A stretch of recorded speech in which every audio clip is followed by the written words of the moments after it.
Good morning.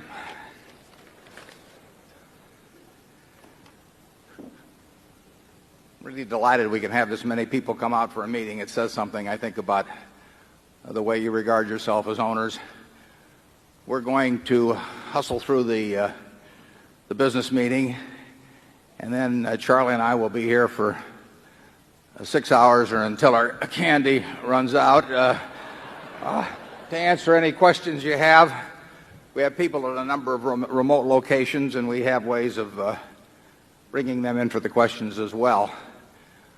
Incidentally, if you hadn't figured it out already, this hyperkinetic bundle of energy here on my left is Charlie Munger, our Vice Chairman.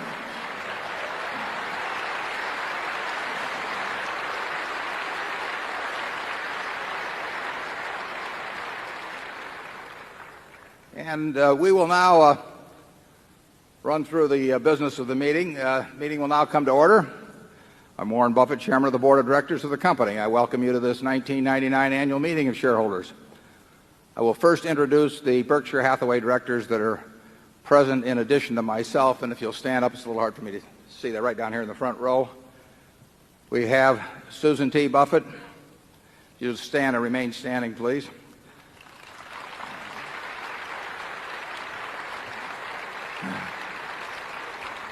If you encourage her, she'll sing another song.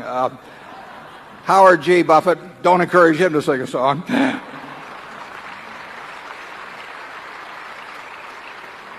Malcolm G. Chase.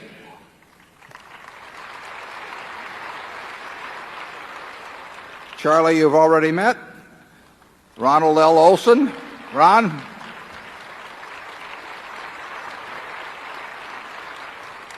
And Walter Scott, Jr.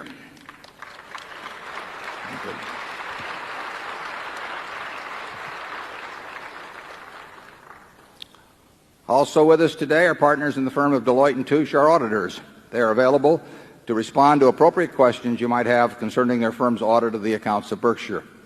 Mr. Forrest Crutter is Secretary of Berkshire. He will make a written record of the proceedings. Ms. Becky Amick has been appointed Inspector of Elections at this meeting. She will certify to the count of votes cast in the election for directors.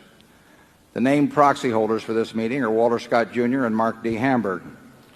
Proxy cards have been returned through last Friday representing 1,133,684 Class A Berkshire shares and 3,485,885 Class B Berkshire shares to be voted by the proxy holders as indicated on the cards.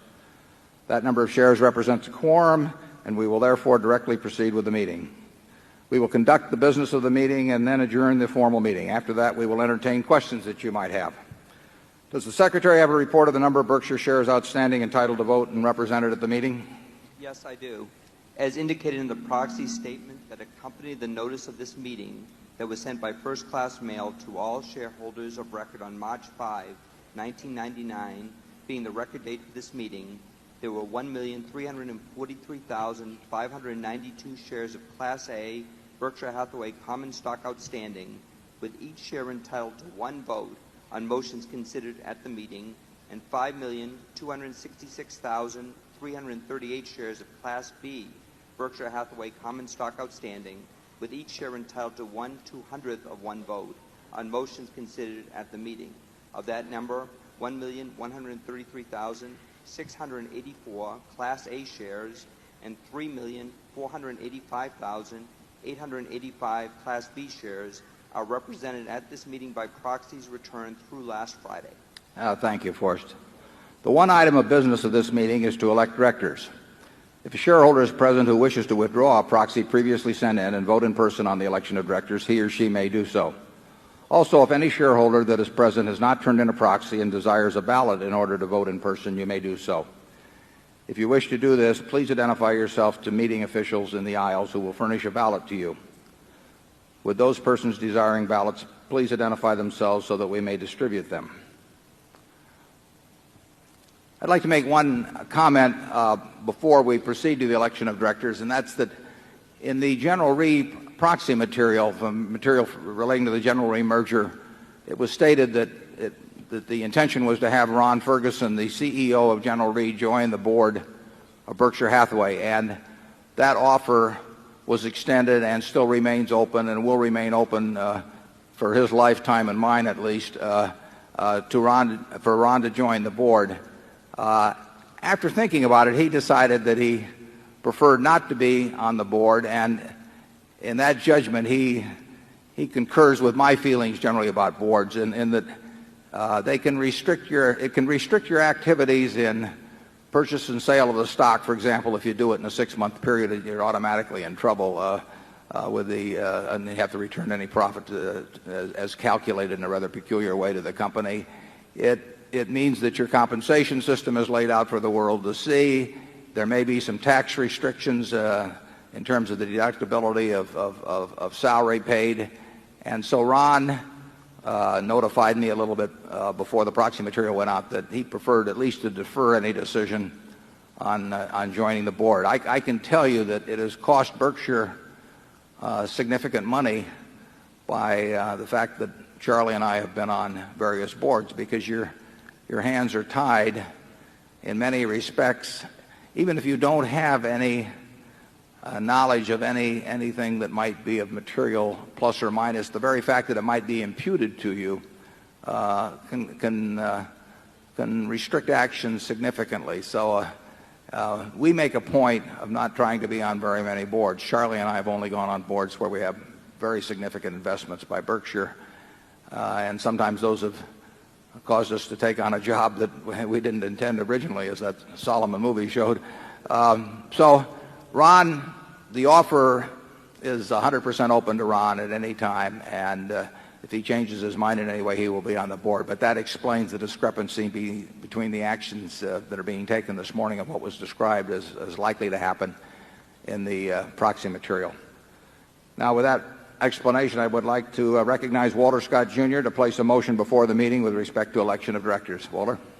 I move that Warren E. Buffett, Susan T. Buffett, Howard G. Buffett, Malcolm G. Chase, Charles T. Munger, Ronald L. Olson, and Walter Scott, Jr. be elected as directors. Is there a second? Somebody should second it. We got a second down there, Susan? Oh, good. Okay. It has been moved and seconded that Warren E. Buffett, Susan T. Buffett, Howard G. Buffett, Malcolm G. Chase, Charles T. Munger, Ronald L. Olson, and Walter Scott, Jr. be elected as directors. Are there any other nominations? Long enough? Is there any discussion? Long enough?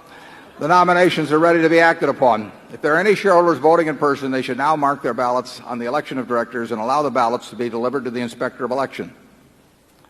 Would the proxy holders please also submit to the Inspector of Election a ballot on the election of directors, voting the proxies in accordance with the instructions they have received. Ms. Amick, when you are ready, you may give your report. My report is ready. The ballot of the proxy holders in response to proxies that were received through last Friday cast not less than 1,145,271 votes for each nominee. That number far exceeds a majority of the number of the total votes related to all Class A and Class B shares outstanding.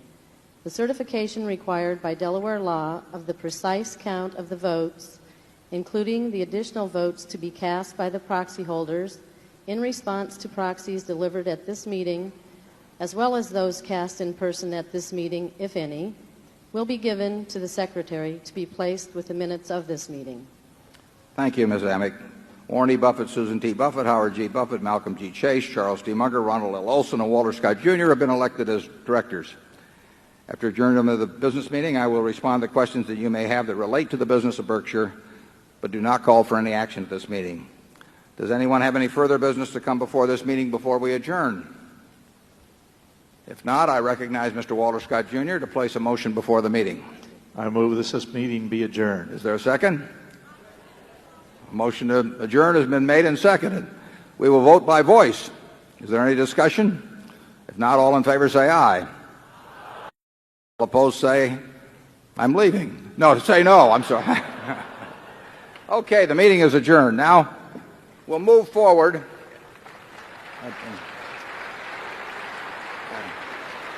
Thank you.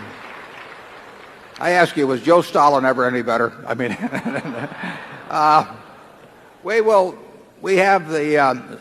we have this room broken into 8 zones, and then we have 5 more zones from various off-site locations, and we will move in order. We have microphones that you can go to, and we have a monitor at each microphone that will line people up. We will rotate around the 13 zones. There's just one question per person. I would ask that you identify yourself and state where you're from. Now, you have to be a little careful on that, because a lot of people will say that, who really aren't, will say that they're from Nebraska for status reasons. But if you get beyond that, we will try to identify where everybody is from, and we'll start off in Zone 1, which is on the right here at the front. My name's Tim Spear, and I'm from Hertfordshire, England. I was thinking, in Ben Graham's book, The Intelligent Investor, he spends the first couple of chapters discussing the level of the market and whether it was safe for investment. I was wondering what you'd think of the market today. Well, we don't, Charlie and I don't think about the market, and Ben didn't very much. I think he made a mistake to occasionally try and place a value on it. We look at individual businesses, and we don't think of stocks as little items that wiggle around in the paper and that have charts attached to them. We think of them as parts of businesses, and it is true that currently we have great trouble finding businesses that we both like and where we like the managements, and find them at an attractive price. So we do not find bargains in this market among the larger companies that are our universe. That is not a stock market forecast in any way, shape, or form. We have no idea whether the market's going to go up today or next week or next month or next year. We do know that we will only buy things that we think make sense in terms of the value that we receive for Berkshire. And when we can't find things, the money piles up. And when we do find things, we pile in. But the stock market, I know of no one that has been successful at, and really made a lot of money predicting the actions of the market itself. I know a lot of people who have done well picking businesses and buying them at sensible prices. And that's what we're hoping to do. Charlie? How could you say it any better? Yeah, but the question is whether you can say it better, Charlie. Okay, we'll go to Zone 2. That may be all you hear from him today. Get used to it. Good morning. Morning. David Winters, Mountain Lakes, New Jersey. Could you give us a few hints about the incremental value of Gen Re's float under the Berkshire Hathaway umbrella and the potential for the growth of Gen Re's float over the long term? Yeah. Gen Re's float, which is now available to Berkshire, it's a 100% owned subsidiary, although part of that float is attributable to Cologne, which is only an 83% owned subsidiary of Gen Re and also Berkshire. But that, I would say the incremental value today, because it's under the Berkshire umbrella, is zero, because we are bringing nothing to the party that Gen Re's own investment people would not have brought to the party. We obviously think that there will be important incremental value over a long period of time. But when that value will appear, or how much of it develops, is a matter that's out of our hands. We right now have close to $24 billion in total invested assets at Gen Re and Cologne. Like I say, 83% of the Cologne part is ours, and 17% belongs to somebody else. But we are bringing nothing to that party right now in terms of any managerial skill that is going to add value. I would hope that over time we would. The second question as to the growth of float, the growth of float at General Re and Cologne will certainly be very slow in the short term. The growth of float at GEICO will be significant.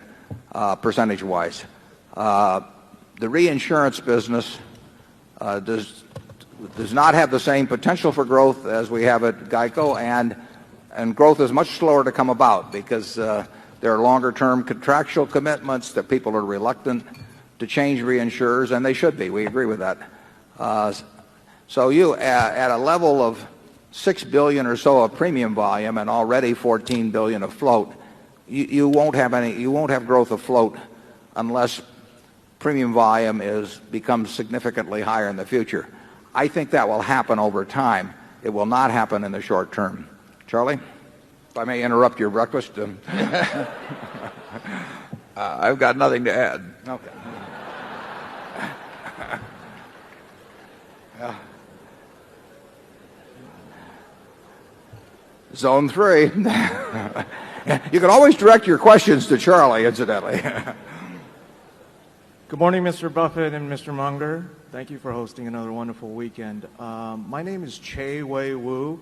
I'm a proud shareholder from right here in Omaha. One of the most interesting financial news developments this previous year was the near collapse of the hedge fund long-term capital. I'd like to get your thoughts and Mr. Munger's thoughts about how these private partnerships operate, what your thoughts about the long-term capital deal, and also the Fed's intervention to save it. Yeah, in that movie you saw, the time when Yellowstone was, when Old Faithful was performing in the background, and Bill was trying to get me to watch that while I was on the phone. A lot of that trip was spent talking to New York about making a bid for what we'll call LTCM, long-term capital management. And the caption on that photo is incidentally is known as the geezer and the geyser. And we started in Alaska, and we were going down these canyons in a boat, and the captain saying, now, let's go over there and look at the sea lions. And I say, let's stay right where we are, where we've got a satellite channel, because I was trying to talk on the phone all the time. Charlie was in Hawaii, and we never did get a chance to talk during that whole period. I didn't want to bother him with a little thing like a bid for $100 billion plus of securities, and I couldn't find him.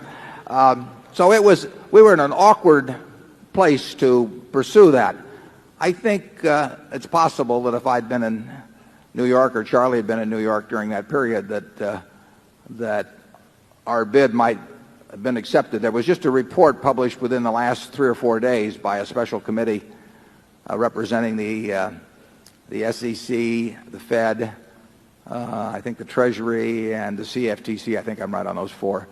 And it describes just a tiny bit of the events leading to the bid. It referred on page 14, I remember it talked about our transaction unraveling. It didn't unravel from our side. I mean, we made a firm bid for $100 billion plus of balance sheet assets and many hundreds of billions, in fact, over $1 trillion of derivative contracts. And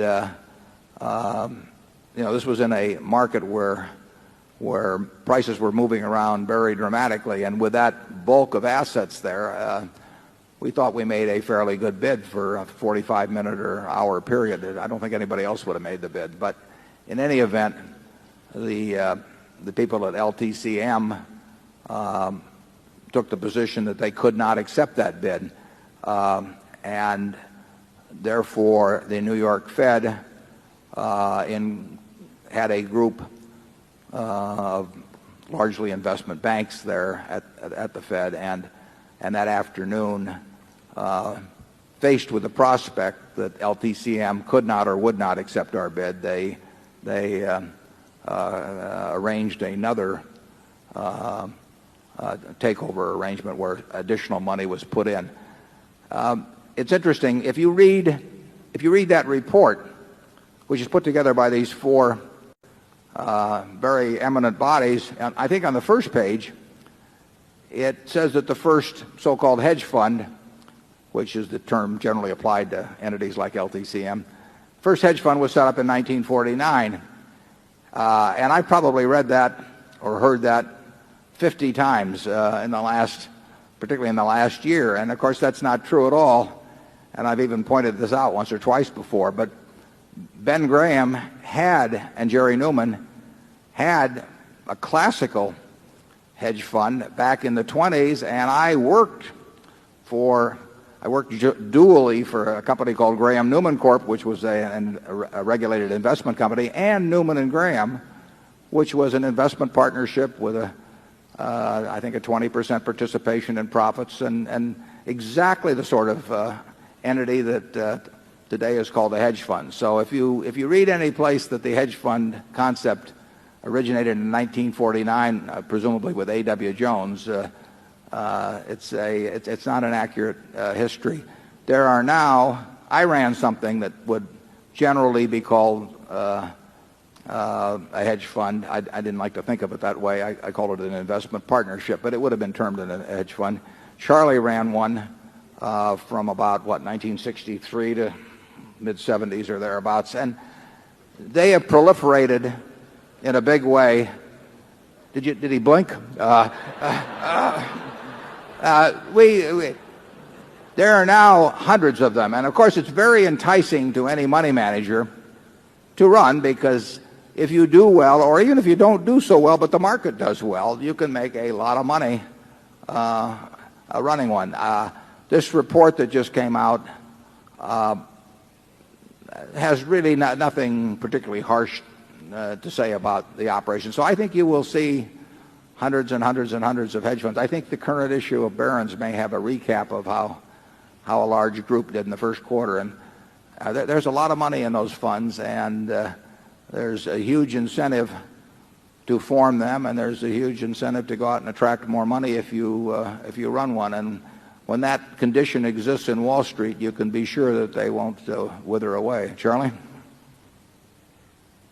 Yeah, what was interesting about that one is how talented the people were, and yet they got in so much trouble. I think it also demonstrates that I'd say the general system of finance in America involving derivatives is irresponsible.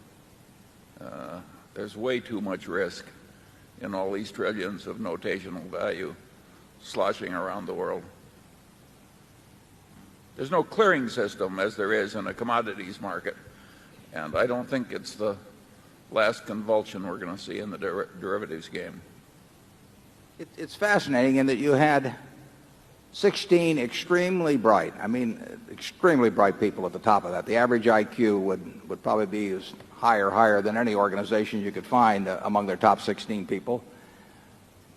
They individually had decades of experience and collectively had centuries of experience in operating in the sort of securities in which the LTCM was invested. And they had a huge amount of money of their own up, and probably a very high percentage of their net worth in almost every case up. So here you had super bright, extremely experienced people operating with their own money. And in effect, on that day in September, they were broke. And to me, that is absolutely fascinating. There was a book written, You Only Have to Get Rich Once. It's a great title. It's not a very good book. Walter Gutman wrote it, but many years ago. But the title is right. You only have to get rich once. And why do people, very bright people, risk losing something that's very important to them to gain something that's totally unimportant? The added money has no utility whatsoever.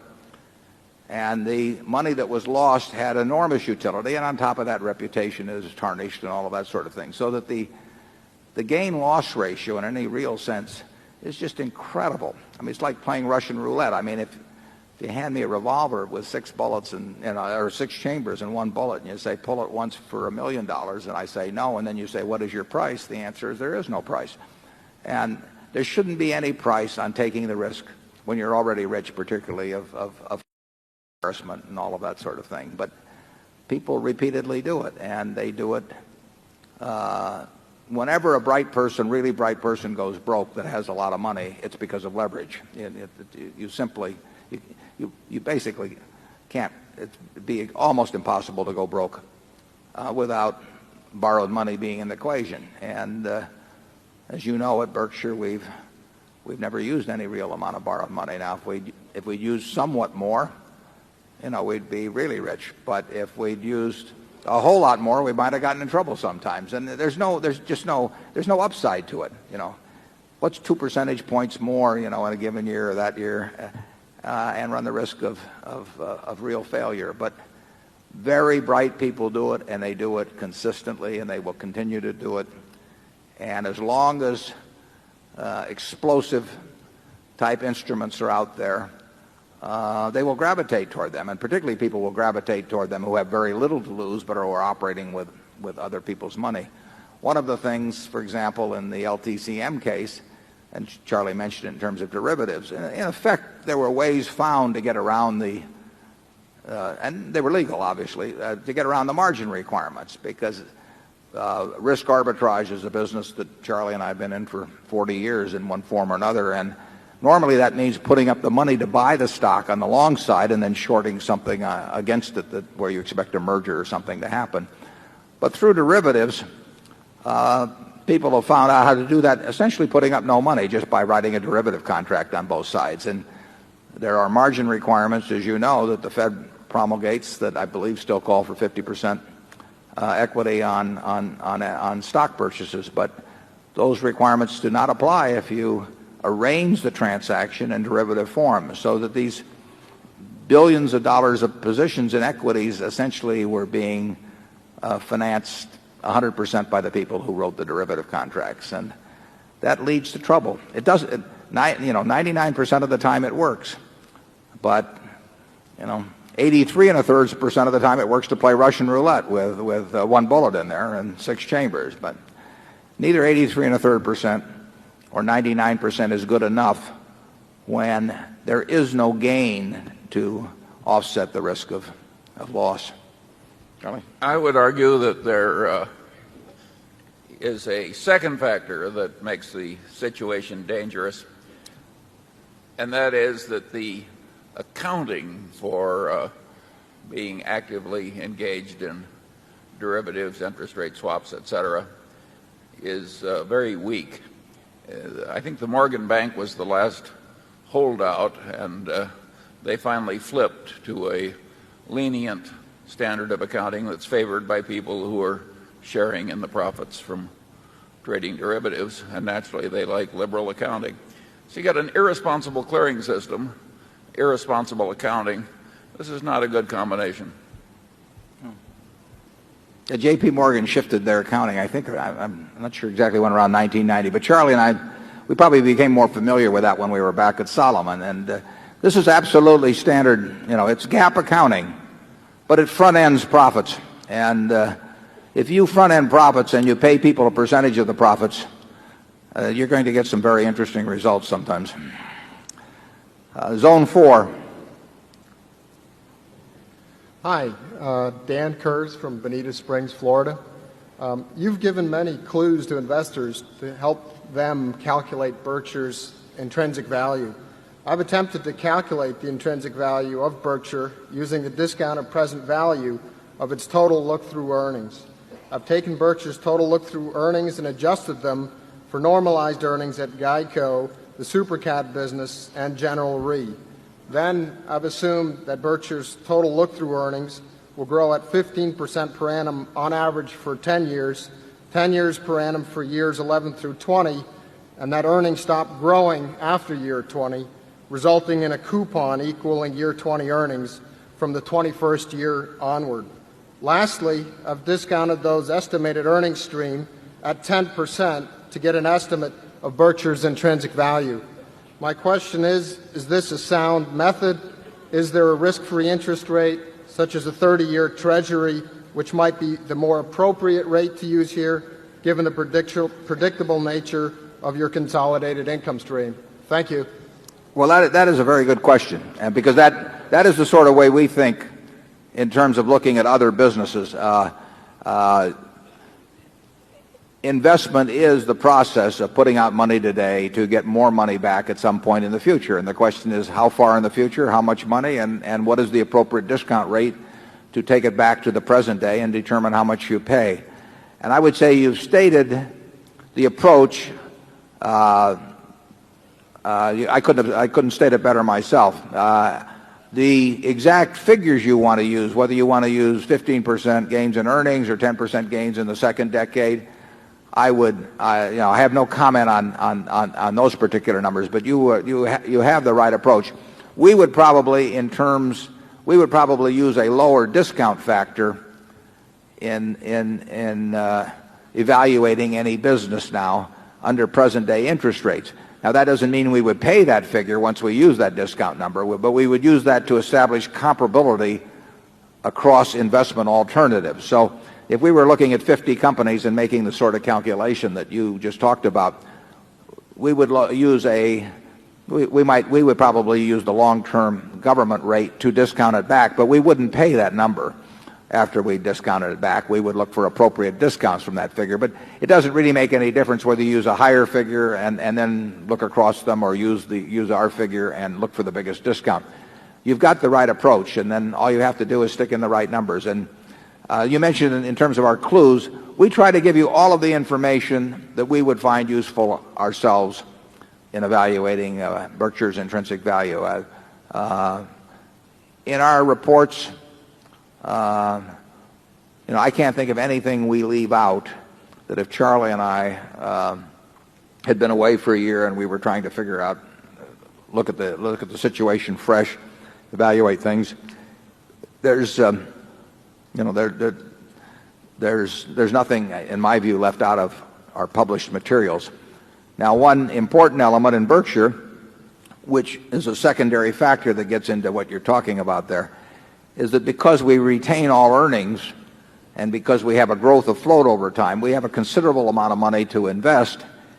And it really is the success with which we invest those retained earnings and growth and float that will have be an important factor in how fast our intrinsic value grows.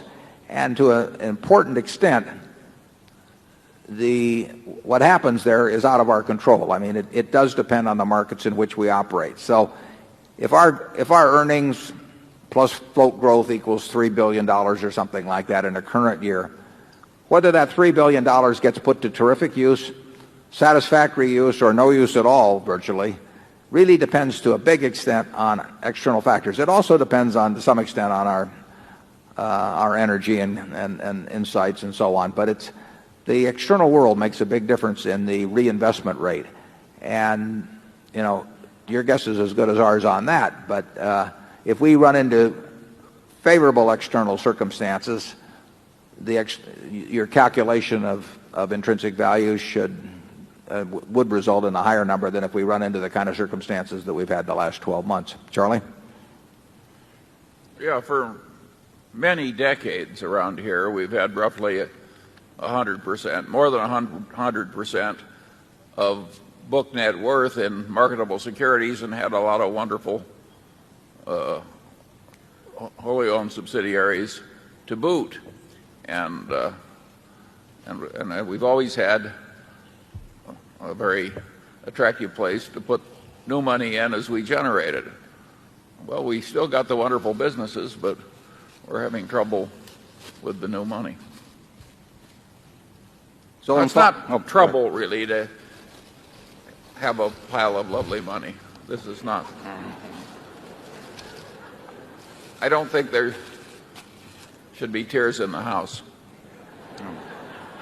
Have you ever run into any unlovely money, Charlie? Zone 5. Good morning. My name is Ronald Towell. I'm from Brooklyn, New York, and very appreciative of your graciousness as a host for this wonderful weekend. My question has to do with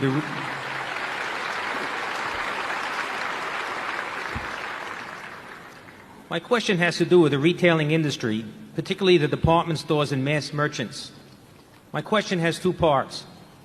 Without resorting to comments about specific companies, may I ask your opinion as to the long-term prospects for growth and profitability of this industry group?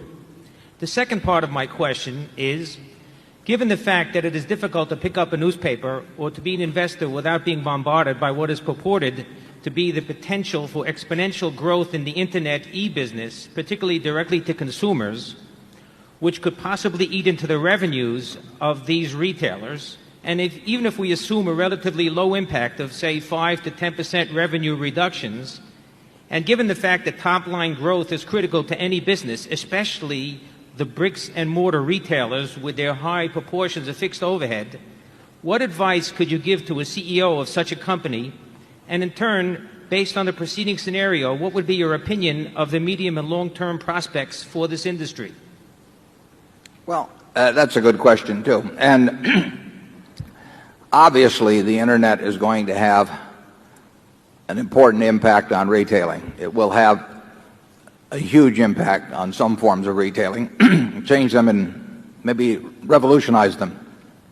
I think there are some other areas where the impact will be less, but any time we buy into a business, and any time we've bought in for some time, we have tried to think of what that business is going to look like in 5 or 10 or 15 years, and we recognize that the Internet, in many forms of retailing, is likely to pose such a threat that we simply wouldn't want to get into the business. I mean, not that we can measure it perfectly, but there are a number of retailing operations that we think are threatened, and we do not think that's the case in furniture retailing, and we have 3 very important operations there. We could be wrong, but so far that would be my judgment, that furniture retailing will not be hurt. You've seen other forms of retailing where you're already starting to see some inroads being made, but it's just started. The Internet is going to be a huge force in many arenas, but it'll certainly be a huge force in retailing. Now, it may benefit us in certain areas. I would expect the Internet to benefit Borsheims in a very big way, and you noticed in the movie that we talked about Borsheims.com coming online in May. There's something up there now, but you'll see a new format within a month or so. Now, you might say in jewelry retailing, with millions of things that you can click onto, 10 years from now, who is going to be important in terms of online retailing of jewelry? I would argue that 2 firms have an enormous advantage going in. I would argue that Tiffany has such an advantage. We don't own any Tiffany, but I would say that because of their name, brand names are going to mean very, very much when you have literally, thousands and thousands of choices. People they have to trust somebody. And I think that Tiffany has a name that people would trust. And I think Borsheims has a name that people would trust. And Borsheims sells jewelry a whole lot cheaper than Tiffany. So I would say that people who are price conscious but also want to deal with a jeweler that they trust implicitly will find their way to Borsheims in increasing numbers over the Internet. And I would say that people that like the blue box, are going to find their way to Tiffany's over time, and they'll pay more money. But I don't see them going for brand X in buying fine jewelry over the Internet. So I think that with the brand that Borsheims has, and with careful nurturing of that brand, I would say that the Internet offers Borsheims a chance to have the advantage in cost that comes from a huge one-store location, and yet also go into the homes of people in every part of the world. And that kind of a company should prosper. There are other of our companies I worry about. I can worry about them being hurt in various ways. Geico is going to be a big beneficiary of the Internet. We already are developing substantial business through it. But if I were to buy into any retailing business, whether I was buying the stock of it or buying the whole business, I would think very hard about what people are going to be trying to do to that business through the Internet. And it affects real estate that is dedicated to retailing. If you substitute 5% of the retail volume via the Internet, where real estate is essentially free, you can have a store in every town in the world through the Internet without having any rental expense. So I would give a lot of thought to that if I were owning a lot of retail rental space. Charlie? Well, I think it is tricky predicting that technological change either will or won't destroy some business. When I was young, the department stores had a bunch of sort of monopolistic advantages. A, they were downtown where the streetcar lines met. B, they had sort of a monopoly on extending revolving credit. And D, they had one-stop shopping in all kinds of weather, and nobody else did. And they lost all three of those advantages, and yet they've done well, a lot of them, for many decades since. At other times, you get a change and you just get destroyed. Our trading stamp business was destroyed by changes in the economic world, and our World Book business has been seriously hurt by the personal computer and the CD-ROM and so forth. I agree it's a big risk, but it's not easy to make predictions in which you have great confidence. Yeah, if you go down to 16th and Farnham here, where the streetcar tracks used to cross, that was the best real estate in town, and people signed 100-year, 50-year leases on it, and it looked like there was nothing more safe because they weren't going to move the streetcar lines. The only thing was that they moved the streetcars. They just took and converted them into junk. And it seemed very permanent. The advantage of the big department store, the Marshall Field in Chicago or the Macy's in New York, was this incredible breadth of merchandise. You could go and you could find 300 different types of spools of thread, or 500 different, you could see 500 different wedding dresses or whatever. And you had these 1 million square foot and even 2 million square foot downtown stores, and they were these huge emporiums. And then the shopping center came along, and of course the shopping center created, in effect, a store of many stores. And so you had millions of square feet now, but you still had this incredible variety being offered. The internet becomes a store in your computer, and it has an incredible variety of offerings too. Some of them don't lend themselves very well, it seems to me, to retailing, and others do. But Charlie's right. It's hard to predict exactly how it will turn out. I would expect automobile retailing to change in some important ways, and in very significant part influenced by the internet. But I can't predict exactly how that'll happen. But I don't think it'll look the same 10 or 15 years from now. Zone 6. Ben Knoll, and I'm from Minneapolis, although I'd like to enhance my status by noting that I was born and raised in Lincoln. You just moved up. Like many others, I read Alice Schroeder's analysis of Berkshire Hathaway with great interest this last year, and she described her analysis as a toolkit for investors. And I'm wondering if you see any substantial flaws in any of her toolkit, and in particular the float-based valuation model that she put together.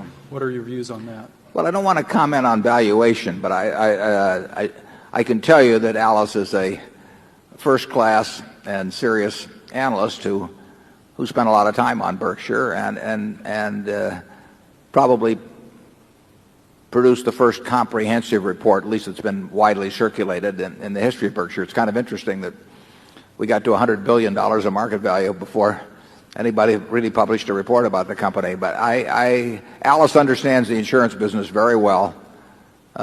She's an accountant by background, and so she understands numbers, and she did a lot of work on the report. And I do recommend it to you as a toolkit. I make no comment at all about valuation. Charlie? Nothing to add. Zone 7. Hello, I'm Martin Wiegand from Chevy Chase, Maryland. I want to thank you for the hospitality this weekend and the wisdom you share with us each year in your annual reports. As a small businessman, one of the trickiest jobs I have is dividing up the profits of our business between the employees who generate them. Would you comment and share your thoughts on how you divide up the profits of the Berkshire Hathaway subsidiaries with the employees who generate them? And the follow-up is, Mr. Munger, do you have any suggested reading on that subject? Yeah, we're glad to have you here, Martin. I went to high school and to the first couple of years of college with Martin's father, who's also here today. And so if you get a chance to meet Marty, Janie and younger Martin, say hello to them. In terms of the arrangements we have with compensation, they vary to an extraordinary degree among the various subsidiaries we have, because we have bought existing businesses and we have tampered as little as possible with their cultures after we buy them. And some of those cultures are very different than others. I mean, you saw Mrs. B earlier. As you can imagine, she would leave a very strong imprint on any business with which she was involved. And we have a number of very talented managers who have worked out the systems that they believe to be best for their companies. Now, it is true that if there's a stock option plan at a company, we will substitute a plan that is performance-based, which ties much more clearly to the performance of the business than any option plan could. And we will design one that has an expectable cost that's equal to the expectable cost of the option plan. So we try to equate the costs. We try to make it much more sensible from both the owner's standpoint and the employee's standpoint in terms of the way it pays off based on how that business performs. You probably read in our annual report how we have put an across-the-board plan at GEICO that ties with our objectives. But basically that was Tony Nicely's work in terms of developing that plan. I mean, he and I thought alike about what counted, and he developed a compensation grid that applied to everybody in the whole place based on achieving the objectives that he felt were important and that we felt were important. You will find, if you go to any Berkshire subsidiary, you'll probably find that they have a compensation plan that's quite similar, with the exception of options, to the plan that they had before we bought the operation. They have successful businesses, and people get there different ways. Some people bat left-handed, some people bat right-handed. Some people stand deep in the batter's box, some crowd the plate. They all have different styles. And the styles of our managers have proven successful in their own businesses. We keep the same managers, so we don't try and superimpose any system from above, with the exception of what I've mentioned. We do like the idea of paying for performance. I mean, it's kind of a fundamental tenet. Everybody says they like that, but then they design systems that pay off no matter what happens in many cases, and we've been reluctant to do that. Charlie? Yeah, I think it's important for the shareholders to realize that we are probably more decentralized in terms of personnel practices than any company of our size or bigger in America. We don't have a headquarters culture that's forced on the operating businesses. The operating businesses have their own cultures, and I think in every case I can think of, it's a wonderful culture, and we just leave them alone. It comes naturally to me. Charlie says we don't have a headquarters culture. Sometimes people think we don't have a headquarters. We have no human relations department at Berkshire. We have no legal department. We have no investor relations. We have no public relations. We don't have any of that sort of thing. We've got a bunch of all-stars, as we put on the screen, out there running businesses. And we ask them to mail the money to Omaha. But we'll even give them a stamp if they request it. But beyond that, we don't really go.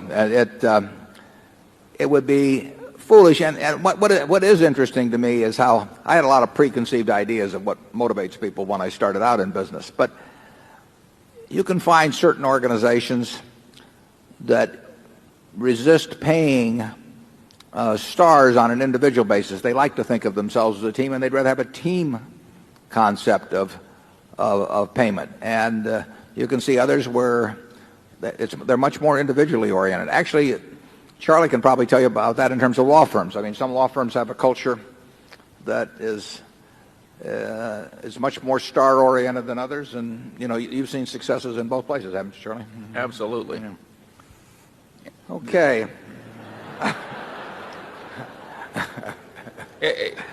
I can't remember a case when anybody has transferred from one operating Berkshire subsidiary to another. It's very rare. Yeah. Yeah, we don't try and cross-fertilize. We just we think we've got a good thing going in every plot of ground, and we just assume they'll do best if left to their own initiative. Zone 8. I'm Brian Phillips from Chickamauga, Georgia. And my question is, with regards to an insurance company, if you can use the float for cheap financing, why would you issue a fairly priced bond? Why would we do what? Issue a fairly priced bond. Yeah, well, the best form of financing for us is cheap float. Now, most insurance companies don't generate cheap float. So, there are plenty of companies in the insurance business who have a cost of float that makes it unattractive, actually, to expand their businesses.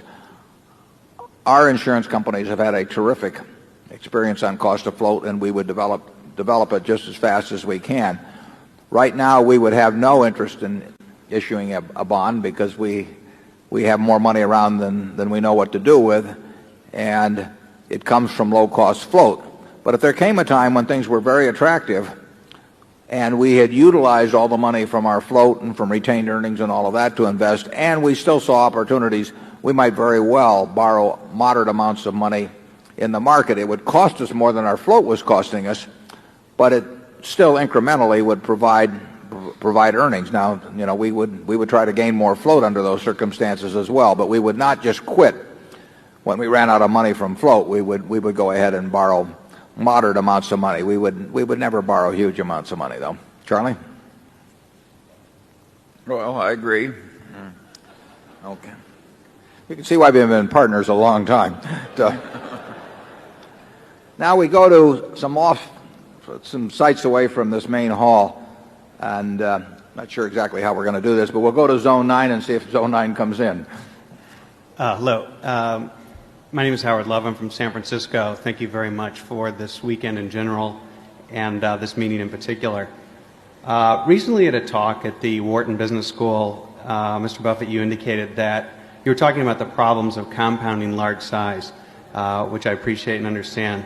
But you indicated, you're quoted in the local paper as saying that you are confident that if you were working with a sum closer to $1 million, that you could compound that at a 50% rate. For those of us who aren't saddled with the $100 billion problem, could you talk about what types of investments you'd be looking at and where in today's market you think significant inefficiencies exist? Thank you. Yeah, I think I may have been very slightly misquoted, but I certainly said something to the effect that working. I think I talked about this group I get together every 2 years and how I poll that group as to what they think they could compound money at it with 100,000, a million, 100 million, a billion, and other types of sums. And I pointed out how this group of 60 or so people that I get together with every couple of years, how their expectations of return would go very rapidly down this slope.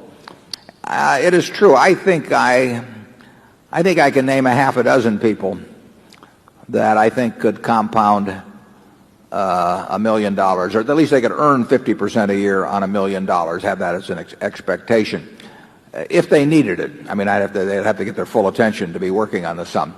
And those people could not compound money, 100 million or a billion, at anything remotely like that rate. There are little tiny areas which, if you follow what I said on the screen there on that Adam Smith's interview a few years ago, if you start with A and you go through and you look at everything and you find small securities in your area of competence that you can understand the business, I think you can, and occasionally find little arbitrage situations or little wrinkles here and there in the market. I think working with a very small sum, that there is an opportunity to earn very high returns, but that advantage disappears very rapidly as the money compounds, because from $1 million to $10 million, I would say it would fall off dramatically in terms of the, because there are little, you find very, very small things that you can make, and you're almost certain to make high returns on, but you don't find very big things in that category today. I'll leave to you the fun of finding them yourselves. It'd be terrible to spoil the treasure hunt. And the truth is, I don't look for them anymore. Every now and then I'll stumble into something just by accident. But I'm not in the business of looking for that. I'm looking for things that Berkshire can put its money in, and that rules out all of that sort of thing. Charlie? Well, I would agree, but I would also say that what we did 40 or so years ago was in some respects more simple than what you're going to have to do. Right. We had it very easy compared to you. It can still be done, but it's harder now.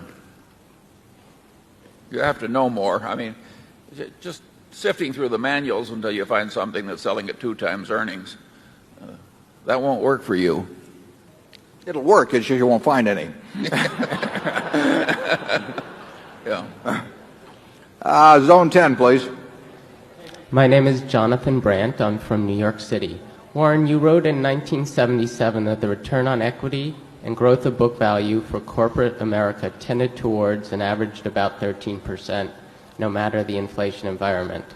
After properly expensing options and so-called non-recurring charges, and taking into account the high price-earnings ratio paid for increasingly frequent acquisitions, do you think that 13% figure is still roughly correct? Also, what quantitative method would you suggest that investors use for expensing the option grants of publicly traded firms where there is no realistic prospect for the substitution of such an options program with a cash-based performance incentive plan? In other words, how do you derive the 5 to 10% earnings dilution referred to in this year's Berkshire's annual report? And is it possible that the dilution figure could be even higher than that? Thank you. Okay, thanks, Johnny. Just like Martin Wiegand, John Brandt is the son of a very good friend of mine where we worked together for decades, and John is now an analyst with Ruane Cunniff and a very good one. He says it didn't happen this way, but when he was about 4 years old, I was at the house for dinner with the parents, and he suggested to me after dinner, he said, "How about a game of chess?" I looked at this 4-year-old, and I thought, this is the kind of guy. I said, "Should we play for money?" And he said, "Name your stakes," so I backed off. And we sat down, and after about 12 moves, I could see I was in mortal trouble, so I suggested it was time for him to get to bed. The question about return on equity, it's true. Back in 1977, I believe, I wrote an article for Fortune and talked about this, more or less, this figure of 12 or 13% that return on equity kept coming back to, and explained why I didn't think it was affected by inflation, which was the hot topic of the day very much. And it wasn't. But in the last few years, earnings have been reported at very high figures on the S&P, although you've had these very substantial restructuring charges, which every management likes to tell you doesn't count. I love that. When they say, well, we earned $1 a share in total last year, but look at the $2 a share that we tell you we really earned. The other $1 a share doesn't count it. And then they throw in mistakes of the past or mistakes of the future, and every 3 or 4 years ask you to forget this as if it doesn't mean anything. We've never had a charge like that we've set forth in Berkshire, and we never will. It isn't that we don't have things we do that cost us money in moving around, but we do not ask you to forget about those costs. The report, even allowing for options costs and restructuring charge and everything, return on equity has been surprisingly high in the last few years. And there's a real question in a capitalistic society whether, if long-term rates are 5.5%, whether return on equity can be across the board some number like 18 or 20%. There are an awful lot of companies out there that are implicitly promising you, either by what they say their growth in earnings will be or various other ways, that they're going to earn at these rates of 20% plus. And I'm dubious about those claims, but we will see. The question about how we charge for stock options is very simple. we look at what a company issues in options over, say, a 5-year period, and divide by 5 because the grants are irregular, or whatever's, if there's some reason why that seems inappropriate, we might use something else. But we try to figure out what the average option issuance is going to be. And then we say to ourselves, how much could the company have received for those options if they'd sold them as warrants to the public? I mean, they can sell me options on any company in the world. I'll pay some price for an option on anything. And we would look at what the fair market value of those options would be that day if they were transferable options. Now, they aren't transferable, but they also, employees sometimes get their options repriced downward, which you don't get if you have public options. So we say that the cost to the shareholder of issuing the options is about what could be received if they turned those options into warrants and sold them public or sold them as options. And that's the cost. I mean, it's a compensation cost. And just try going to a company that's had a lot of options grants every year and tell them you're going to quit giving the options and pay people the same amount of money. They'll say you took away part of my earnings. And we say if you've taken away part of the earnings, then let's show it in the income account and show it as a cost, because it is a cost. And I think actually a number of auditors agreed to that position many years ago, and they started receiving pressure from their clients who said, gee, that might hurt our earnings if we reported that cost. And the auditors caved, and they put pressure on Congress when it came up a few years ago, and I think it's a scandal, but it's happened. We are going to, in evaluating a business, whether we're going to buy the entire business or whether we're going to buy part of it, we're going to figure out how much it's costing us to issue, and when the company issues those options every year, and if they reprice them, we're going to figure out how much that particular policy costs us, and that is coming out of our pocket as investors, and I think people are quite foolish if they ignore that. I don't think it's going to change. It's too much in corporate America's interest to keep it out of the income account and keep issuing more and more options percentage-wise and not have it hit the income account, and to reprice when stocks go down. But that doesn't make it right. Charlie? Yeah, I go so far as to say it's fundamentally wrong not to have rational, honest accounting in big American corporations.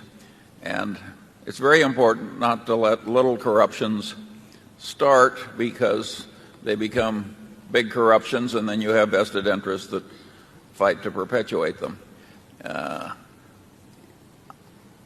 Surely there are a lot of wonderful companies that issue stock options, and that the stock options go to a lot of wonderful employees that are really earning them. But all that said, the accounting in America is corrupt, and it is not a good idea to have corrupt accounting. You can see the problem of the creep in it once it starts. It's much like campaign finance reform. I mean, if you let it go for a long time, the system becomes so embedded in it, and the participants become so dependent upon it that it becomes a huge constituency that will fight like the very devil to prevent any change, regardless of the logic of the situation. I mean, once you get a significant number of important players benefiting from any kind of corruption in any kind of system, you're going to have a terrible time changing it. That's why it should be changed early, and it would have been easier to change the accounting for stock options some decades back when it was first proposed than now, because basically corporate America is hooked on it. This does not mean that we are against options per se. If Charlie and I died tonight, and you had two new faces up here who didn't have the benefit of having bought a lot of Berkshire a long time ago, and they had responsibility for the whole enterprise, it would not be inappropriate to pay them in some way that was reflective of the prosperity of the whole enterprise. I mean, it would be crazy to pay the people at Dairy Queen and options of Berkshire Hathaway, or to pay the people at Star Furniture, or any one of our operations, because they have responsibility for a given unit, and what the price of Coca-Cola stock does could swamp their efforts in either direction.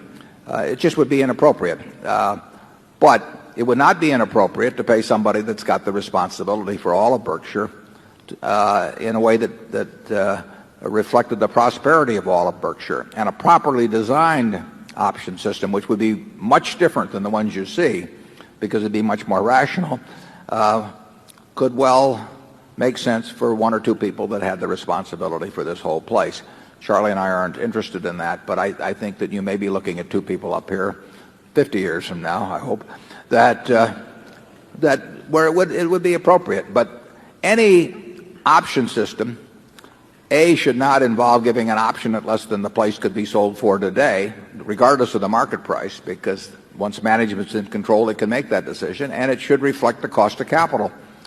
And very, very few systems reflect the cost of capital. But if we're going to sit here and plow all the money back every year into the business, and you're, in effect, use your earnings interest-free to increase our own earnings in the future, we think there has to be a cost of capital to have a properly designed option system.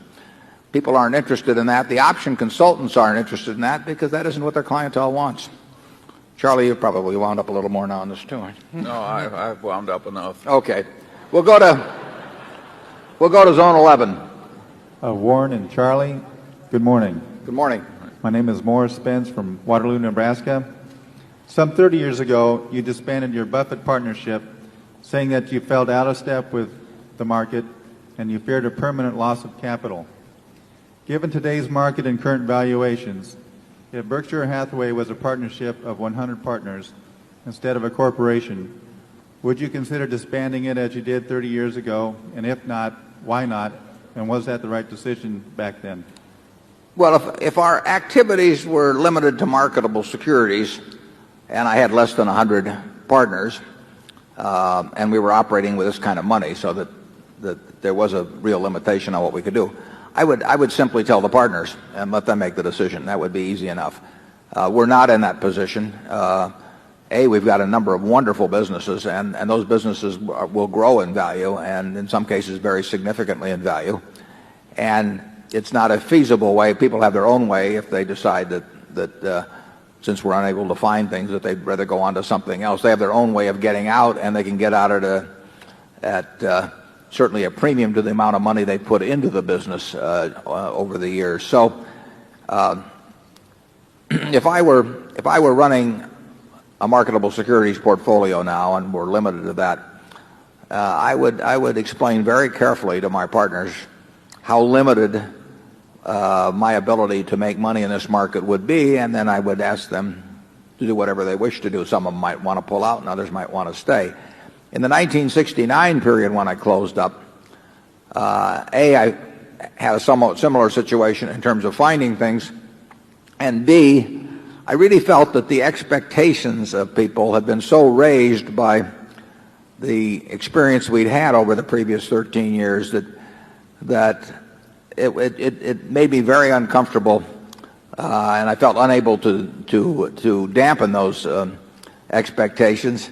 And I really just didn't find it comfortable to operate where my partners, even though they might nod their heads understandingly and say that, we really know why you aren't making any money while everybody else is. I didn't think I wanted to face the internal pressure that would come from that. I don't feel any such internal pressure in running Berkshire. Charlie? Yeah, I think there are some similarities between 1969 and 70 and the present time, but I don't think that means that 1973-4 lies right ahead of us. We can't predict that. You can argue it worked out wonderfully for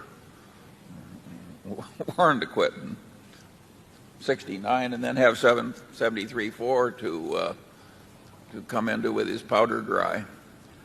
I don't think we're likely to be quite that fortunate again.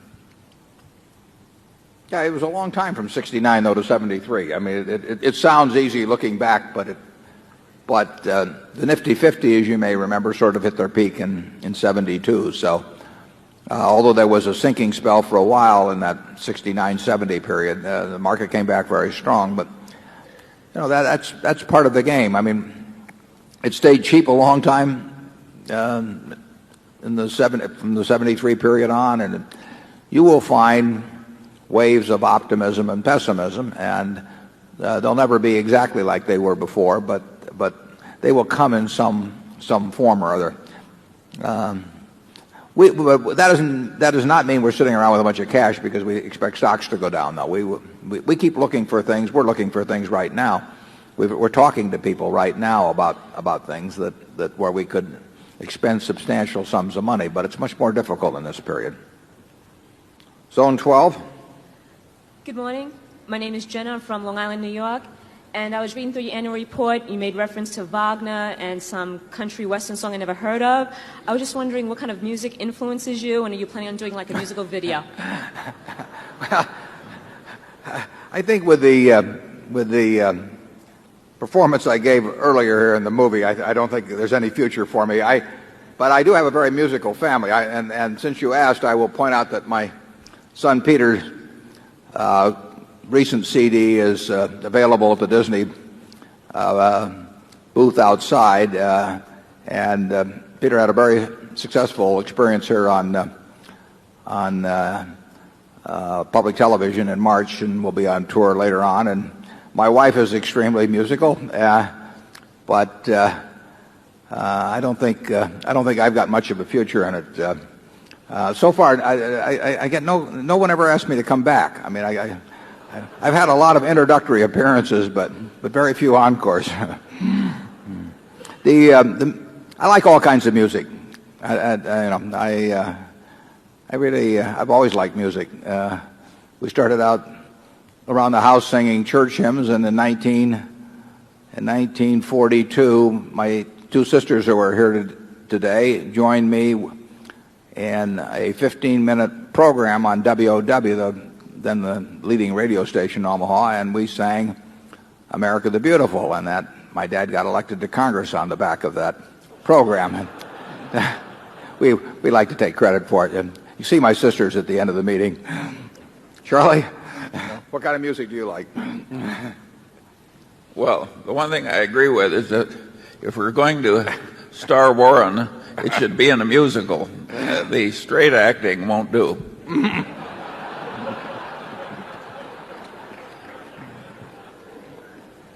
It took me an hour to get that bald for Annie, incidentally. It takes a long time to get bald. Dressing room. Zone 13, please. Good morning, Mr. Buffett and Mr. Munger. My name is Jack Sutton from Brooklyn, New York. Thank you for hosting today's meeting.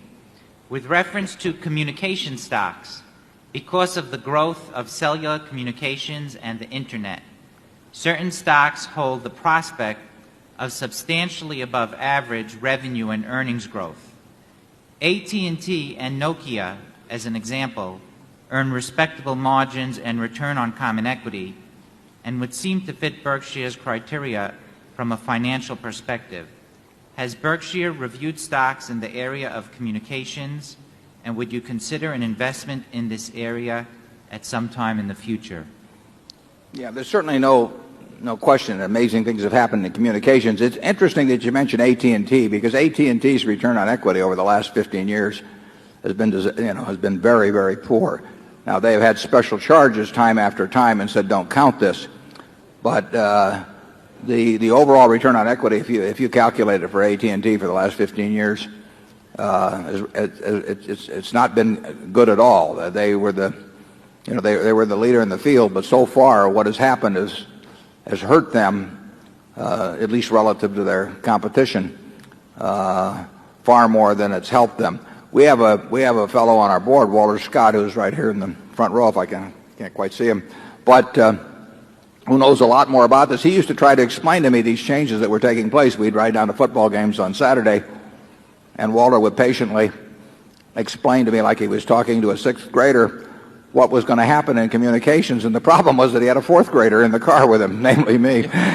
So I never got it, but Walter did. And he's done very well in MFS and Level 3. And I think for people who understand it and are reasonably early, there could very well be substantial money to be made. There's been an awful lot of money made in this town of Omaha by people, not one of them. And I have no insights that I bring to that game that I think are in any way superior and in probably many cases not even equal to those of other participants. There's a lot of difference between making money and spotting a wonderful industry. The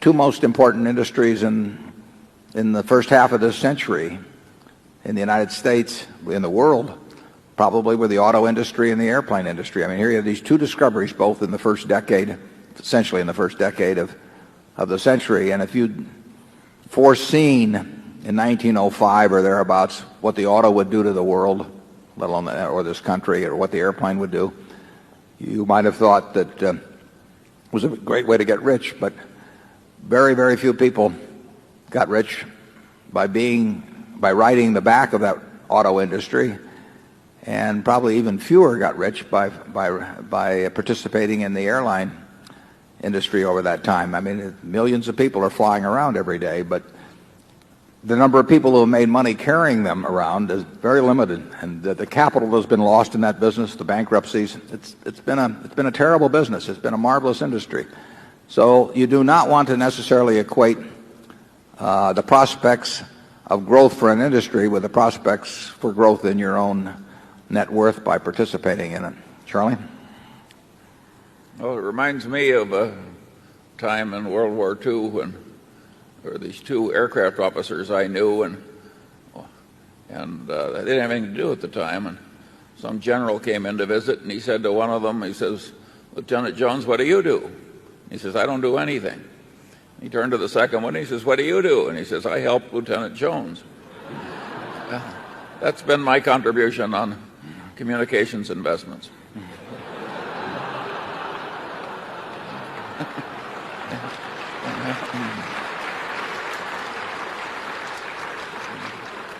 You can address me as Lieutenant Jones for the rest of the meeting. Yeah.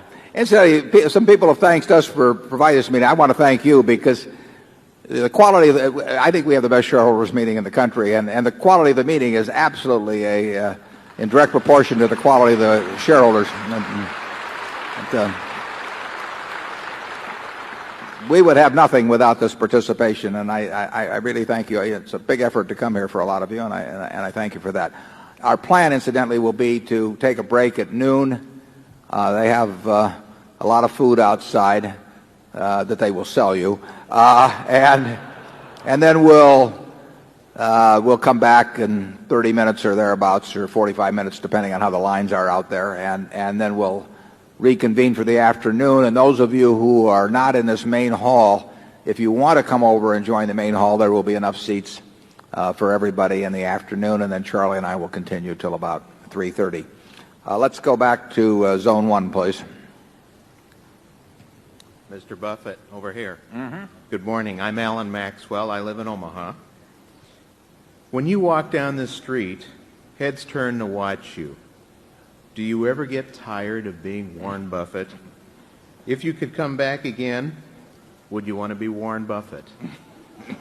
I think I'd probably want to be Mrs. B. She made it to 104, so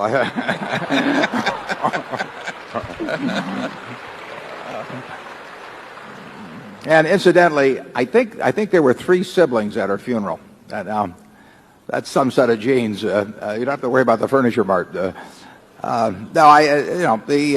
You see a lot of the publicity bit here for a couple of days around the time of the meeting, but life goes on in a very normal way, and I've had a lot of fun. I have fun every day of my life. I had a lot of fun when I was 25, but I have just as much fun now, and I think if my health stays good, it'll keep being the same way, because I get to do what I want to do, and I get to do it with people I like and admire and trust, and it doesn't get any better than that. Charlie? Do you want to come back as Lieutenant Jones? I think there are very few people who would change their skin for somebody else's. I think we all want to play our own games. We'll go to Zone 2 with those remarks. Hi. Hi. I'm Liam O'Connor. I come from County Kerry in Ireland, and I must admit the sun shines a little bit more over here than it does on the other side of the world. I was wondering today if you could shed some light on accounting for goodwill. You reference in your report on several aspects, including your principles, owner principles, and as well as the fact with the current merger of General Re. It seems to me there are several different methods that are used worldwide, through amortization to direct write-off, and the fact when a merger like this is taken, it kind of skews the balance sheet. And I was wondering, in your view, what would you recommend as a more appropriate method for accounting for goodwill? And secondly, if I could direct it to Charlie, one of the ideas, why not tie goodwill to the share price and have an intangible and a tangible part of shareholders' equity, the intangible piece being the difference between the book value and the share value of a company? Okay, I'll take the first part, and it's a good question about goodwill and the treatment of goodwill for accounting purposes. I actually wrote on that subject, I think it was in 1983 in the annual report, and if you click onto the BerkshireHathaway.com, you can look at the older letters, and you will see a discussion of what I think should be the way goodwill is handled. And then we've discussed it at various other times in the owner's manual. To give it to you briefly, in the UK, for example, goodwill is written off instantly, so it never appears in book value, and there's no subsequent charge for it. If I were setting the accounting rules, I would treat all acquisitions as purchases, which is what we've done virtually without exception at Berkshire. I would treat all acquisitions as purchases. I would set up the economic goodwill, because we are paying for goodwill when we buy a General Re. I mean, we are paying billions and billions of dollars for it, or when we buy a Geico, or when we buy an executive jet. That is what we are buying as economic good, what I call economic goodwill. I believe it should stay on the balance sheet as reflective of the money you've laid out to buy it, but I don't think it should be amortized. I think in cases where it is permanently impaired and clear that it's lost its value, it should be charged off at that time. But generally speaking, in our own case, the economic goodwill that we now have far exceeds the amount that we put on the books originally, and therefore even by a greater amount exceeds the amount that remains on the books after amortization. I do not think an amortization charge is appropriate at Berkshire for the goodwill that we have attached to our businesses. Most of those businesses have increased their economic goodwill, in some cases by dramatic amounts, since we've purchased them. But I think the costs ought to be on the balance sheet. It shows what we paid for them. I think it should be recorded there. I don't think that the coming change in accounting is likely to be along the lines that I've suggested here, but I do think it's the most rational way to approach the problem. And I think that because there is this great difference between purchase and pooling accounting, that some really stupid things are done in the corporate world. And I have talked to managers who deplored the fact that they were using their stock in a deal and going through some various maneuvers to get pooling accounting, because they thought it was economically a dumb thing to do, but they did it rather than record amortization charges that would result from purchase accounting. And they're very frank about that in private. They don't say as much about it in public. Charlie? Yeah, generally speaking, I think that what Warren argues for would be the best system. Namely, set up the goodwill as an asset and don't amortize it in the ordinary case. However, there would be plenty of cases when the cases wouldn't be ordinary cases, when amortization would be rational, in fact should be required. So I don't think there is any one easy answer to this one. And there's a lot of crazy distortion in corporate practice because of all the changes. I mean, Australia has cowboy accounting, and Europe has this write it all off immediately accounting, which is what would you call it, half cowboy accounting, and maybe mining promoter accounting. We think the system should be better than that. Zone 3. Good morning. Morning. My name is Mike from Omaha, and it's been said that you're the white knight of the investment world because you rescue companies from hostile takeovers. Are there any companies you are now trying to help out, and would you please name those companies? Do you have a cell phone that you're going to place orders with, or? No, we really, what we really want to buy into is our wonderful businesses, or at least extremely good businesses, and we want them to have managements we like, and we want the price to be attractive. And we are not in the business of being white knights. We're in the business of being investors in things that look sensible to us. And I don't think I've been approached by anybody in connection with that. We do get approached occasionally. I should say we get approached when somebody occasionally, it's when somebody has a takeover bid and they say, would you like to top it or something, to which our answer invariably is no. Charlie? Well, we're very good at saying no. Charlie's better than I am even. Zone 4. Good morning. My name is Matt Haverty. I'm from Kansas City. 20 years ago, China unleashed capitalism within its borders. Since then, I believe it has benefited more from that economic system than any major country in history. I also believe that this momentum, combined with China's size and demographics, will make it the most fertile economic environment in the world during the next few decades. Nonetheless, there are many Chinese companies with easy-to-understand businesses and 20% per annum sales growth this decade, trading at 5 times or less last year's earnings.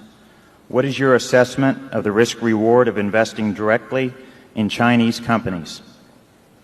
Well, I don't know that much about them, but certainly if I could buy companies that were earning 20% on equity and had promises, gave promise of being able to continue to do that while reemploying most of the capital, and they were selling at 5 times earnings, and I felt good about the quality of the earnings.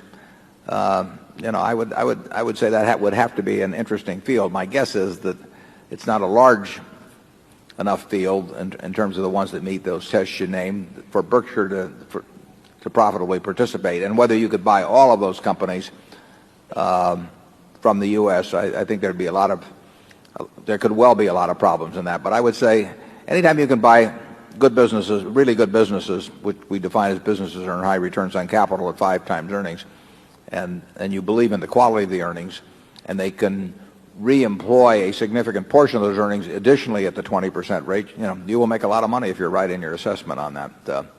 Charlie? Yeah, I don't know much about China. Yeah.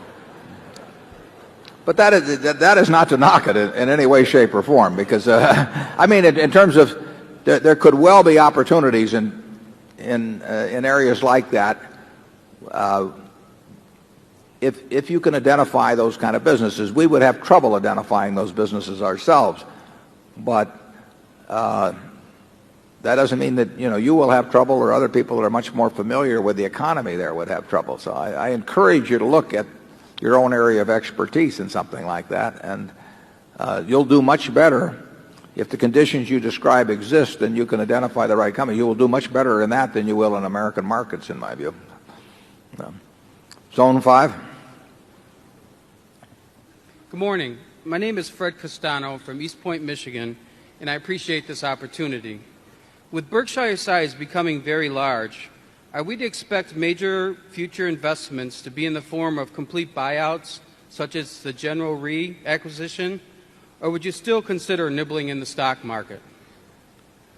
Well, we don't want to nibble, but we would like to take big gulps in the stock market from time to time. But we've always wanted to acquire entire businesses. People never seemed to really believe that back when we were buying See's Candy or the Buffalo News or National Indemnity. But that's been our number one preference right along. It's just that we found that much of the time we could get far more for our money in terms of wonderful businesses by buying pieces in the stock market than we could by negotiated purchase.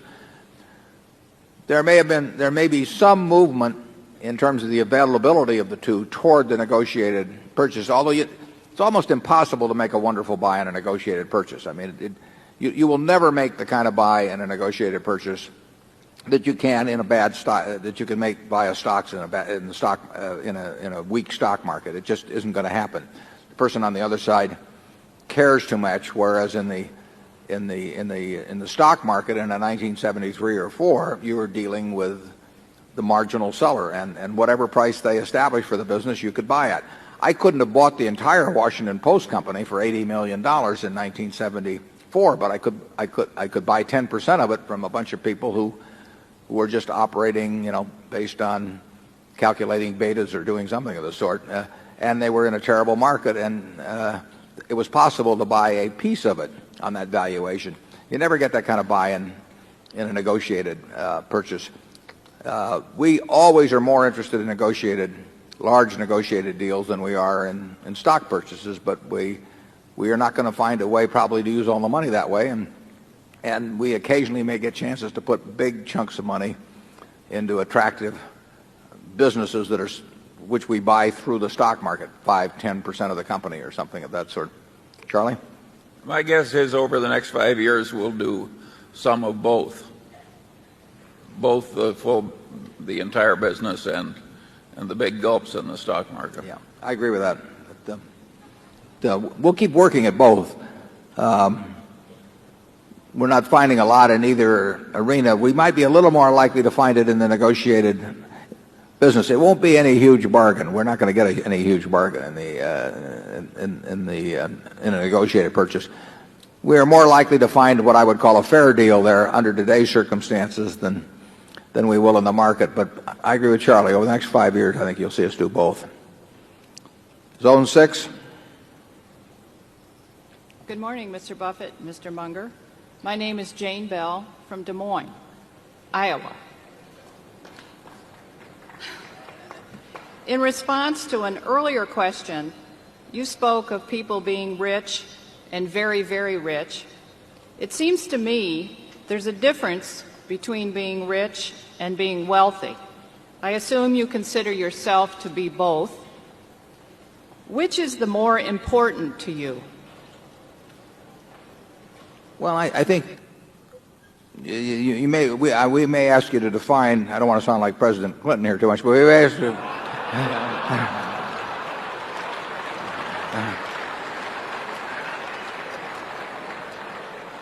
I might want, if you'd really define the rich and wealthy so that I get the distinction, then I think we can give you a better answer on it. Well, in my mind, being rich is having an awful lot of money. Mm-hmm. Being very, very rich is having even more. And being wealthy doesn't necessarily equate to having a lot of money. But what does it equate to then? I just want. I think I know what you mean, but I still want you to clear it up before I give you an answer on it. Well, this, of course, is my opinion. I mean, you can be wealthy in health, for example, and I agree with you that certainly there'd be nothing you'd value more than good health for yourself and your family. But you go ahead. Well, I believe you're starting to get it. Mm-hmm. Have patience. No, there's no question about it. I mean, the money makes very little difference after a moderate level. I tell this to college students that I talk to. I mean, they are basically living about the same life I'm living. We eat the same foods. I mean, that I can guarantee you. And there's no important difference in our dress. There's no important difference at all in the car we drive. There's no difference in the television set that we sit there and watch the Super Bowl on or anything of the sort. There's really no difference in they've got air conditioning in summer and I got air conditioning. They got heat in winter. And almost everything. So any importance in daily life, we equate on it. The one thing I do is I travel a lot better than they do. Net jets. So the travel I do a lot easier than they do. everything else in their lives, it just, I'll switch places anytime. It doesn't make any difference. Then you get down to the things of health and who loves you. I mean, there's nothing, if you have a minimum level of, you want to have enough so that you eat 3 times a day and that you sleep in reasonably comfortable surroundings and so on. But everybody in this room has that, and yet some of the people, by the definition that you've given, are obviously much more wealthy than others, and it's not measured by their net worth if you define it that way. And I don't disagree with that definition. I might not use the term wealth in describing it, but I'd certainly maybe call it well-being or something of the sort. Charlie?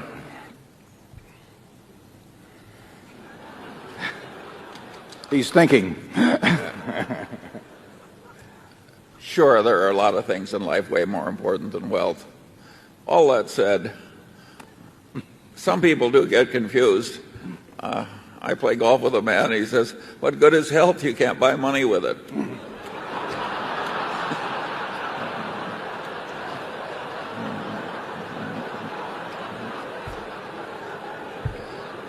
Did I ever tell you about Charlie's twin brother that he golfs a lot with?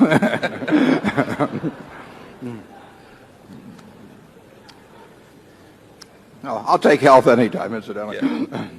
So will I. No, the important thing, even in your work, is to an extreme extent, it seems to me, is who you do it with. You can have, if you're going to spend 8 hours a day working, the most important thing isn't how much money you make. It's how you feel during those 8 hours in terms of the people you're interacting with and how interesting what you're doing is and all of that. Well, I consider myself incredibly lucky in that respect. I can't think of anything I'd rather do, and I can't think of any group of people I'd rather do it with. And if you asked me to trade away a very significant percentage of my net worth, either for some extra years or being able to do during those years what I want to do, I'd do it in a second. Zone 7. Hi, my name is McCall Bang. I'm from Central Florida. It's nice and sunny there. Not so bad here either now. My question was, last year somebody asked about the pharmaceutical companies and the aging baby boomers, etc. And you said it was difficult to single out individual companies, and I believe Mr. Munger succinctly said that we blew it on that one. I was wondering, however, if the idea of regulation and the specter of what happened in 92, 93 with an unelected politician kind of dampened the whole industry for a period there. If that plays a part in giving you a little ambivalence about investing in that area for the future, is that simply an unknowable, or with all the, a lot of the political things we see here today, if that causes you some concern about the future of that area? I know that you're concerned about the growth of companies having to spend money in Washington with regulation, etc. So I'd like to know your thoughts, specifically if you have some ambivalence because of future regulation with pharmaceutical companies. Well, if we could buy a group of leading pharmaceutical companies at a below market multiple, I think we'd do it in a second. And we had the opportunity to do that in that 1993 period, as you mentioned, and we didn't do it. So we did blow it.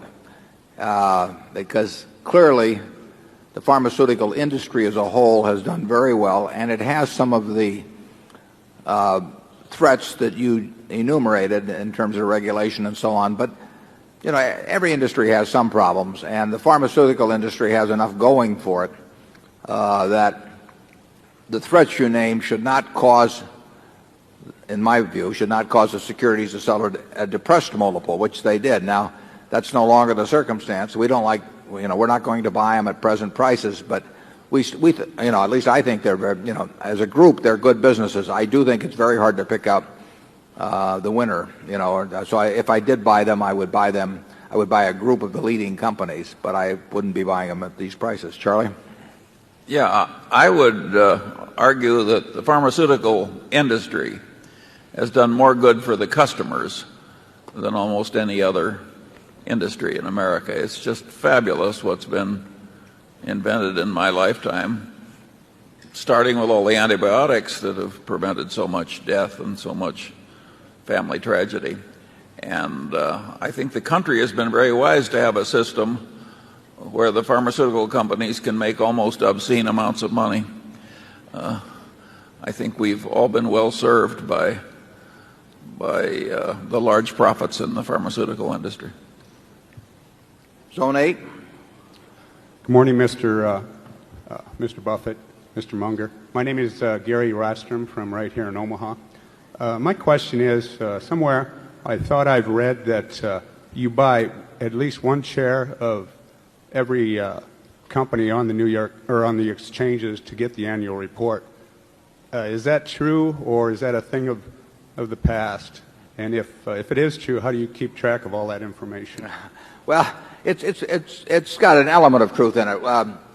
Many years ago, I did buy one share of a great many companies, and I'd get these dividend checks for 8 cents and 10 cents, and I used to pay my bridge losses by endorsing these checks by the hundreds and giving them to the people who just won $1.80. And then no one asked me to bridge games anymore. So I have adopted a new program where I buy 100 shares of a great many companies. I buy them in my foundation so I don't go crazy at income tax time. And I probably, just as a guess, would have a couple hundred companies. So it isn't every company by a long shot.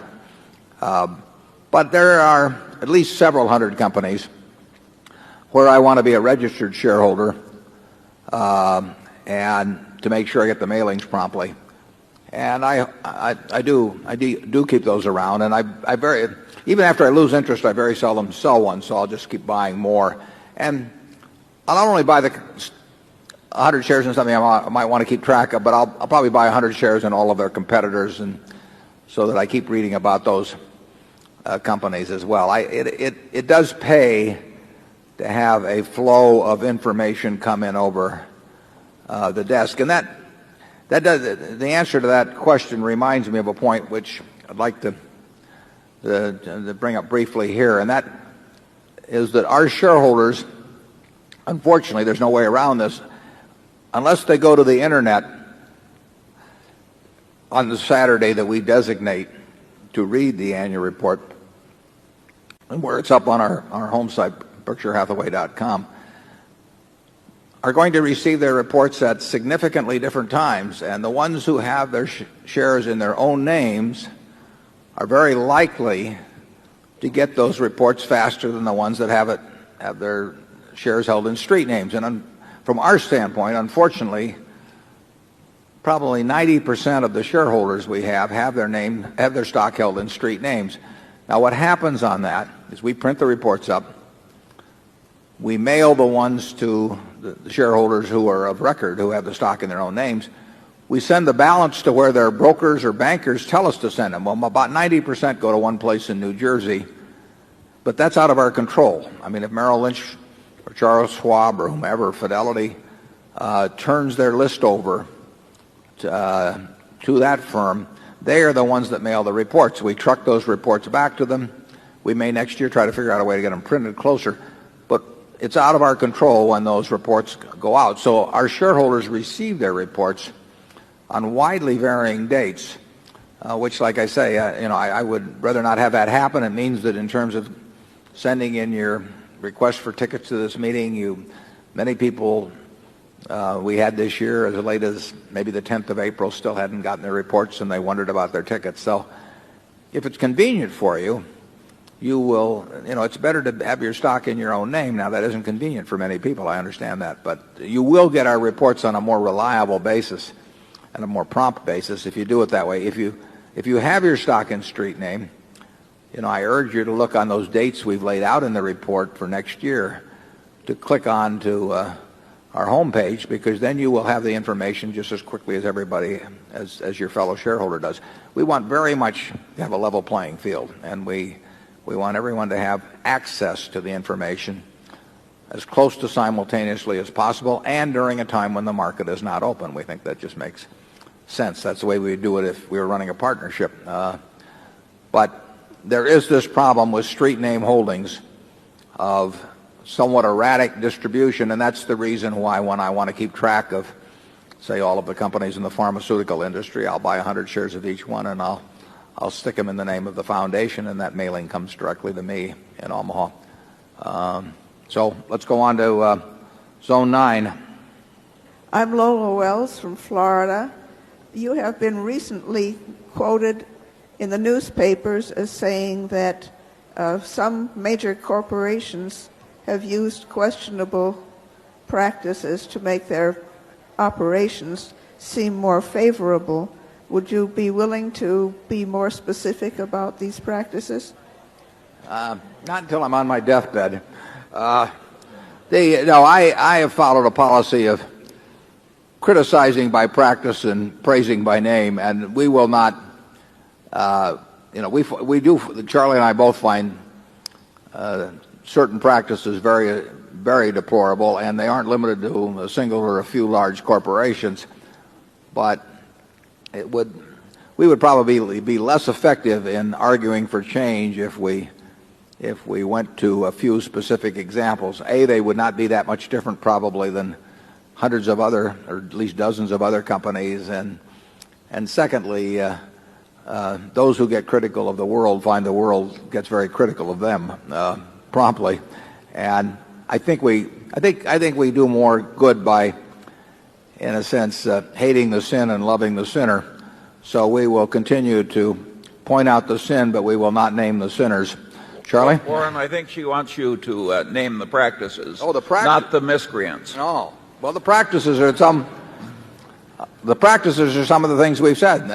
They relate to accounting charges that are designed to throw into a given period a whole lot of things that should have been covered in subsequent periods in the earnings account, or to smooth out or to inflate earnings in future accounts. There's a lot of that being done. There's a lot of it's been done. The SEC under Arthur Levitt, who I admire enormously for his efforts on this, is making a concerted attempt to get a corporate America to clean up its act on that. But it'll only be because somebody hits them over the head. I mean, it has become totally fashionable to play games with the timing of expenses and revenues, and frankly, until the SEC got tougher, in my view, the auditors were not doing enough about it. I think that in terms of hiding compensation expense and not recording it in the case of options and all of that, I think companies now have the option of recording option costs in the income account, but you have not seen any great flood of people doing it. And actually, the way they show it in the footnotes is quite deceptive in my view, because they try to make assumptions that minimize what the income account impact would be, but the cost to the shareholder is what counts. I mean, that is the compensation cost as far as we're concerned, and that's been minimized. The whole effort to engage in pooling rather than purchase accounting has seen a lot of there's been a lot of deceptive accounting in that respect. There's been deceptive accounting on purchase accounting adjustments. So those are the kind of things we're talking about. Charlie? Yeah, it's the big bath accounting and the subsequent release back into earnings of taking an overly large bath that create a lot of the abuse. We could name names. We won't. But, I mean, we have seen firsthand managements who think they are doing, they say they're doing what everybody else does. The truth is they are now, because everybody else is doing it. And it takes some outside force, in this case probably the SEC, it should have been the auditors, to clean up the act. Because once it becomes prevalent, the fellow who says I'm going to do it fair and square, all of a sudden becomes at a disadvantage in capital markets. He's penalized, and he says, why should I penalize my shareholders by doing something when legally I can get away with doing something else? Charlie? Nothing. Good morning, Mr. Buffett and Mr. Munger. My name is Robert McClure, and my wife and I live in Singapore. My question concerns insurance. In the 1994 annual report, you made the following remarks, and I quote, "A prudent insurer will want its protection against true mega catastrophes, such as a $50 billion windstorm loss on Long Island or an earthquake of similar cost in California, to be absolutely certain. That same insurer knows that the disaster making it dependent on a large supercat recovery is also the disaster that could cause many reinsurers to default. There's not much sense in paying premiums for coverages that will evaporate precisely when they are needed. So the certainty that Berkshire will be both solvent and liquid after a catastrophe of unthinkable proportions is a major competitive advantage for us," end quote. As I said, that was in the 1994 annual report.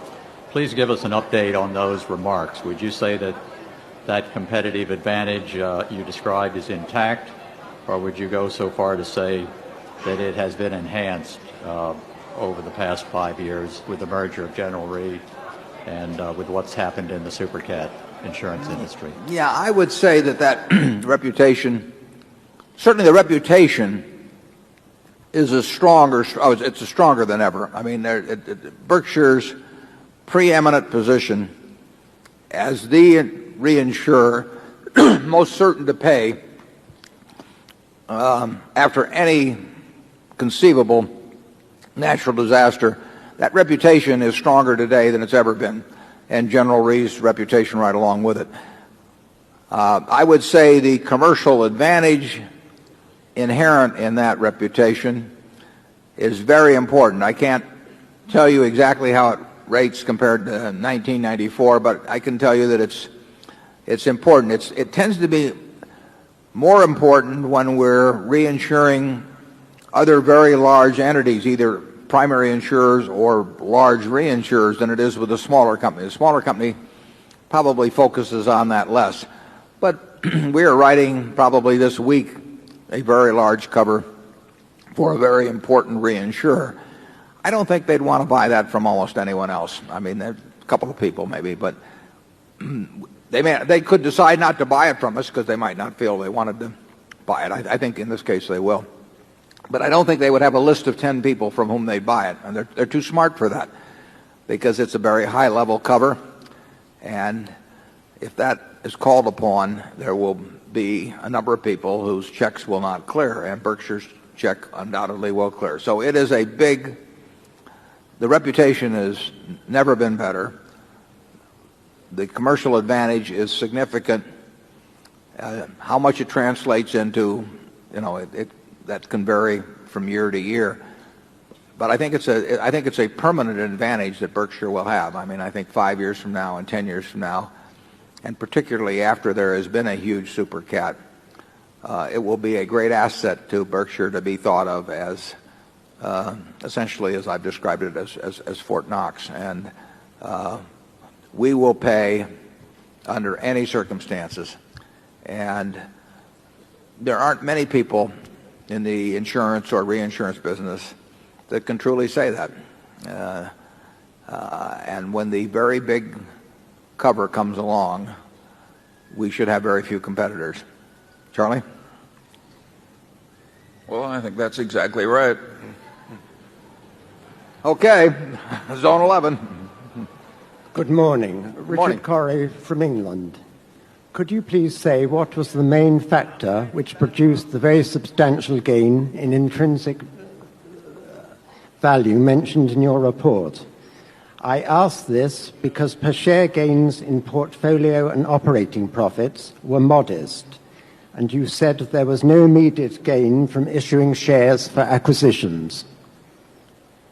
Well, we did increase the float per share very significantly last year. I mean, the invested assets per share. And I would say that GEICO's business was worth far more at the end of the year than at the start of the year, and that was our largest subsidiary at the start of the year. And if anything, GEICO's competitive position continues to improve. I would say that Executive Jet is a natural fit into Berkshire, and we paid a significant sum for it, but that it will be a very, very big company 10 or 15 years from now. And perhaps, well, I'm almost sure it'll get there sooner as part of Berkshire than it would have gotten there otherwise. And its dominance may be even greater over the years as part of the Berkshire family than it would have independently, although it would have done very well independently. I mean, it had a terrific management. It started early, and they had the most service-oriented company you could imagine. So it would have done fine without us, but I think it will do even considerably better and get there faster with us. So I think in the aviation field, certainly in the primary insurance field, we had large gains in intrinsic value. And I think that additionally we had a significantly greater amount of invested assets per share to work with. So I feel good about what happened with intrinsic value last year. The problem is doing it year after year after year. Charlie?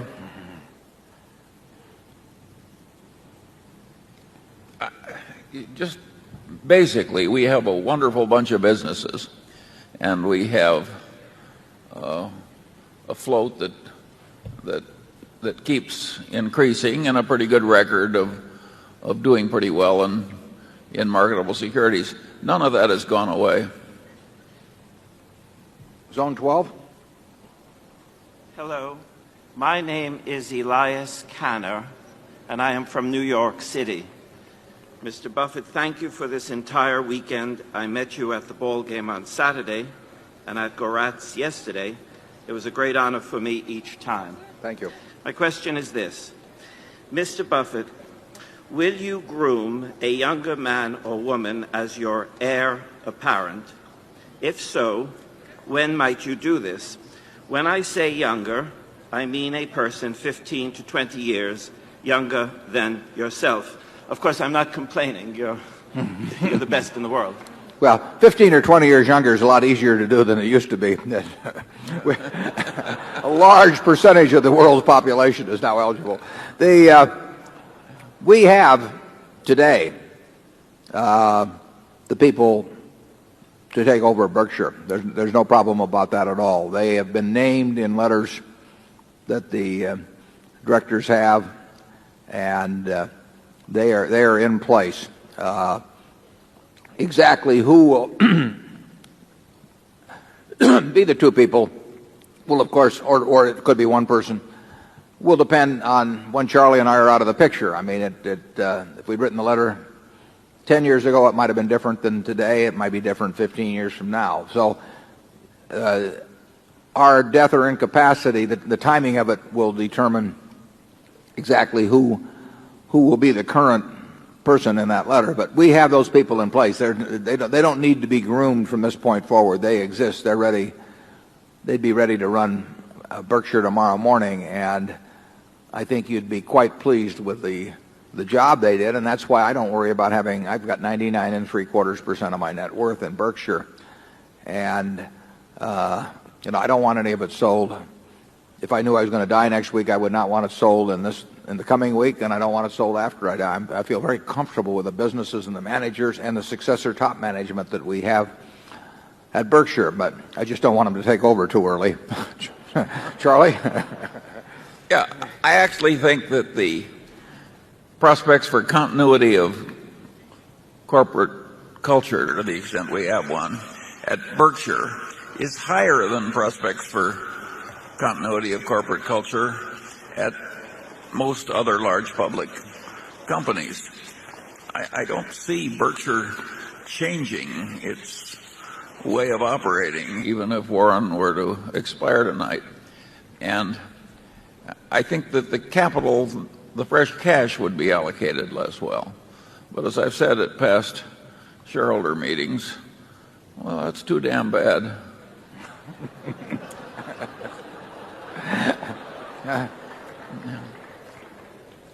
That's why we don't have a public relations department. By the way,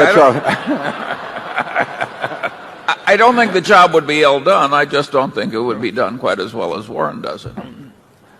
Okay, Zone 13. Good morning, Mr. Buffett and Mr. Munger. I'm Carrie Blecker from Wellington, Florida. Thank you for stopping by the convention center before, Mr. Buffett. It was nice to see you again. My pleasure. Recently, much has been made of the fact that Berkshire is the largest company to not be included in the S&P 500. Do you gentlemen have an opinion or what is your opinion as to whether Berkshire should be included and why? Thank you. Yeah, that's a question we've gotten asked quite often since the General Re deal was announced.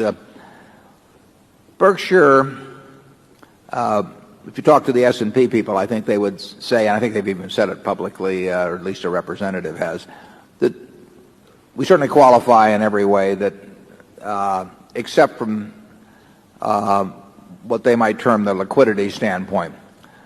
It's probable that maybe it's 6%, maybe 7% of the investment funds, the equity funds in the United States are indexed, and the number or the amount is going up somewhat as we go along. I saw an article to the contrary on that, but I think they had it wrong. The amount of money, index money, is, in my view, rising month by month. So if you were to put Berkshire into the index tomorrow, in effect, you'd have a market order to buy 6 to 7% of the company, or roughly 100,000 shares of A. That would not be good. The stock would obviously spike up dramatically, as some stocks already have when they've been added. There have been some. I've looked at the list of all the companies that have been added, and some have moved up substantially. And we would have there'd be even more impact at Berkshire than the typical stock, because our stock is fairly tightly held. Most people don't want to sell it. There are two solutions to that. Three solutions, being one of them being not to put us in the index. But we are I think probably the most significant company in the United States that isn't in the index in terms of market value and a lot of other factors. So if you want to put Berkshire or a company like it in the index and not have some crazy market aberration, you could have one of two things happen. And this would be true, I think, more and more of other companies as well as they add them to the index and as more money gets indexed. One, you could have the company agree that at the time it was added to the index, that simultaneously the company itself would sell an amount of stock that was about equal to the index buying that would be generated. In other words, if we were to offer 100,000 shares roughly of A stock at the same time as being added to the index, that would neutralize the index buying. The only problem with that is we don't want to sell 100,000 shares or 10,000 shares or 100 shares of A stock at Berkshire unless we have some very good use for the money. It isn't going to happen. So we are not going to do something like that just because we want to be in an index. The other possibility, and I believe this was used in Australia when a very large mutual life company converted to stock. I think it was the largest company in Australia, AMP. And that would be to phase in the weighting of a stock like Berkshire. And I think later on they may have to do it for all stocks. But phase in the weighting, say, over a 12-month period, so that it was 1/12 weighted the first month, 1/12 weighted the second month, and so on. That means, in effect, there would have to be a market order once a month for a 0.5%, roughly, of Berkshire. Well, I don't think that would be very particularly disruptive. And I think there would be, once you knew that phase-in was coming, there would be some anticipation so that you would not get big spikes in the stock and dips subsequently. I think that would be a logical way, but Standard & Poor's to date has not had to do that sort of thing, and they may have various reasons and various good reasons for not wanting to do that. Now, if indexation continues to grow as it has, and you get a situation where 15% of the money becomes indexed, I think they're going to have to come up with some approach similar to one of these two that I've named, or that it will simply get too disruptive to the market. It would be interesting. I know American Online has behaved very well since it was introduced to the S&P some time back, but I would think that it might get to be the case that that if you simply shorted the companies that got added to the S&P after the S&P effect had been felt, you might find that those stocks would tend to underperform as that one artificial buy order, in effect, its impact wore off. So I think something is going to happen. I think indexation has far exceeded what anybody anticipated, including S&P or including me or Charlie.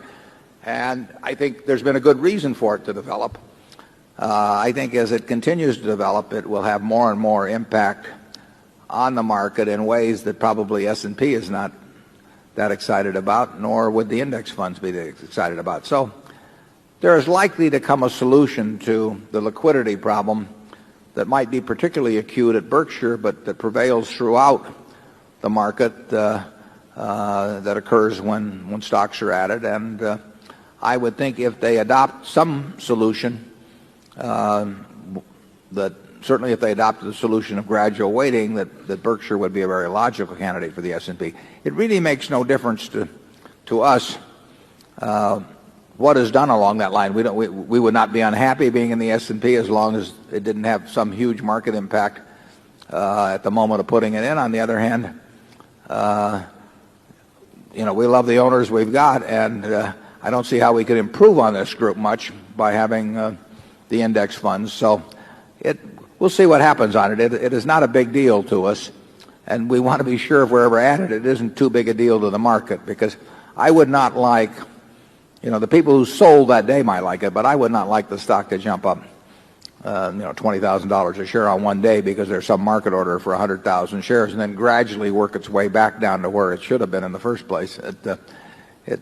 No one benefits from that except the people who sell in the very short term, and that is not the group that I primarily worry about. Charlie? My guess is that Berkshire will eventually be in the S&P index. Somebody will figure out how to do that sensibly. Maybe not soon, but someday. Okay. Zone 1. Okay. My name is James Claus, and I am here from New York City. Mr. Buffett, Mr. Munger, today we've already heard you talk about a few countries outside of the U.S. here, and my question is, if you were directly investing in equities outside the United States, what would be your requirements for the market as a whole? And by this I mean things like the transparency of the accounting system, the breadth and liquidity in the market, the rights of shareholders, the stability of the currency. And it'd be nice if you'd mention a few of these countries. Kind of just a little addendum there is, for the companies in these countries, how relevant do you believe the reconciliation to U.S. GAAP contained in Form 20F really is? Well, the answer is most of those points you mentioned would be of interest to us. We'd have to rule out anything where the markets aren't big enough. I mean, we are looking to put hundreds of millions of dollars into any single investment at a minimum. Certainly, we think in terms of 500 million as being a minimum. We make exceptions to that. And that's going to rule out a great many companies. Transparency of accounting and accounting rules, we care about that, but we can make adjustments mentally. In some respects, we may think in certain countries accounting is better than here. And so as long as we understand the accounting system, we will be looking toward the same kind of a discount model in our mind of how much cash is this business going to generate over years and how much is going to have to be put into it. And it's the same sort of calculation that goes into our thinking here. And here we don't follow strictly GAAP accounting in our thinking. So the accounting differences would not bother us as long as we understood those accounting differences. The nuances of taxes, the corporate governance that you mentioned could make a difference. If we thought corporate governance was far inferior to here, we'd have to make an adjustment for that fact. But I would say that in most of the major countries, the countries that have stock markets that are big enough so we could take a real position, it's a possibility that we would invest in any of them. We wouldn't rule out, Japan, Germany, France, England, the major markets. Now, it's important to recognize that in all the world's stock markets, something like 53% of the value is in the U.S. market. I mean, here we have 4.5% of the world's population, but 53% of the value of all public is represented with companies in the U.S. market. So we are a big part of the pie. But we're very willing to look at almost all of the rest of the pie as long as we're talking about markets that are big enough to let us put real money into them. Charlie? Well, so far we haven't done much, and Warren has said, but we don't have a rule against it. What more can we say? We can say zone 2. Good morning, Mr. Buffett. My name is Jean-Philippe Kramers, and I'm coming from London, England. I have a question regarding Coca-Cola. The first part is, are you worried that the earnings of Coca-Cola might continue to be affected by the weakness in the emerging markets and the strength of the dollar over the next few years? And the second part is on the P/E ratio of Coca-Cola at 35 times earnings. Are you worried about the potential rise in interest rates? And is it linked to your views on inflation that you are not worried about the rise in interest rate? Thank you. Well, in relation to the strength of the dollar, which means that profits in foreign currencies don't translate into as many dollars, we don't have any big feeling on that. I mean, if we had strong feelings about the dollar's behavior vis-a-vis the yen or the euro or the pound or whatever it might be, we could give vent to those views by actually buying or selling large amounts of foreign exchange. We don't know which way the dollar is going to go. So I have nothing in my mind in regard to any decision on buying or selling Coke that would relate to any prediction in my mind about the course of the dollar. The earnings of Coke have been affected by the strength of the dollar in the last few years, particularly the strength against the yen when it went from 80 odd to 140 odd.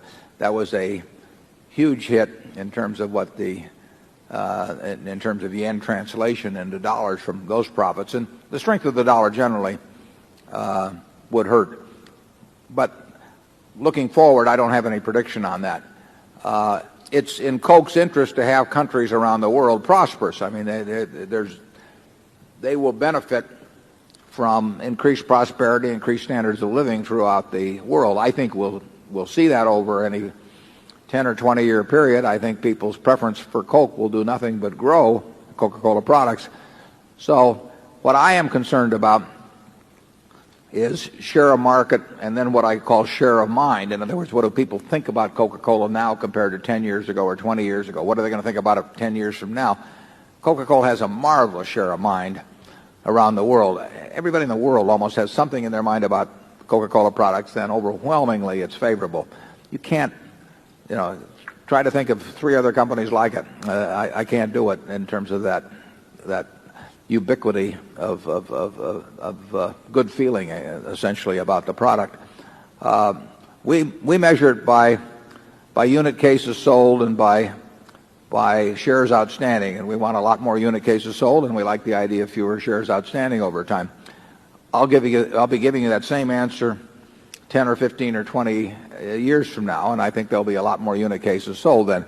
It is true that the case growth slowed starting in the second half of last year and continuing through the first quarter of this year. But that's happened from time to time in the past. In my view, that is not it's not an important item. It may be an important item in what the stock does, in a 6-month period or a 1-year period, but we'll be around 10 years from now, and Coca-Cola will be around 10 years from now. And right now we own 8.1 or 2% of Coca-Cola, and we'll probably own a larger percentage 10 years from now because they'll have probably repurchased some stock.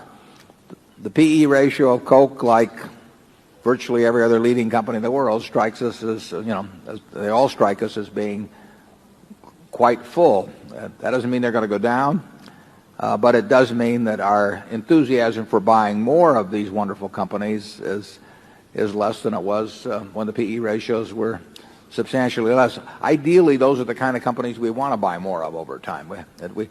We understand their business. guess is that there's a reasonable chance, at least, that sometime in the next 10 years we buy more shares of either Coke or Gillette or American Express or some of those other wonderful companies we own. We do not like the PE ratios generally, but again, I stress that does not mean they're going down. It just means that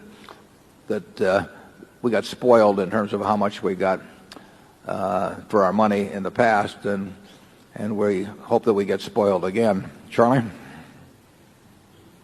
Yeah,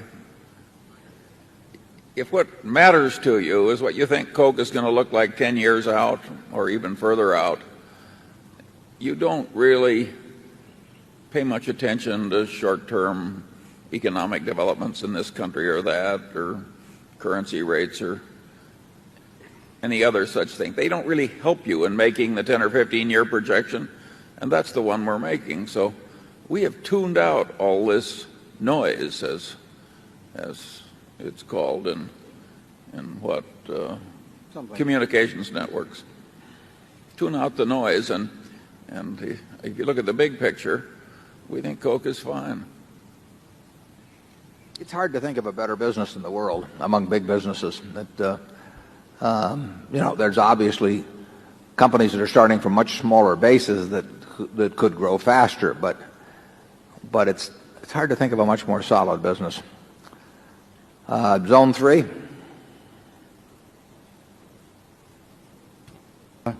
Newport Beach, California. Bruce Lindsay, and formerly from Omaha, Nebraska. And I have a question. Some time ago, I read that you were buying silver. I never knew the reason why you were buying silver. Well, we covered the silver purchase in the 1997 annual report for a special reason. Well, it was part of a group of 3 unconventional investments we made, and one of those investments was of sufficient size so that we felt people ought to know about it specifically. And then we felt our shareholders ought to know that we sometimes do things that they might not have guessed that we would do from reading past annual reports. So we named the 3 unconventional investments. But in this year's report, we have stated that we will not be naming those investments unless one of 2 things happens. One is that they become of a size that you should know about them specifically in order to evaluate the kind of thing we do in Berkshire and the commitment of resources that has been made. Or 2, if regulatory authorities obviously if they require us to report it, we'll report it immediately. Or in the case of silver, a year plus ago, an important regulatory authority indicated that they'd prefer if we report it. We weren't required to do so, and our desire is to cooperate on that anyway, so we did report it.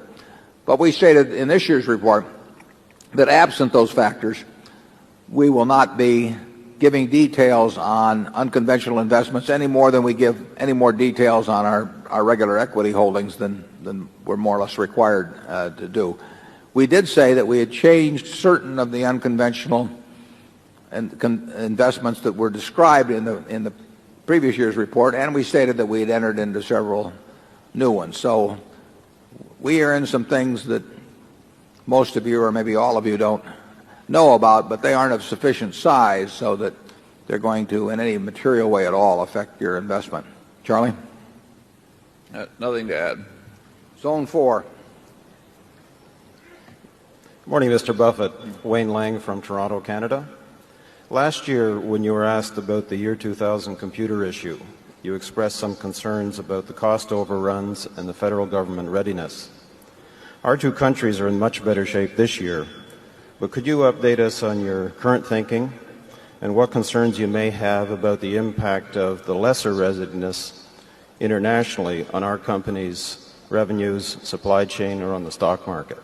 Yeah, last year I think I also told you I didn't really consider myself an expert on this, and what I tell you is just what I pick up from being on audit committees or talking to people who are a lot smarter than I am in this sort of area. But that doesn't mean they're right on it, because they weren't talking about it 15 years ago when they should have been talking about it.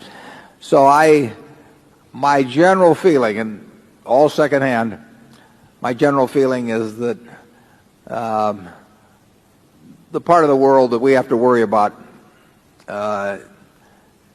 is in pretty good shape. It's cost a lot of money in various places. It's cost us some companies it's cost a terrific amount of money, but I do not think it's going to be a big deal. And I could be wrong, but I'm less worried about it being a big deal today than I was a year ago.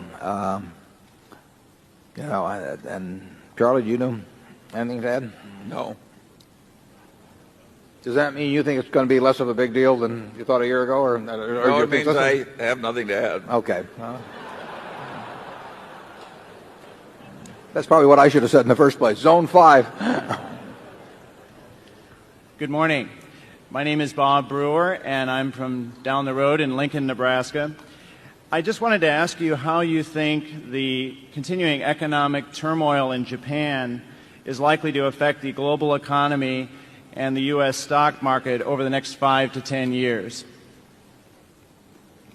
Well, Charlie and I are no good on those macro questions, but I would say this. I mean, the Japan problem has been around now in financial markets and banking systems. So it's been around for some time now. So I see no reason why it should have more impact on the rest of the world now than it has had in the last few years. And I would say it's had certainly very little effect on the U.S. in the last few years. And it's no factor in our thinking at all in terms of what we would buy or sell tomorrow morning. I mean, if we got offered a good business tomorrow, unless it was directly involved, I mean, its primary business was in Japan, but if it was a business in this country, that's not something that we would be thinking about. We would be thinking about the specifics of that business.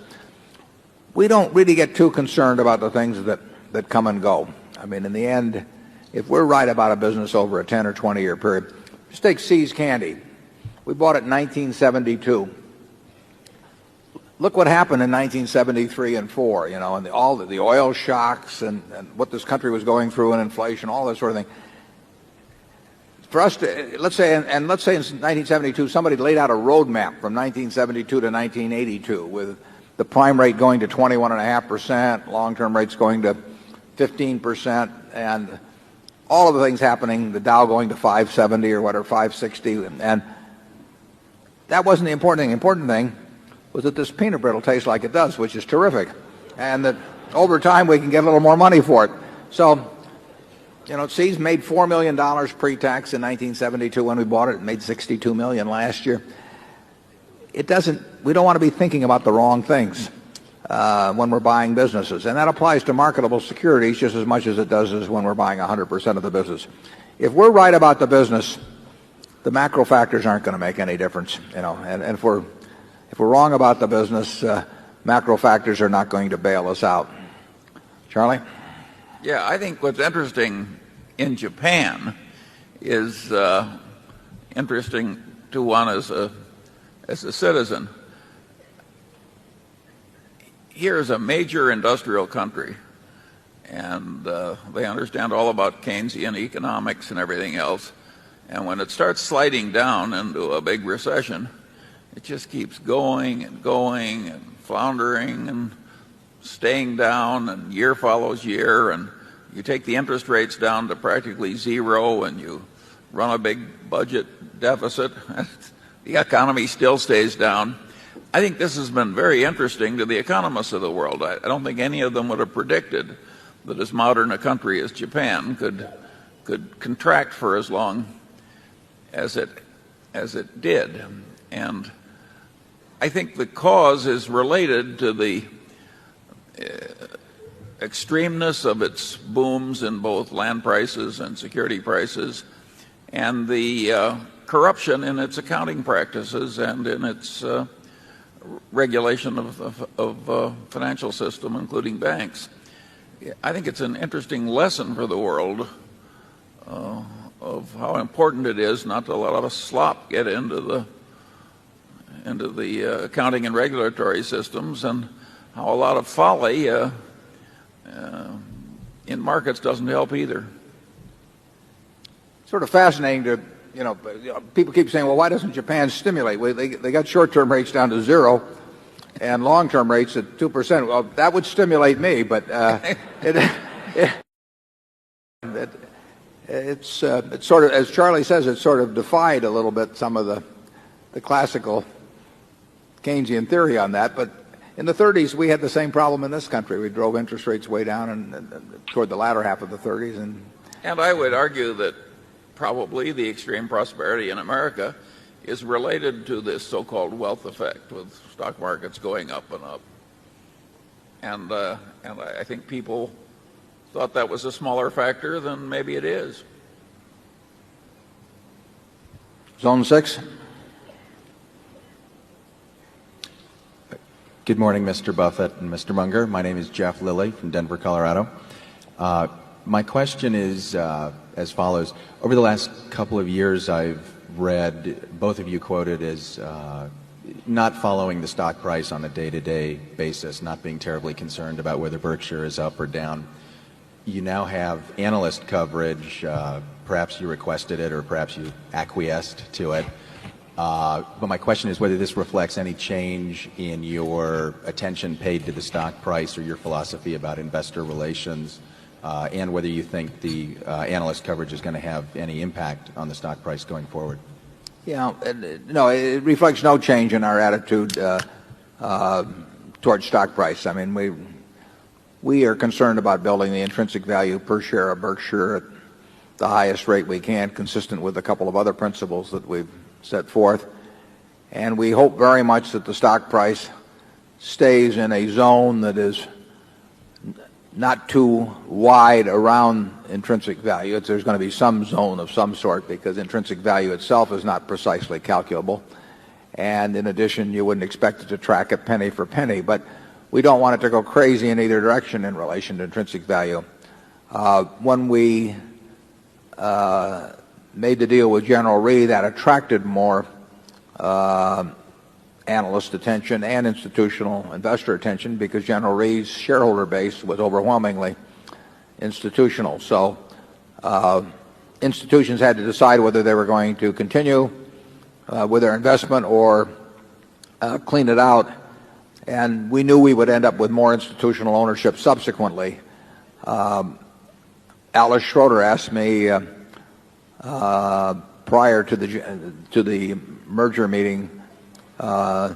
She said they were a group of institutions that were coming to the meeting, which I liked. I mean, the fact that they were serious enough about their investment to come and see what Berkshire was all about. And a few of them even had a requirement, I think, from their own boards that they at least have sat down with management. So I spent an hour or so with a group that she had put together and that came to Omaha. But that's the last contact I've had with any institutional investor. And we will have no special meetings with institutional investors or anything. I mean, they are absolutely welcome to attend this meeting to get all of the information that's dispensed. I think it's very useful, frankly, to have an analyst or two that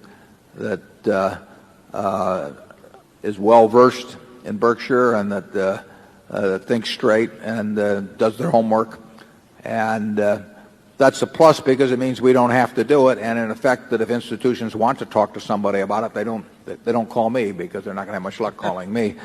And they can call Alice or some other analyst that wants to do it. And that's perfect. We have a non-paid. It is not investor relations, because that's thought of somebody as sort of pumping your stock. But at least we have an information office now, a non-paid information office. And that goes along the grain of my nature.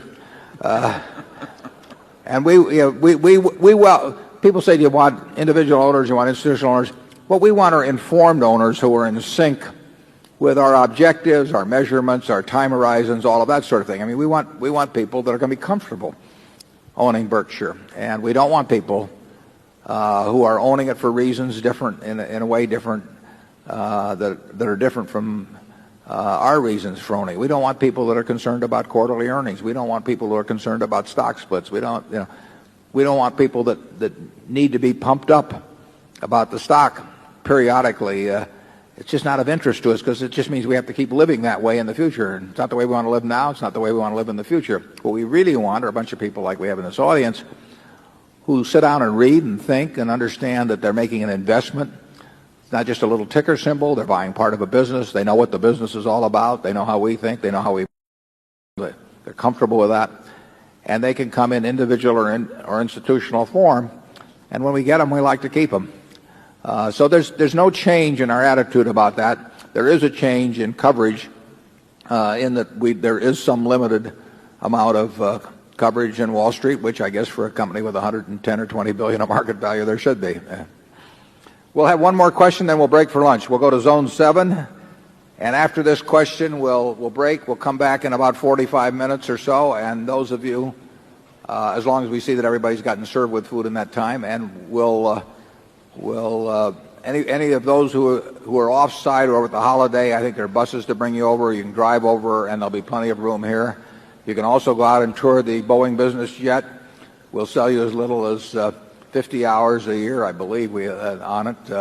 So take your wallets at lunchtime. Yeah. Good morning. My name's Mark Rabanov from Melbourne, Australia.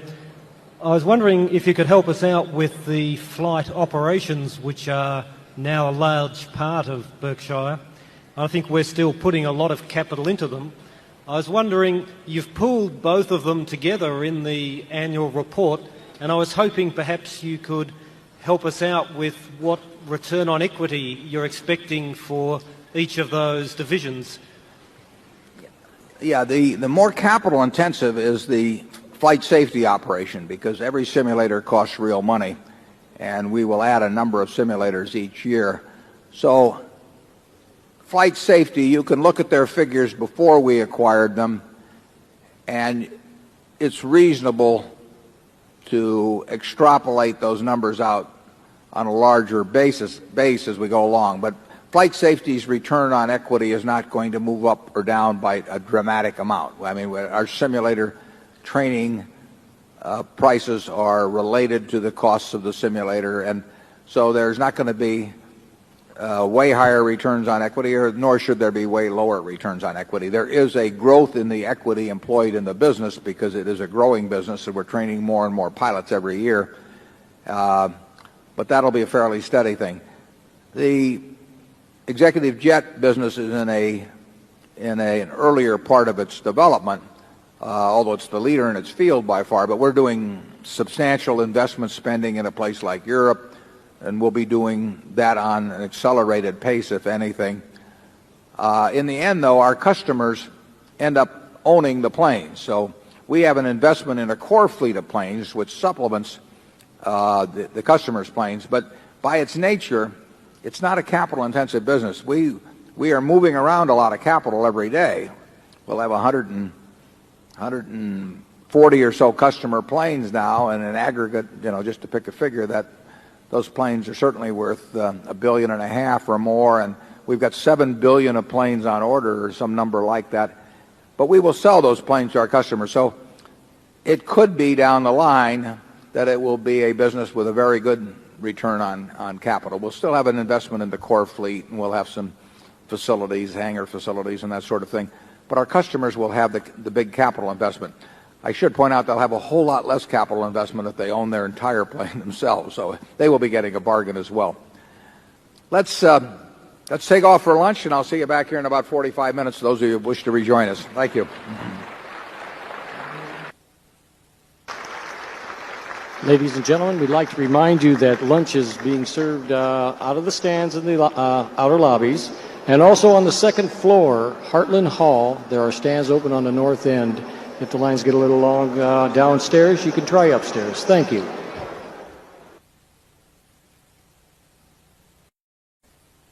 Yeah.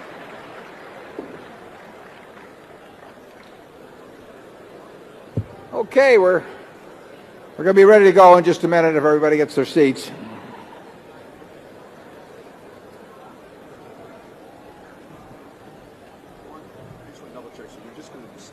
One through eight.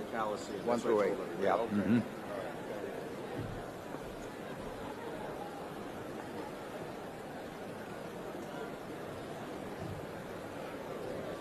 Oh, we've got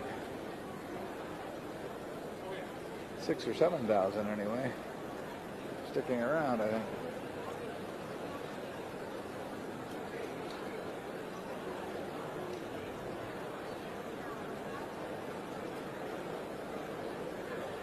Okay, if anyone who has questions wants to go to the microphone, we're going to start here in just a minute, and we will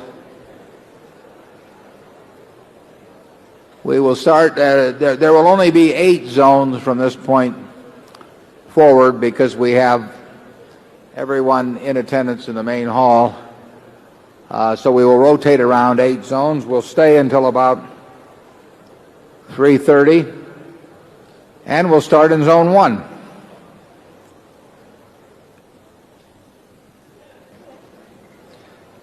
My name is Charlie Sink. I'm from Lexington, North Carolina, as you can tell by the accent. My question relates to the General Re purchase. I wondered, I've read your letters through the years, and I've been trying to learn a little bit about investing in insurance companies. Did you buy General Re mostly because, I know mostly because of the float, because you think you can grow the float? I know it's not growing significantly now. Or did you buy it because you felt like you could do better with the investments? I've read also that companies who seem to be trying to follow the Berkshire model are trying to get a certain amount of investments to equity. Is that something that you focus on? And that's my question. Yeah, the first 2 parts are correct. We certainly. We don't think the float will grow rapidly in the near-term future at all. The float changed. It actually declined very slightly in the first quarter, and at a level of $6 billion or so of premiums, the paid losses are likely to run at a rate that would cause the float to remain more or less steady. So it will take a period when premiums grow for the float to grow. And the premiums would have to grow fairly substantially to have any significant impact on the float.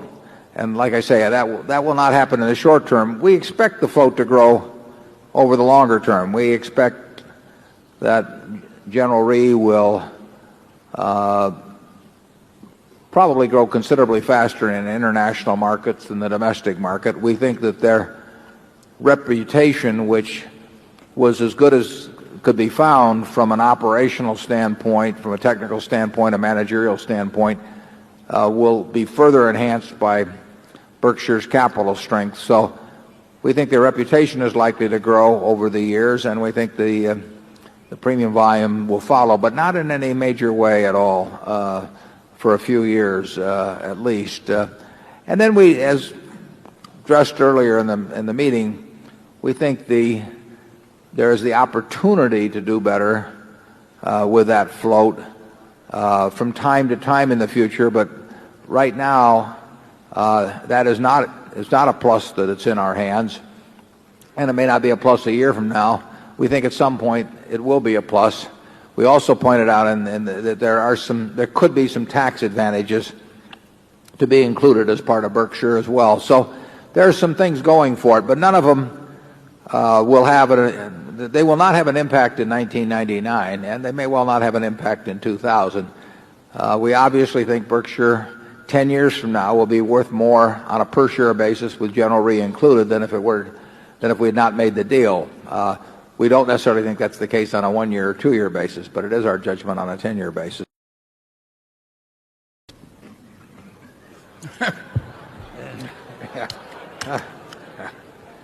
I would say that if we, in the future, do as 1/3 as well with the new float that came to us with General Re as we've done on average in the past, it will work wonderfully. If you take our past use of float in the history of this company, it would be an interesting study if anybody ever stretched it out. Zone 2. Good afternoon. My name is Greg Keza from Oakland County, Michigan. I'd like to thank both of you gentlemen for your hospitality this weekend. My question deals with price deflation. Could you please explain how technological advances and productivity increases are affecting our non-fixed fixed income holdings, especially insurance? Well, I think that to the extent your question implies the question, how has technology affected the inflation rate, the advances in technology?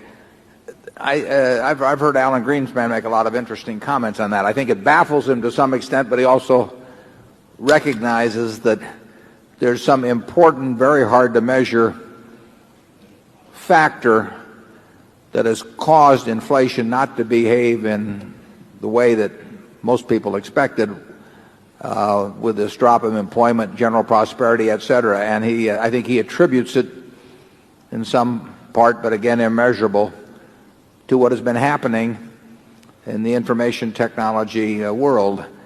Obviously, low inflation is good for fixed income investments, but that's been reflected to a significant degree in a long-term rate that's at about 5.5% now. It does look at the moment like an almost perfect world in terms of the macroeconomic factors, and that probably is a reason why people are enthused about stocks, and it's a reason, and it's a good reason in terms of price inflation. It's a good reason why bonds have behaved well over the last, really, since 1982. I don't know the answers to what it means for the future. I have to believe that it's very good for this country to have the lead in information technology that it does on the rest of the world. I mean, it seems to me as a non-expert that we are so far ahead of the rest of the world in terms of having the leading companies and the money flowing into it, the brain power flowing into it, that it's hard to think of who's in second place. And I think that's helped this country in some very significant way, but I don't know how to measure it. Charlie? Well, I would say that Berkshire's businesses, on average, are less likely to be obsoleted by new technology than businesses generally. No steel-toed work shoes. I do not anticipate a significant change in the technology. And I think we have more of the stuff that's sort of basic and hard to obsolete than many other corporations do. Yeah, as we mentioned in the report, we think all of that activity is very beneficial from a societal standpoint. Our own emphasis is on trying to find businesses that are predictable in a general way as to where they'll be in 10 or 15 or 20 years. And that means we're looking for businesses that, in general, are not going to be susceptible to very much change. We view change as more of a threat into the investment process than an opportunity. That's quite contrary to the way most people are looking at equities now. But we do not get enthused about, with a few exceptions, we do not get enthused about change as a way to make a lot of money. We try to we're looking for the absence of change to protect ways that are already making a lot of money and allow them to make even more in the future. So we look at change as a threat, and whenever we look at a business and we see lots of change coming, 9 times out of 10 we're going to pass on that. And when we see something we think is very likely to look the same 10 years from now, we feel much more confident about predicting it. I mean, Coca-Cola is still selling a product that is very, very similar to one that was sold 110 plus years ago, and the fundamentals of distribution and talking to the consumer and all of that sort of thing really haven't changed at all. Your analysis of Coca-Cola 50 years ago can pretty well serve as an analysis now. We're more comfortable in those kind of businesses. It means we miss a lot of very big winners, but we wouldn't know how to pick those out anyway. It doesn't mean also that we have very few big losers, and that's quite helpful over time. Yeah, the peanut brittle has very little technological change too. Yeah.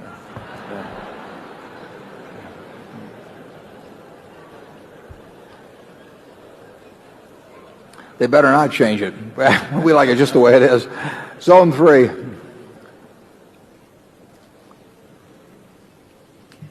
My name is Esther Wilson. I live in South Sioux City, Nebraska. My husband and I will have some new money in the early 80s of our lifehood.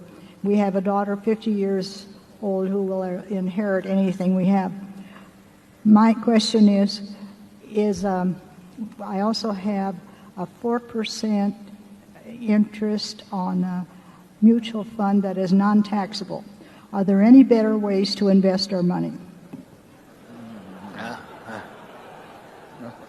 Well, those are tough questions. I mean, I run into friends of mine all the time where they come into a lump sum at a given time, Charlie and I do not have great answers about investing sums of money for people who are not really active in the process. I mean, as we said earlier, if we were working with small sums now, we would start looking at a whole bunch of very small situations and some things that we might know how to do on a small scale. But for the average investor who wants to own equities over a 20 or 30-year period, we think regular investment in some kind of very low-cost pool of money, which might well be an index fund, probably makes as much sense as anything. But it's important to keep the costs down. I have close to 100% of my net worth in Berkshire. I'm comfortable with it because I like the businesses we own. But I didn't buy it at this price either, so I don't like to go. I never recommend anybody buy or sell it. And Charlie, do you recommend anything? I think if there's anybody in the room who thinks it would be very easy to come up with a one-liner for a great no-brainer investment tomorrow with a great slug of new money, I wish they'd come up and tell me what it is. We don't have any solution to that one. It's harder for us now than it has been at other times. Yeah, there's been a couple of times. In 1974, there was something in Forbes, and 69, the reverse of that situation, and then I think I wrote an article for Forbes, I can't remember exactly when it was, about how equities almost had to be more attractive than bonds at that time, and bonds weren't that unattractive. I mean, every now and then you can say you are getting a great deal for your money in equities, or sometimes you can say you're getting a great deal for your money in fixed income investments. You can't say that now, so what do you do? In terms of new money, we find ourselves sitting and waiting for something, and we continue to look. But we are forced to look at bigger ideas. So if we were working with smaller funds, we'd be much more likely to find something than we are in our present situation. As Charlie says, we really don't have any great one-line advice on it. I wish we did. Zone 4, go ahead. The real long-term rate of return from saving money and investing it has to go down from recent experience in America, particularly equity-related recent experience. The wealth of the world can't increase at the kind of rates that people are used to in the American equity markets, and the American equity markets can't hugely outperform the growth of the wealth of the world forever. We ought to have reduced expectations regarding the future generally. Because, we mentioned earlier 53% of the world's stock market value is in the U.S. Well, if U.S. GDP grows at 4%, 5% a year with 1 or 2% inflation, which would be a very good result, I think it's very unlikely that corporate profits are going to grow at a greater rate than that. Corporate profits as a percent of GDP are on the high side already, and you can't constantly have corporate profits grow at a faster rate than GDP. And obviously, in the end, they'd be greater than GDP. And it's like somebody said that New York has more lawyers than people. I mean, there's certain, you run into certain conflicts in the terminology as you go along if you say profits can get bigger than GDP. So if you really have a situation where the best you can hope for in corporate profit growth over the years is 4 or 5%, how can it be reasonable to think that equities, which are a capitalization of that corporate profits, can grow at 15% a year? I mean, it is nonsense, frankly. And people are not going to average 15% or anything like it in equities. And I would almost defy them to show me mathematically how it can be done in aggregate. I looked the other day at the Fortune 500. They earned $334 billion on it and had a market cap of $9.9 trillion at the end of the year, which would probably be at least $10.5 trillion now. Well, the only money investors are going to make in the long run are what the businesses make. I mean, there is nothing added. The government doesn't throw in anything. Nobody's adding to the pot. People are taking out from the pot in terms of frictional costs, investment management fees, brokerage commissions, and all of that. But the $334 million is all the investment earns. I mean, if you own a farm, what the farm produces is all you're going to get from the farm. If it produces, $50 an acre of net profit, you get $50 an acre of net profit. And there's nothing about it that transforms that in some miraculous form. If you own all of if you own all of the Fortune 500 now, if you owned 100% of us, you would be making $334 billion. And if you pay $10.5 trillion for that, that is not a great return on an investment. And then you say to yourself, can that double in 5 years? It can't. The $334 billion. It can't double in 5 years with GDP growing at 4% a year or some number like that. It would just produce things that are so out of whack in terms of experience in the American economy. It won't happen. So anytime you get involved in these things where if you trace out the mathematics of it, you bump into absurdities, then you better change expectations somewhat. Charlie? Well, there are two great sayings. One is, if a thing can't go on forever, it will eventually stop. And the other I borrow from my friend Fred Stanback, who I think is here.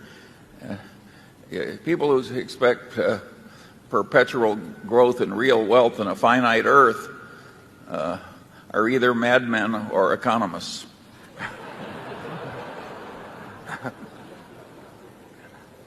Zone 4, please.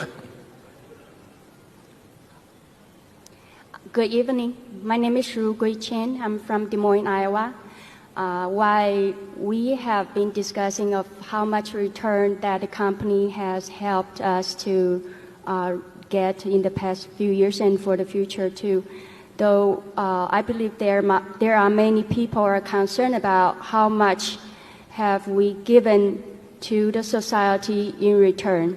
And gentlemen, would you please share with us about your philosophy and the company policies and how much the Berkshire has done in terms of philanthropy and charities? Thank you.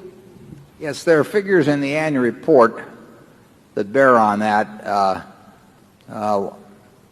One thing we did wasn't entirely voluntary, is that I think we gave about $2.6 billion to the federal government last year in income taxes.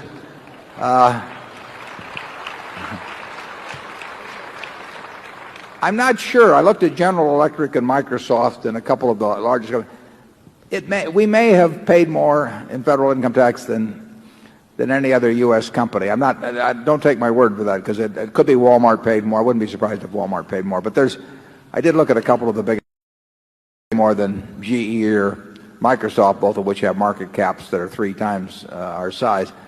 And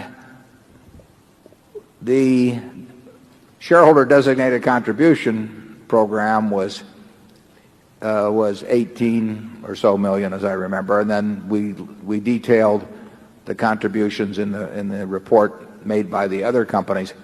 But I would argue that to the extent that GEICO, for example, is a more efficient way of delivering in personal auto insurance than overwhelmingly than its competitors are, and that if 15% is a fair indication of how much it is saving people, that that on a $4 billion of premium volume that there is something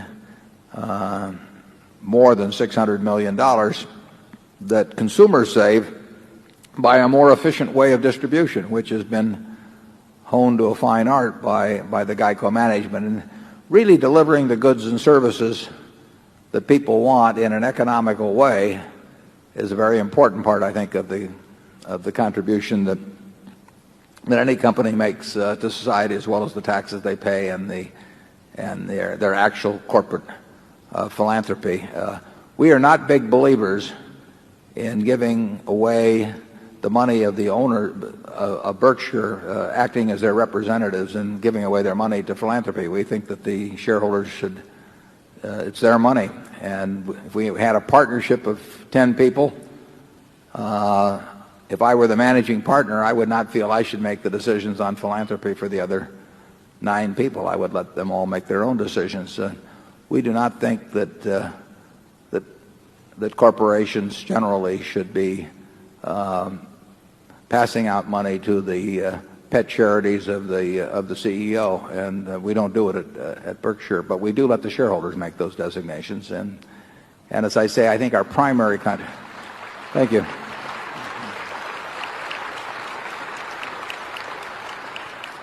I think the best contribution actually we can make to society over 10 or 15 years is finding ways to deliver goods and services that people want to them at lower cost than the alternatives that were previously available to them. Charlie?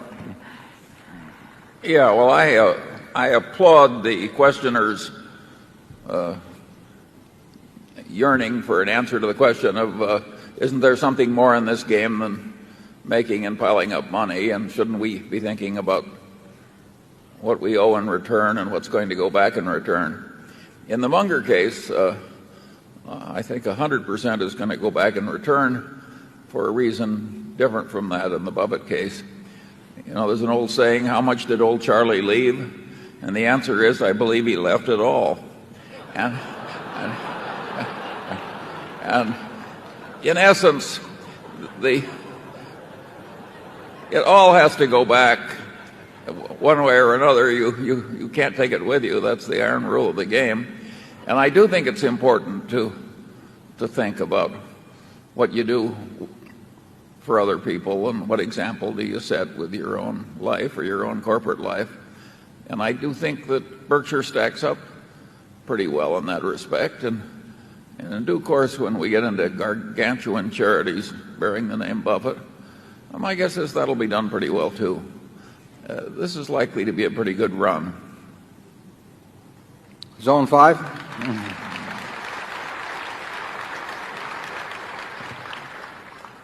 Hi, my name is Michael from New York. First, I'd like to address Mr. Munger. Mr. Munger, it's such a pleasure to be here with you, as well as Mr. Buffett. And if you could just say hi to my wife for a second. Her name is Jane. Next, I understand your secrecy on unconventional investments, but Mr. Buffett and Mr. Munger, could you please tell me your insight on market conditions for oil and silver? He asked you, Charlie.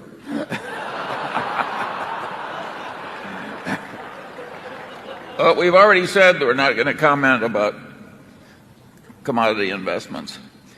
I will cheat a little on that. Eventually, the price of oil has to go way up.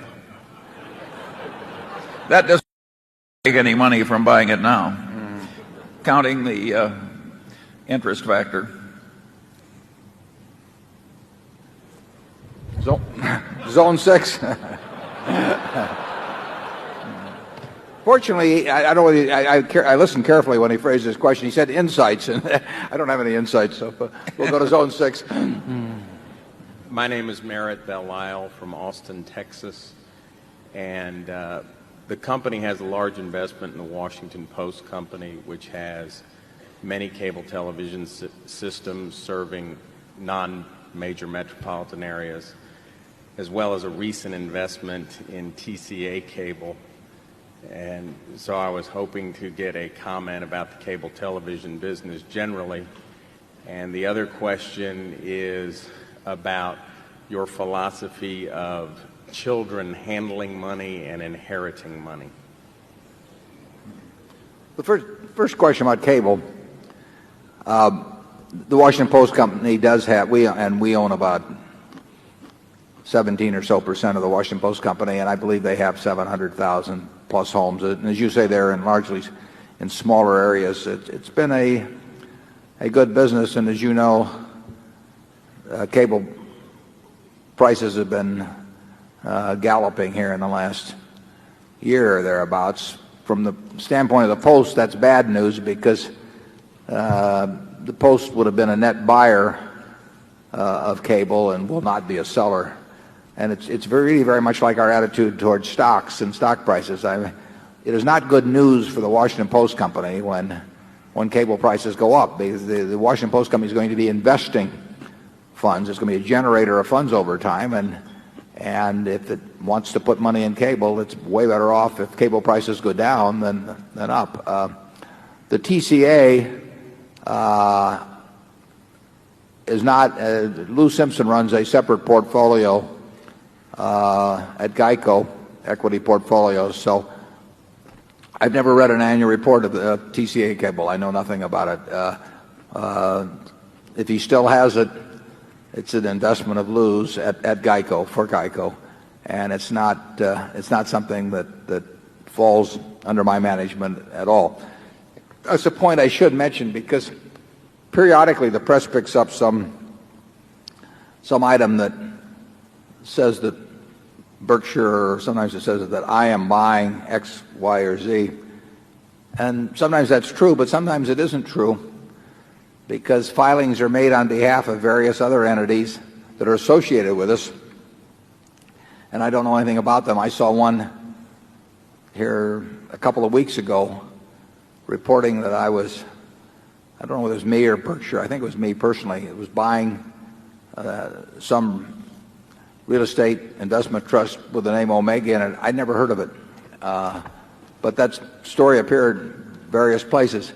Well, I can assure you I filed no form with the federal government that said that I was buying that stock, although you would have deduced that from certain press accounts. But various other entities, I think that there may be a subsidiary of General Re, New England Asset Management, that may have to report periodically on what they do. And since General Re is owned by Berkshire and New England Asset Management's a part of General Re, who knows what they pick up on that. So I do caution you generally to be a little careful about reports as to what is being bought or sold by me or by Berkshire Hathaway. Now, as I remember, there was a second question that I didn't like quite as well to answer. Charlie, you want to tackle that one? Well, I think there was more interest in the future of cable. That is,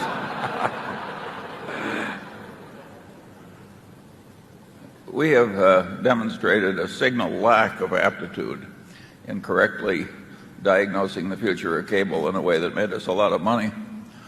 And we've done that in spite of the fact that in retrospect it seems like a lot that was perfectly obvious was lying around. To date, cable has not, cable has been here for, 30 years or so. Cable has not made extraordinary returns on invested capital at all. But it's always had the promise of greater returns, and it's had the promise that you wouldn't have to keep investing money in it the way you have had to date. But currently, people think that unusual returns will be made in cable relative to invested capital, not relative to purchase price of them, but relative to the invested capital in the property itself. And as I say, that has not really been the case. It's been the case with cable programming. Cable programming, there's been a lot of money made in relation to capital investment. But in terms of the actual investment in cable facilities, the capital investment has been such, the expenditures in developing systems have been such, that the returns so far have not been great. But the prices for cable systems now would indicate that people think that those returns are finally going to start flowing in a big way. What was the second part of that question that you had?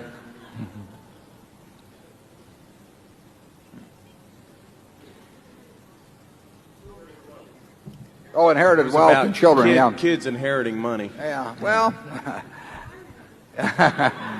we have a minority viewpoint down here in the front row.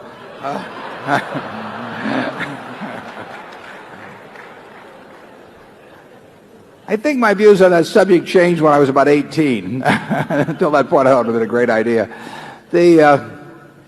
No, I am quite a believer in a meritocracy, and I think a part of that is not having people start way ahead of other people in life based on whether they were lucky enough to come from the right womb or not. So I've never been big on the idea that either society benefited or in many cases the kids, although I think that's much more problematic, but by the fact that great transfers of wealth will go from one generation to another. I would rather see the degree of talent possessed by individuals determine the resources they command in this world and their ability to influence other people's lives and command the labor of other people and all of that than any divine right of the womb. So it's and Charlie has a somewhat different view on that.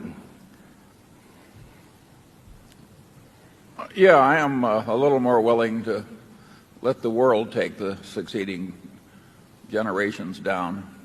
It's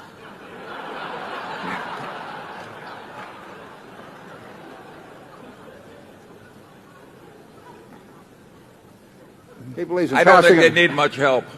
Charlie believes in passing it along as long as you're sure they're going to blow it. Okay, so go ahead. If you stop to think, Warren, of the great fortunes of yore, if you go back to 1900, 1870, and name me the people that have vast power because they are in the fourth generation in that family. Some of them are living awfully well, but they are not running the world. I would say the Rockefeller family had considerably more influence than if their name had been, just plain Rock. Well, I think that's true, but you're picking probably the strongest single family of the piece. And now that it's dispersed among 60 or 70 or 80 Rockefeller,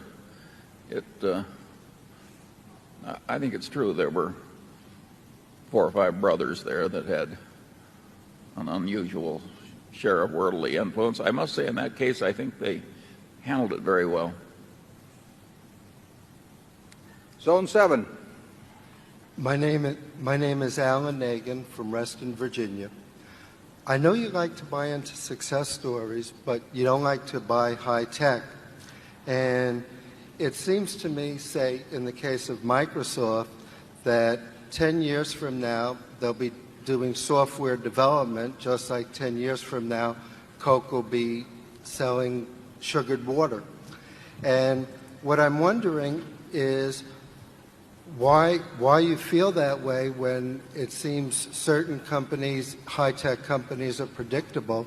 And it also seems that in the early 90s, you mentioned you were going to buy a pharmaceutical company, which also seems like high-tech to me. So that's my question. Yeah, well, I think we said that with the pharmaceutical companies, we wouldn't have known how to pick out which one. We would have thought the industry as a group would do well. From those levels of 1993, you cannot buy high-tech companies at anything like at levels that are commensurate with the levels that the pharmaceutical companies were selling at in 93. I would, and getting to the first part of your question, I think it's much easier to predict the relative strength that Coke will enjoy in the soft drink world than the amount of strength that Microsoft will possess in the software world. That's not to knock Microsoft at all. If I had to bet on anybody, I'd certainly bet on Microsoft, bet heavily if I had to bet, but I don't have to bet. And I don't see that world as clearly as I see the soft drink world. Now, somebody that has a lot of familiarity with software may very well see it that way, and they're entitled to, if it's true they have superior knowledge and they act on it, they're entitled to make money from that superior knowledge. there's nothing wrong with that. I know I don't have that kind of knowledge, and I simply think, and I do think that that if you have a general knowledge of business over decades, that you would regard the industry they're in as less predictable than the soft drink industry. Now, it may also be that even though it's less predictable, that there's a whole lot more money to be made, so that if you're right, that the payoff is much larger. But we are perfectly willing to trade away a big payoff for a certain payoff, and that's the way we're put together. It does not knock the ability of other people to make those decisions. I mean, I asked, first time I met Bill Gates in 1991, I said, if you're going to go away on a desert island for 10 years, you had to put your stock in 2 companies in the high-tech business, which would they be? And he named 2 very good stocks. And if I'd bought both of them, we'd have made a lot more money than we made even buying Coca-Cola. But he also would have said at the same time that if he went away, he'd rather buy Coca-Cola, because he would have felt sure about that happening. It's, different people understand different businesses, and the important thing is to know which ones you do understand and when you're operating within what I call your circle of competence. And the software business is not within my circle of competence, and I don't think it's within Charlie's. Charlie? Well, I certainly agree with that.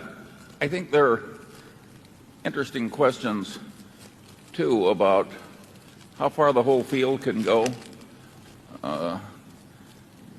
Take jet airplane travel below the speed of sound. It's been pretty static in terms of the technology for a long, long time. The big Boeing airliner is much the same as it was 20 or 30 years ago. And I think a lot of these businesses are quite dependent on the technology continuing to gallop and do more and more for people. Take pharmaceuticals. If they never invented any more pharmaceuticals, it would be a terrible business. And I don't know what happens once you get unlimited bandwidth into the house and way more options. And beyond a certain point, it strikes me that there might be a surfeit of anybody's interest in the field. I don't know where that point is, whether it's 20 years out or 30 years out, but it would affect me a little. The dilly bar is more certain to be here in 10 years than any software application that we know. But that's maybe because we understand dilly bars and not software. In the whole United States, which is by far the most prosperous country in the world, the whole United States, there are probably around 400 companies, 400 total companies that are earning $200 million a year after tax. Of those 400, you can name them. I mean, you can start, if you say banks, you can say Citigroup and Chase and Wells Fargo, and you can name 10 or 15 of them. And if you name consumer goods, you can say Procter & Gamble and Coca-Cola and Gillette, and you can name a whole bunch of them. You can almost, of those 400, you can probably name 350. If 5 years from now, instead of 400 being on that list, there'll probably be 450 on the list, maybe 475. A lot of those will be companies that are earning between $150 and $200 million now. So there'll probably be 20, some number like 20, that call it come from nowhere. Now, if you look at the number of companies that are selling today at a price which implies $200 million or more of earnings right today, you will find dozens and dozens in the high-tech arena. And a very large percentage of those companies are not going to fulfill people's expectations. I can't tell you which ones, but I know there won't be dozens and dozens and dozens of those companies making a couple $100 million a year, and I know they are now selling at prices that require them to be making that much money or more. It just doesn't happen that often. Biotech was all the rage some years back. How many of those companies are making a couple $100 million a year? It just doesn't happen. It's not that easy to make lots of money in a business in a capitalistic society.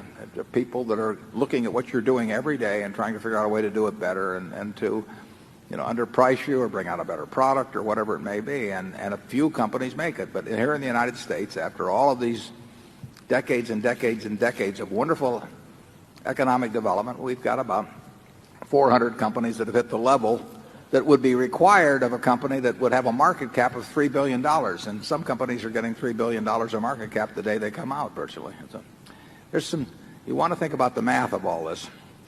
Zone 8. Hello, my name is Larry Widman from Minot, North Dakota. You've already hinted about Coke and Gillette's current valuations and also about their great prospects for the future. But in the past year, both stocks have been down 30 to 50% from their highs. How much farther would they have had to fall before your criteria of margin of safety been satisfied and allowed you to purchase more shares? And two, has the Disney Cap Cities merger gone as well as you would have hoped? And has the future prospects of Disney changed in your opinion? First question, that's a good question on Coke and Gillette, because obviously we think about the businesses that we're the most familiar with and where we're committed. That neither one of those businesses got to the price that left us happy putting new money in, but we're quite happy, very happy owning those businesses, and we'll be happy owning them for a very long time to come. But it's some evidence of where the market has been and is, that even when they ran into some tougher business conditions than they anticipated, that their stocks did not get down to the prices that caused us to get excited about them. Charlie, you want to comment on that, or the second part? Well, no, but I do want to remind people that the Dilly Bar is a Dairy Queen product. Mm-hmm. And they are good, I can tell you that. I wouldn't want the shareholders to believe that the commercial standards of this operation are faltering.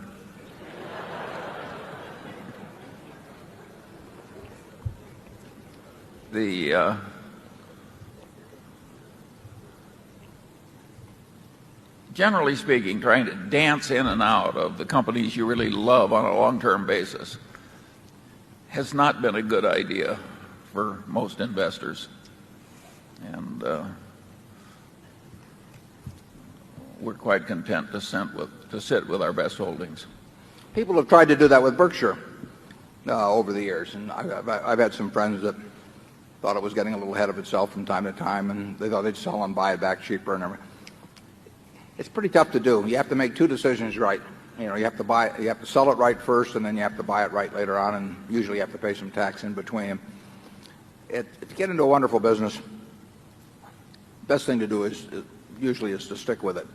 Coke and Gillette both experienced disappointments to their management below what they anticipated a year and a half ago, or whenever it was, and below what we anticipated. But that will happen over time. It happens with some of our wholly owned businesses from time to time. Sometimes they do better than we anticipate too. But it's not the nature that everything goes in a nice, straight, smooth line upward. You mentioned Cap Cities. Parts of Cap Cities have done extraordinarily well, for example. But in the network business, if you go back 30 years and look at what network has been on top, you find that no one stays on top or on the bottom indefinitely. It's a competitive world, as I mentioned earlier, and sometimes your competitors' correct moves, your own incorrect moves, the world environment, all of those things can interrupt trend lines. I see nothing that's happened in the last year in terms of the long-term trend line of the blade and razor business, which is the one I referred to as inevitable at Gillette. I mean, there are other businesses that are not in the same category as the blade and razor business. Coke, fortunately, has virtually its entire business in soft drinks, and so it comprises almost 100% of the whole there. But I see nothing that would change the long-term future of either the blade and razor business or Coke's position in the soft drink business. Number one. Steve Cohn from Peoria, Illinois. First of all, I just had my first Dilly Bar a half an hour ago, and thank you for introducing me to that. Good. They'll sell you a second, too. You spoke earlier about the threat of change. Can you comment on the threat of deflation, and if it were to occur, what its likely impact would be on the economy, Berkshire Hathaway, and personal investment decisions. Well, now, displacement in what respect? Inflation. Oh, inflation. Deflation. Oh, deflation. Deflation. Oh, I'm getting there.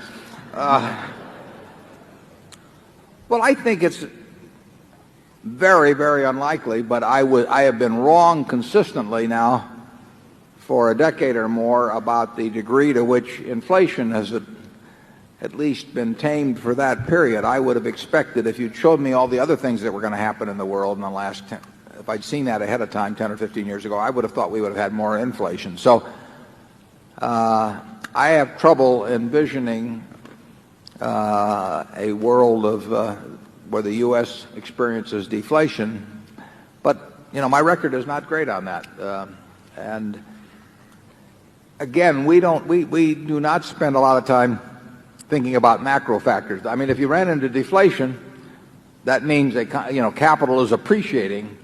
So you need much lower nominal rates of return on capital to be in the same place under deflation as would be the case if you had inflationary conditions. So deflation, everything being equal, and it isn't equal, is good for investors because it you know, the value of money appreciates, the buying power of money appreciates, but it would have other consequences too. I don't think it's likely. I have no great record at all in macro forecasting, and if it does happen, the truth is I don't know what the effects would be. Charlie? Well, you've seen what deflation is doing in Japan, and it's been quite unpleasant for the people there. On the other hand, it hasn't been a catastrophe. I mean, nothing like the 30s in the United States. No, and actually in Japan, if you'd owned long bonds, you would have had a tremendous bonanza from deflation because the value of your bonds would have gone up dramatically as interest rates came down, and then that money in turn would buy more. So it was a very, if you happen to be the person that owned longer bonds issued at higher coupons some years back, that's worked to your advantage. And presumably that would work in this country. If we actually ran into consistent deflation, my guess is that people who owned long bonds, even bought at 5.5%, would find their position in the world dramatically improved compared to people who own most other asset classes. Zone 2. Hello. I'm Murray Cass from Markham, Ontario. First off, Mr. Buffett and Mr. Munger, I'd like to thank you for being so generous with your time every year at these meetings. Mr. Buffett, many in the academic community call you lucky or a statistical outlier. Mr. Munger, I'm not sure what they call you. Well, you're free to speculate on what they call him. I know you don't like to forecast the equity markets, but maybe you would dare to forecast the evolution of the debate between proponents of the efficient market theory and value investors. Do you think there will ever be a reconciliation? And I'm talking especially about what's taught at the business schools. And as an addendum, are your designated successors, are they outliers as well? Well, we like to think they are, and they may be more outliers than we are. The market is generally, to me, it's almost self-evident if you've been around markets for any length of time that the market is generally fairly efficient. It's fairly efficient as pricing between asset classes. It's fairly efficient in terms of evaluating specific businesses. But being fairly efficient does not suffice to support an efficient market theory approach to investing or to all of the shoots that have come off of that in the academic world. So if you'd believed in efficient market theory and been taught that and adopted it for your own 20 or 30 years ago or 10 years ago, I think it probably hit its peak about 20 years ago. It would have been a terrible, terrible mistake. It would have been like learning the earth is flat.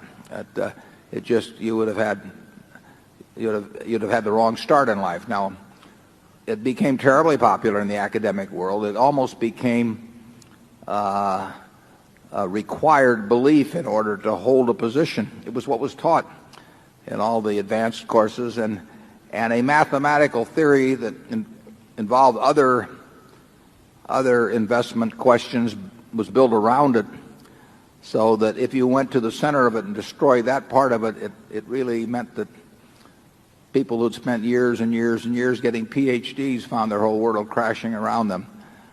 I would say that it's I would say that it's been discredited in a fairly significant way over the last decade or two. I mean, you don't hear people talking the same way about it as you did 15 or 20 years ago. But the market generally is fairly efficient in most ways. I mean, it's hard to find securities that are inefficiently priced. There are times when it's relatively easy, but right now, for example, it's difficult.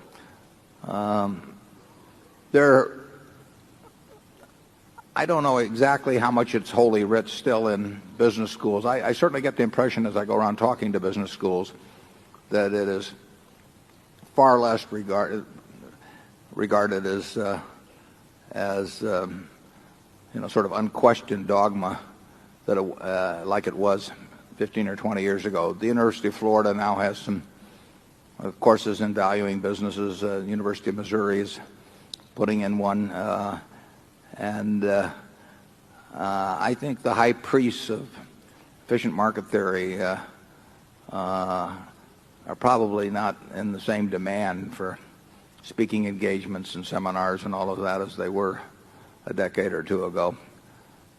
It's hard, though, it's very interesting. It's hard to dislodge a belief that becomes becomes the dogma of a finance department. It's so challenging to them, and they have to, at age 30 or 40, to go back and say what I've learned up to this point and what I've been teaching students and all of that is silly. That doesn't come easy to people. Charlie? Well, Max Planck, the great physicist, said that even in physics, the old guard really didn't accept the new ideas. The new ideas prevail in due course because the old guard fades away clinging to the asset entities of the past. And that's what's happened to the hard form efficient market theorists. They're an embarrassment to the scene, and they will soon be gone. On the people who think the market is reasonably efficient or roughly efficient, of course, are absolutely correct, and that will stay with us for the long pull. Thinking it's roughly efficient, though, does nothing for you in academia. You can't build anything around it. I mean, what people want are what they call elegant theories, and it doesn't work. What investment is about is valuing businesses. I mean, that is all there is to investment. You sit around and you try to figure out what a business is worth, and if it's selling below that figure, you buy it. That, to you can't find a course virtually in the country on how to value businesses. You can find all kinds of courses on how to compute beta or whatever it may be, because that's something the instructor knows how to do, but he doesn't know how to value a business. So the important subject doesn't get taught, and it's tough to teach. I think Ben Graham did a good job of teaching at Columbia, and I was very fortunate to run into him many decades ago. But if you take the average PhD in finance and ask him to value a business, he's got a problem. And if he can't value it, I don't know how he can invest in it. So therefore, it's much easier to take up efficient market theory and say it doesn't make any difference because everybody knows everything about it anyway. And there's no sense in trying to think about valuing businesses. That the market's efficient, it's valued them all perfectly. About on the second day in that course. I mean, the first, you walk in, you say, everything's valued perfectly, and class dismissed. So it puzzles me, but I encourage you to look for the inefficiently priced. Zone 3. Berkshire, incidentally, was inefficiently priced for a long time, and it wasn't on the radar screen. If you'd asked an academic how to value it, they wouldn't have known what to look at exactly. Yep. My name is Ken Schubenstein. I'm from New York City. First, thank you very much for this great educational forum. You've taught us that a key concept of Berkshire is the amount of float it has, the cost of the float, and how fast it grows. Can you please help us understand currently what amount of float Berkshire has and what the goals are in the future for that growth rate over a sort of 1 to 2 decade period, understanding that it'll be a lumpy advance? Because looking at the historical data you've provided us for Genray and Berkshire regarding the amount of float and its cost, it's grown at a great rate, high teens, low 20s. And if you could please comment on the future expectations we should have, that would be great. Yeah. Well, it's an important question, but I don't know how to give you a good answer. It's grown at a much faster rate since 1967 when we went in the insurance business than I thought it would. I mean, I didn't anticipate it would grow that way. I didn't anticipate necessarily we'd get a chance to buy Geico. I didn't necessarily know we'd ever acquire a General Re. So it's been very hard to forecast. What we've tried to do is grow cheap float as fast as we could. And sometimes it's been easy, sometimes it's been impossible. But I don't know, if you'd asked me that question 30 years ago, I'd have given you an answer that really hasn't proven out very well. And so I don't know how to give you the answer now except to tell you this. It's very much a goal of Berkshire to grow that float at as fast as it can while maintaining a very low cost to it. And again, you mentioned it'd be lumpy. Well, it'll be lumpy on cost. It'll be lumpy on growth rate. But I mean, it's something we think about all of the time in both our operating decisions and perhaps some big capital commitment decision. We know that if we can solve that problem of how to grow it with it costing us relatively little, that we will make Berkshire a whole lot more valuable in the process. And people, I mean, we always laid out the facts as to what we were doing, but people basically seem to ignore that, and we have had this growth rate which we can't maintain. The numbers are too big. But it's something that Charlie and I think about all the time. We've got some good vehicles for growing it, but we don't have any vehicles that will grow it in aggregate at anything like the rate it's been growing in the past. So we may get a chance to do something that adds to our ability to do it. If we get a chance and it's at the right price, we'll add it. If we won't, we'll do as much as we can internally. But the question you ask, the growth in intrinsic value of Berkshire over the next 10 years will be determined in a very significant way by the rate at which we do grow it, and also the added fact of what it costs us to achieve that float. Charlie? Yeah, if we grow very low-cost float at the same rate that it's grown in the past for another 30 years, you can be confident of one thing. If you look to the heavens, there'll be a star in the east.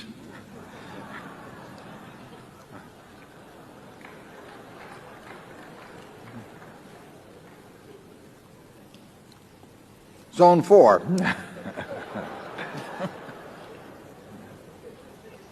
I'm David Levy from Newport Beach, California. Berkshire has been investing in the property and casualty and reinsurance business.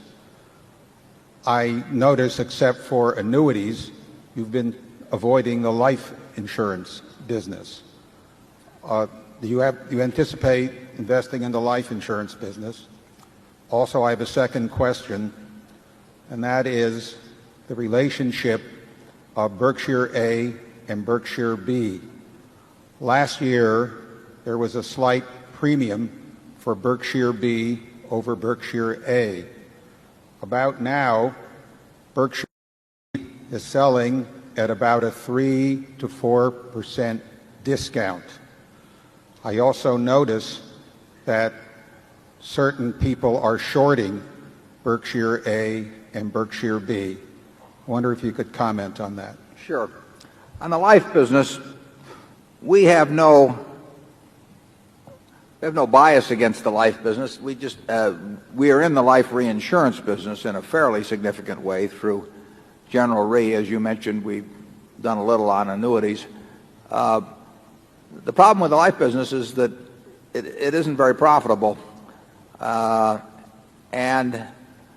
you can look at the records of the big companies on that, and that a lot of the activity in the area is in some way equity related. And Charlie and I have never wanted to get in the business of managing equities for other people. I mean, we want our sole interest on equities to be Berkshire Hathaway itself. So we do not want to wear two hats. We would never go in the mutual fund management business or any kind of investment management business, because if we were to be managing $20 or $30 billion in the investment management business, and we get a good idea that we can put $1 billion in, whose money do we put in it? So we'd rather just be wearing one hat, and that we want that hat to be Berkshire Hathaway, and we don't want to be promising other people that for us, half of 1% or 1% fee that they're going to get our best ideas, because those ideas belong to Berkshire, and we'd be misleading people if we promised otherwise. So anything that involves an equity component to it,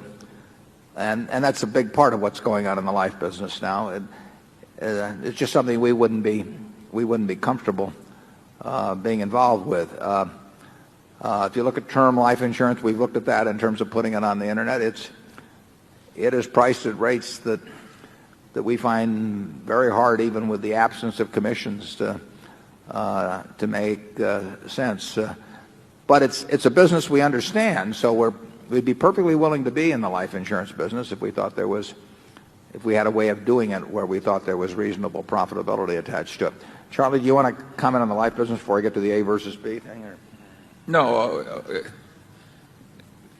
we do those structured settlements. That is sort of like the annuity business. And the life business we're doing is mostly annuities and on a very low-cost basis. Yeah, anyone that wants to buy a non-equity related annuity should go to our website and find, in terms of the waiting for the safety of the product and everything, you will find a very, very competitive product, because it's a low-cost operation, and if you're buying it to get paid 30 years from now, you are certain to get paid from Berkshire, and you're not necessarily certain to get paid from various other entities. So we've got a very competitive product there, but it's not a big business. On the question of the A versus B, I've written something. I wrote it some months ago and stuck it up on the website regarding my own thoughts on that. Obviously, the most the B can be worth is 1/30th of the A, because you can always convert an A into 30 shares of B. The B may sell a slight bit above that 1/30th price before it gets to a level where it induces arbitrage between the two. So it can theoretically sell, and it will sell, a fraction of a percent above 1/30th of the price of the A. But if it gets above that, I'll buy the A and sell you the B. There's an arbitrage profit to be made, and probably the way markets work, most of that profit will be captured by the specialist, because he's in the best position to effectuate trades of that sort. But the B can never be worth more than 1/30th of the A, and it can never sell for more than slightly above 1/30th of the A. On the other hand, B is not convertible into A stock, so it can sell at a discount. I put on the web some months ago that I thought that, just my opinion, but I thought that when the B is selling for more than a 2% discount, I personally would rather buy B than A under those circumstances. If it's selling for the same price as the A, 1/30th the price of the A, but if it's selling on a parity basis, and I were buying 30 shares or more of B, I would rather buy A, because you can always go one direction and you can't go the other direction. If you take the next 10 years, I would think that a fair percentage of the time it's going to be selling right about 1/30th of the price of the A, and there'll be periods of time when it sells at a modest discount. And I would say that when it gets in the 3 to 4% range, I regard that as quite a wide discount. If I didn't have a tax to pay myself, I might I might sell A and buy B if I was getting 4% more in the economic equivalent on B. It's not practical for me to do it. I know of some tax-exempt investors that have actually done that sort of thing. And long range, we will always treat the B exactly as we laid it out in the prospectus. There are two differences between the A and B. One is in the voting power relatively, and the other is in the shareholder designated contributions program. And otherwise, in all respects, B will be treated on the same basis as the A. We have even though Charlie and I own a lot of A and we don't own any B to speak of, we regard the B shareholders as being 100% on a parity, except for those two differences we laid out at the time of issuance with A shareholders. We would never, there won't be a deal ever made for Berkshire anyway, but if there would be, we would always treat the A and B on a 1 for 30 basis. We would not. We've been in situations where people haven't done that, and we've never been very happy with it. So we would always treat people proportionally. Charlie? Well, I certainly agree with all of that. The question about shorting, it doesn't make any difference whether anybody shorts any stock or not, really. I mean, if you were arbitraging between A and B, and the B was selling a little higher than the A, you might be buying some A and shorting some B, and you might delay conversion because you might figure the B might go to a discount, and then you'd unwind the whole transaction rather than convert. I mean, there's a lot of techniques that Charlie and I have engaged in over the years and other securities that apply to that sort of thing. But shorting doesn't hurt us in any way, shape, or form. I mean, it doesn't make any difference. I don't care whether the short interest in the A is 1,000 shares or 100,000 shares. You know, somebody sells it at one point and somebody buys it at another point, and whether you reverse the buying and selling doesn't make any difference. What counts is the intrinsic value of Berkshire. And if we increase the value of Berkshire at a reasonable rate, you know, the shorts will have to figure out how to eat 3 times a day. Yeah. Okay, zone 5, please. Good afternoon, Mr. Buffett and Mr. Munger. My name is Grant Morgan. I'm here from New York City. Earlier you had acknowledged that it is a more difficult investment and business environment today than it was when you first started out.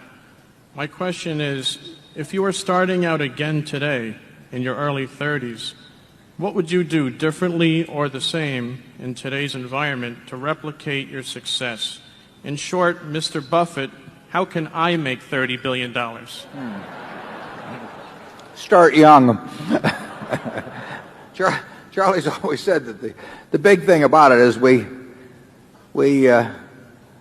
started building this little snowball on top of a very long hill. So we started at a very early age in rolling the snowball down. And, of course, the snowball, the nature of compound interest is it behaves like a snowball of sticky snow. And the trick is to have a very long hill, which means either starting very young or living to be very old. I would do it exactly the same way if I were doing it in the investment world. I mean, if I were getting out of school today and I had $10,000 to invest, I'd start with the A's. I would start going right through companies, and I probably would focus on smaller companies because I would be working with smaller sums, and there's more chance that something is overlooked in that arena.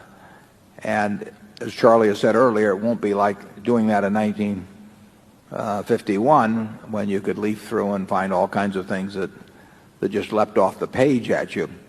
But that's the only way to do it. I mean, you have to buy businesses or little pieces of businesses called stocks, and you have to buy them at attractive prices, and you have to buy them you have to buy into good businesses. And that advice will be the same 100 years from now in terms of investing. That's what it's all about. And you can't expect anybody else to do it for you. I mean, people will not tell you about wonderful little investments. It's not the way the investment business is set up. When I first visited Geico in January of 1951, that rest of that year, I subsequently went down to Blythe & Company and actually to one other firm that was a leading, Geyer & Company, that was a leading analyst in insurance. And, you know, I thought I'd discovered this wonderful thing, and I'd see what these great investment houses that specialized in insurance stocks said. And they said, I didn't know what I was talking about. It wasn't of any interest to them. You've got to follow your own. You've got to learn what you know and what you don't know, and within the arena of what you know, you have to pursue it very vigorously and act on it when you find it. And you can't look around for people to agree with you.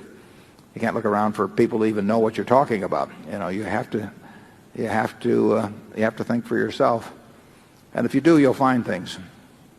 Charlie?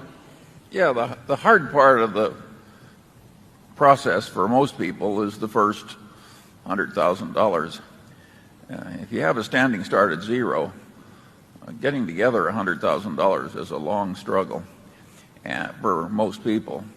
And I would argue that the people who get there relatively quickly are helped if they're passionate about being rational, very eager and opportunistic, and steadily underspend their income grossly. I think those three factors are very helpful. Zone 6. Mr. Buffett and Mr. Munger, thank you very much for your hospitality. Excuse me, my name is Yvonne Edmonds, and I'm from St. Petersburg, Florida. And thank you also for being so kind as to spend all this time answering our questions. I have two related questions regarding insurance. The first is, I suspect that many of us know less about insurance than about equities. And I wonder if you could please put some references for us on the Berkshire Hathaway website that might help us increase our knowledge about insurance. The second question is perhaps related to the first. The fact that I don't understand it, but the Wall Street Journal on March 19 published an article entitled, "When Insurers Pass Trash, Some Are Left Holding the Bag." And that some included Berkshire Hathaway. It focused on passing the workers' comp trash to, among other groups, to Cologne Re.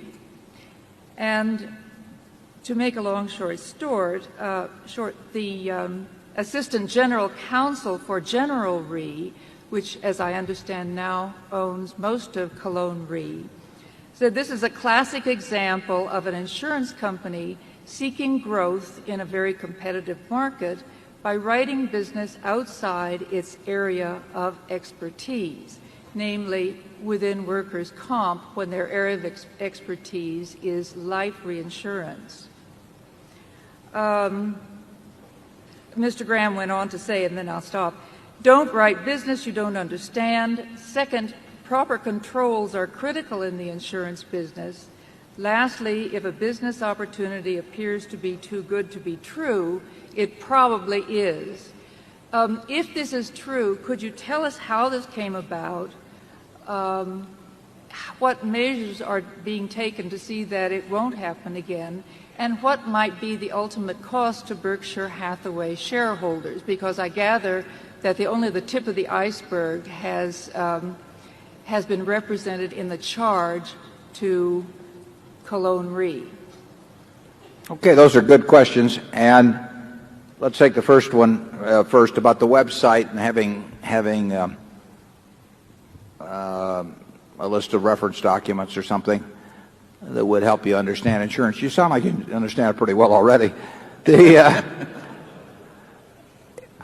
I can't think of a good book that I've read on the subject. I got my knowledge of insurance by reading, I got this huge head start named Lorimer Davidson, who is now 96, spend 4 hours or so with me one Saturday morning in January 1951 explaining to me how GEICO worked. And it was a marvelous education, and it got me so interested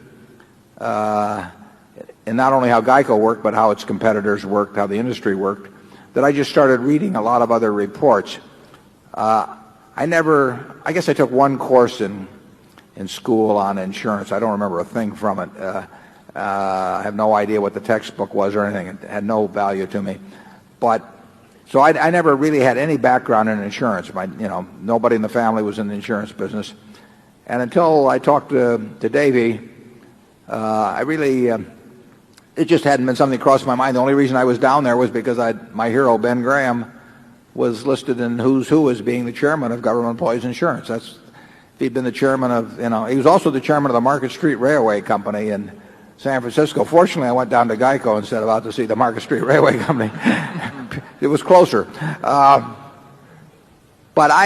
my own education about insurance came from just reading lots of reports. I would say that if I started the day fresh and I didn't know anything about the insurance industry to speak of, and I wanted to develop some expertise, I would probably read the reports of every property casualty company around, and I would go back sometime and I would probably get the best manuals and look at them. I would just do a lot of reading. I used to go down to the Department of Insurance in Lincoln and go through the convention reports and the examination reports. And they'd give me some little table someplace, and I keep asking for these reports. They have to go way down to the bottom of the Capitol to get them out for me, but they didn't have much else to do, so they were always happy to do it. And that's the way I learned about it.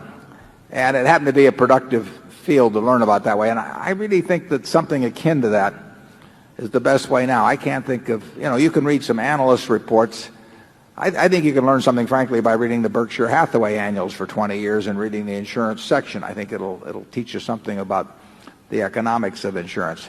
So I would do it by reading, and if you can find somebody that knows the business well, who's willing to spend some time talking to you about it, they can probably shorten the educational period and give you some help on that. The second question about what's the Unicover affair that Cologne Re set up a $275 million, Cologne Life, I should say, set up a $275 million reserve against, first of all, I would say, for the losses to be incurred on that business. The 275 still represents the best estimate. In other words, it may be the tip of the iceberg in terms of the loss to the industry, because no one else has acknowledged any losses. This is amazing. Believe me, there are plenty of other losses out there. We've said we're going to lose $275 million. I think that's a good estimate, but I think a lot of other people are going to lose they have to lose significant money. Somebody has to lose some significant money besides us on that. And so what we have reported may be the tip of the industry iceberg. I don't think it's the tip of the General Re or Berkshire Hathaway iceberg. It's our best estimate today of what that loss will be. If that estimate changes, I will let you know through the quarterly reports, or if it was really material, we'd have some announcement. But I don't anticipate that. But we'll report to you faithfully, I promise you, as to how that loss develops over time. The business, what you read makes a great deal of sense about when something's too good to be true. It usually is, and that sort of thing. That the distribution of the losses in the Unicover affair will probably not be fully settled 10 years from now. I have seen these things before in insurance and in other areas, but particularly in insurance, where there are multitudes of parties and there are allegations of stupidity, there's allegations of fraud, there's allegations of misrepresentation, there's allegations of everything. There are so many people involved, there are so many factual matters to be determined, there will be lots of litigation. It will take a long, long time to sort out the litigation. In the end, the losses will get paid by somebody. Our best estimate that we put up is $275 million. But we may find out far more in coming months and years as to the involvement of other parties, or we can find out a great many things, because there will be lots of litigation, not necessarily involving us, but that we will, even as a viewer of it, we will be learning things about what took place. unfortunately, there have been some similar things in insurance. We were involved in something that had some similarities to this at National Indemnity 20-odd years ago, and it was very expensive to us. It didn't cost us that many millions of dollars, but it happened at exactly at the time that the stock market was down around the 600 on the Dow, and we did not know how big the losses would be, and therefore it caused us to have to be more conservative in investing in equities than would have otherwise been the case if this hadn't been hanging over our head. So a conventional accounting will never pick up the loss that we suffered in that. It was called the Omni affair, and like I said, it had some. I'm sure it had many differences too, but it had some similarities. And you know, it's distracting to have something like this that obviously there was some mix of mistakes. There's some mix of misinformation. All of that will have to get sorted out. Our best guess right now is that when it's all done, 10 years from now, 15 years from now, the $275 million will be our loss. That most certainly won't be the exact figure, but like I say, if there's any reason to revise that number upward, we'll let you know promptly. It is the nature of insurance that you get unpleasant surprises from time to time. Lowe's Corp bought CNA in the early 1970s, and just in the last few years there was a fiberboard settlement on a policy, I believe, that was written in the late 50s, and there was as I remember, $1.5 billion loss on something where the premiums were a few $1,000s. GEICO has lost, as I remember, $60 million on a book of business that was written in the early 1980s, where the total premium was less than $200,000. You know, how much of that is stupidity, how much of it is fraud, or who knows exactly, but you can get some very unpleasant surprises in insurance, and unfortunately this will not be the last one. It won't occur in the same place, it won't occur exactly the same way, but the nature of insurance is that the surprises are on the unpleasant side. It's not the kind of thing that happens when you're writing personal auto insurance or anything of the sort, but when you write business where the claims pop up 10 or 20 or 30 years later. I think we've got a claim at a small workers' comp company that we have that goes back 20-odd years, 25 years or so, and it's just popped up to life in the last year or so, and it costs real money. So it's a business where the surprises can come big and they can come late, and that will happen even with good managements, but with good managements you'll have fewer such surprises. Charlie? Well, that was a marvelous question. And imagine anybody asking a question of how to get educated who knows how to educate people. It's the same way you educate the dog, by rubbing his nose in it. And generally speaking, that was a dumb error. That was an amateur's mistake.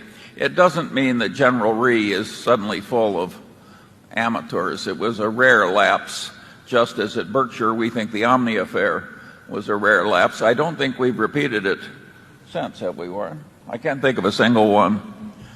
But again, you know, we don't know that we've repeated it. Well, these things pop up later. No, the answer is we haven't repeated it. Yeah. So, yes, it was a dumb amateurish error. These things do happen. We don't think it reflects a sudden lowering of the intellectual standards of General Re, which are probably the best in the world. It's just one of those things that does happen once in a while. And there's one good side to these things. It does make you more careful. It really refreshes your attention to get banged on the nose like that. Yeah, and it remains to be seen where the costs of that will be borne, because the entire set of facts and what was committed to and all of that it's not been resolved yet. In the Omni situation, we had significant disputes on the facts for some time, and we eventually recovered a fair amount of money that for a time it didn't look like we would recover. So the final chapter on this is not going to be written for some time, but it was appropriate to set up $275 million as a reserve in terms of what we know at this time, and that number could go up. It could also go down, depending on the facts that we discover. Zone 7. My name is Mike Thiele from Summit, New Jersey. Would you please revisit the question of share repurchase for Berkshire Hathaway? We have heard today your comment about the price of Berkshire having been inefficiently priced from time to time in the past. We know that there are now more shares outstanding, and I'm curious as to whether the buildup of cash is causing you to spend more time looking for investment situations where you're more comfortable on the 10-year outlook. Thank you. The question of repurchasing shares, and I made that comment about it being inefficiently priced at times. At those times, it always seemed to us, and we were incorrect in some cases, it always seemed to us that there were other securities that were even less efficiently priced. When Berkshire in 1974 sold at $50 a share, I might have thought it was cheap.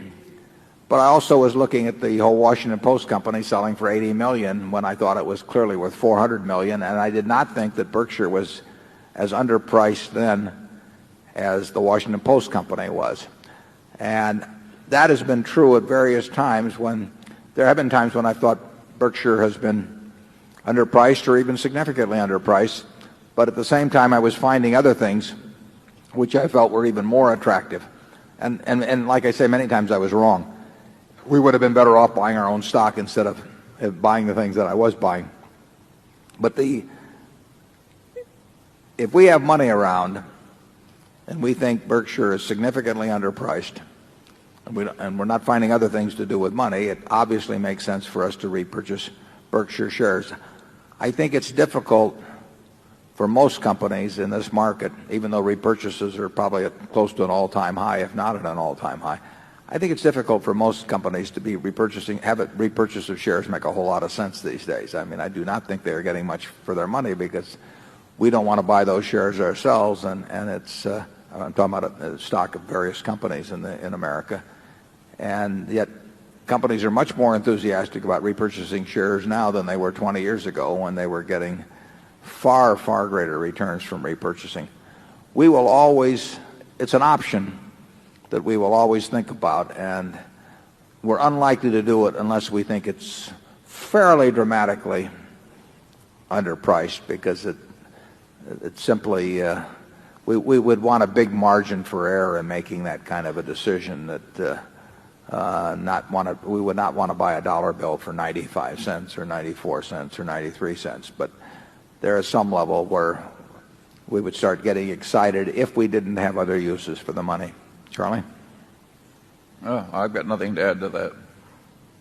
Zone 8. Good afternoon. Wes Thurman from Stanford, California. You mentioned earlier about the power of the brands on the internet, and I really can't think of a better brand, at least in my name, as the Berkshire Hathaway brand. And I guess going forward, have you thought about ways to use the Berkshire Hathaway name, further on the internet to capitalize on the reputation you've built over the past decades? And, yeah, I think that's a very good point, and it is something that could be of real value. It's already probably of some value to us with the brands that we're associated with. I mean, I do think that Executive Jet or the NetJets program associated with Berkshire Hathaway, that Borsheim's associated with Berkshire Hathaway, the Berkshire Hathaway Life associated with Berkshire Hathaway, I think those brands are enhanced by the association with Berkshire, as some of other brands would be. But I think that's got a long way to go. I think you're dead right on that, that the Internet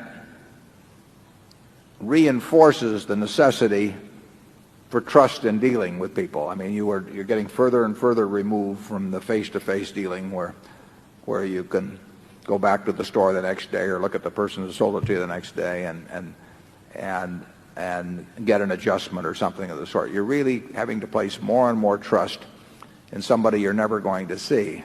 And I think you're right that Berkshire Hathaway, if it behaves itself properly, can get a reputation for trust that will be far greater than that possessed by the average company, and that when we properly associate that with some of our brands, that those brands will be enhanced by the association. So I've thought a lot about what you're talking about there, and so have our managers, and it's something that we intend to capitalize on in the future. It's rather interesting. I mean,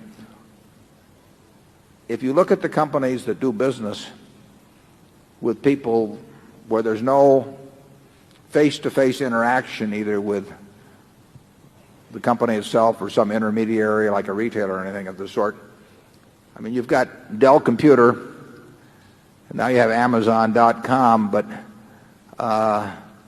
Geico is doing business with now 3.7 million policyholders, and it'll do, before the year is out, it'll be close to 4.5 million and probably 4.8 billion or so of business with people that have never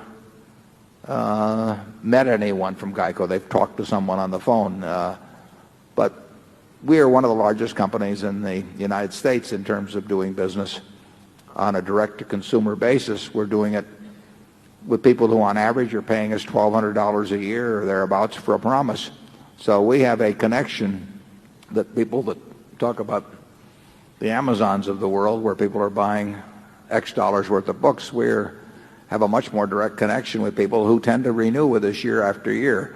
That is based on trust. I mean, it's not based on the neighbor next door who they can go to if they have a problem. It's based on the fact they trust this company that's back in the District of Columbia, Washington, to perform in the future. And that's a huge asset, and it's growing daily. I mean, we are adding policyholders every day who are signing up with us, who have never met anybody from the company. And that already, I mean, it's a very big asset. It will be many times bigger, in my view, 10 years from now. The Berkshire Hathaway umbrella that gets involved in one company after another like that people trust. I mean, we can be in an awful lot of homes over the years, and as more and more business becomes done on an indirect basis or a direct basis with the consumer, the power of that, in my view, should grow, and we just have to be very smart about how we maximize that growth. Charlie? Nothing to add. Okay. Zone 1. Hi. My name is David Zelko, and I currently live in Redmond, Washington, where I work for one of your good friends. So if I get into trouble for having taken a busy Monday off work, maybe if I give you a call, you could put in a word for me. If it's without pay, we won't complain. It's vacation, yeah. My question is about how you two assign value to certain intangibles that I know you look at when you value companies. Anyone who's read your writings knows that you look for great management and economic moats, as you call them, that enable companies to raise prices and margins. I'd like you to drill down with us and tell us what to you are the signs of great management and economic moats. Furthermore, do you try to put a dollar value on those management and moats and other intangibles when you value companies? And if so, can you guide us through your thinking there? And lastly, I'm interested in how you pick your discount rate. I'm actually an alma mater of yours from business school, and I learned a bunch of junk about beta too. But I read that you just assign the treasury rate, and I'm not sure if that's right, but I'd love you to talk about your discount rate, and I'd really appreciate as much detail about your thinking as you can give us. Yeah, Thanks. we think in terms of the treasury rate, but as I said earlier, that doesn't mean we think once we've discounted something at the treasury rate that that's the right price to pay. We use the treasury rate just to get comparability across time and across companies. But a dollar earned from a horseshoe company is the same as a dollar earned from an internet company in terms of the dollar. So it is not worth more based on whether it comes from somebody named .com, or somebody that named, the old-fashioned horseshoe company. So the dollars are equal, and our discount rates may reflect different expectations about future streams of income, but they don't reflect any difference in terms of whether it comes from something that the market is all enthused about or otherwise. The moat and the management are part of the valuation process in that they enter into our thinking as to the degree of certainty that we attribute to the stream of income, stream of cash actually, that we expect in the future, and the amount of it. I mean, it's an art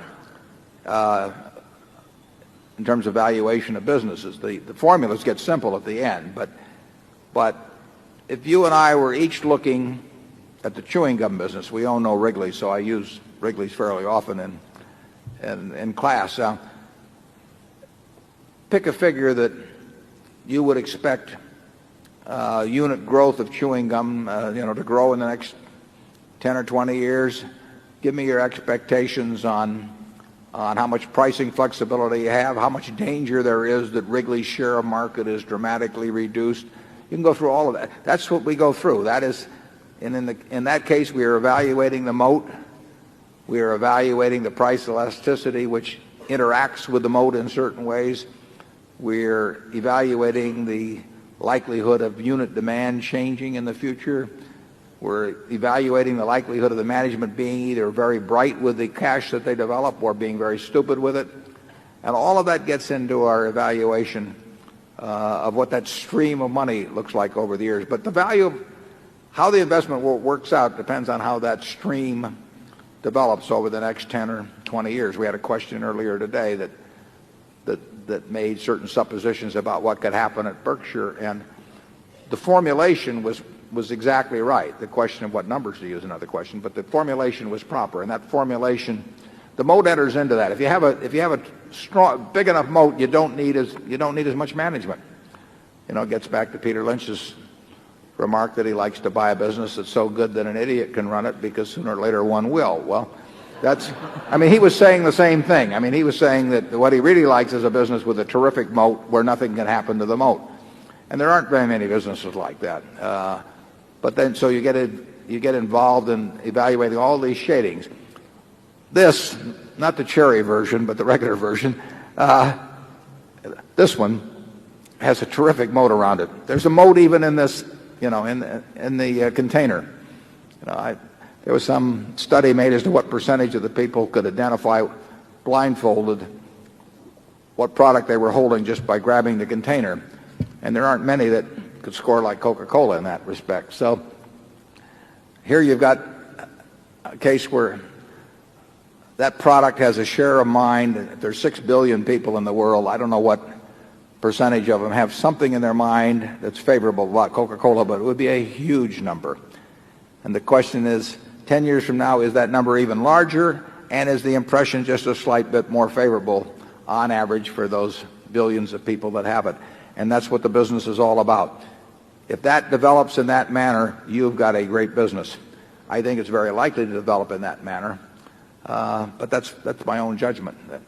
I think it is a huge moat at Coca-Cola. I think it varies by different parts of the world and all of that, and I think on top of it, it has a terrific management.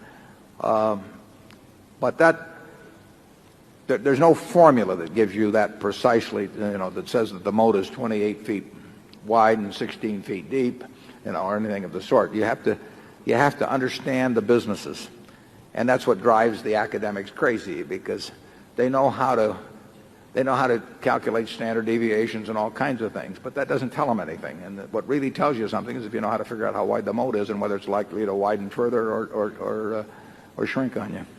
Charlie? Well, you aren't sufficiently critical of the academic approach.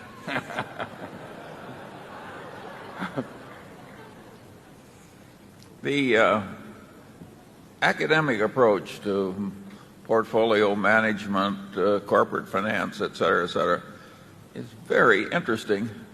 It's a lot like long-term capital management. How can people so smart do such silly things? And yet that's the way it is. That's the great book that needs to be written, really, is, why do smart people do dumb things? And it's terribly important because we've got a lot of smart people working with us. And, if we can just exercise all the dumb things, it's just amazing what will happen. And to some extent, the record of Berkshire, to the extent it's been good, has been not because we've done brilliant things, but we've probably done fewer dumb things than most people. But why smart people do things that are against their self-interest is really puzzling. Charlie, tell me why. Well, you could argue that the very worst of the academic inanity is in the liberal arts departments of the great universities. And there, if you ask the question, what one frame of mind is likely to do an individual the most damage to his happiness, to his contribution to others, what one frame of mind will be the worst? And the answer would be some sort of paranoid self-pity. Couldn't imagine a more destructive frame of mind. Now you have whole departments that want everyone to feel a victim. And you pay money to send your children to places where this is what they teach them. It's amazing how these pockets of irrationality creep into these eminent places. One of the reasons I like the Berkshire meetings is I find fewer of those silly people.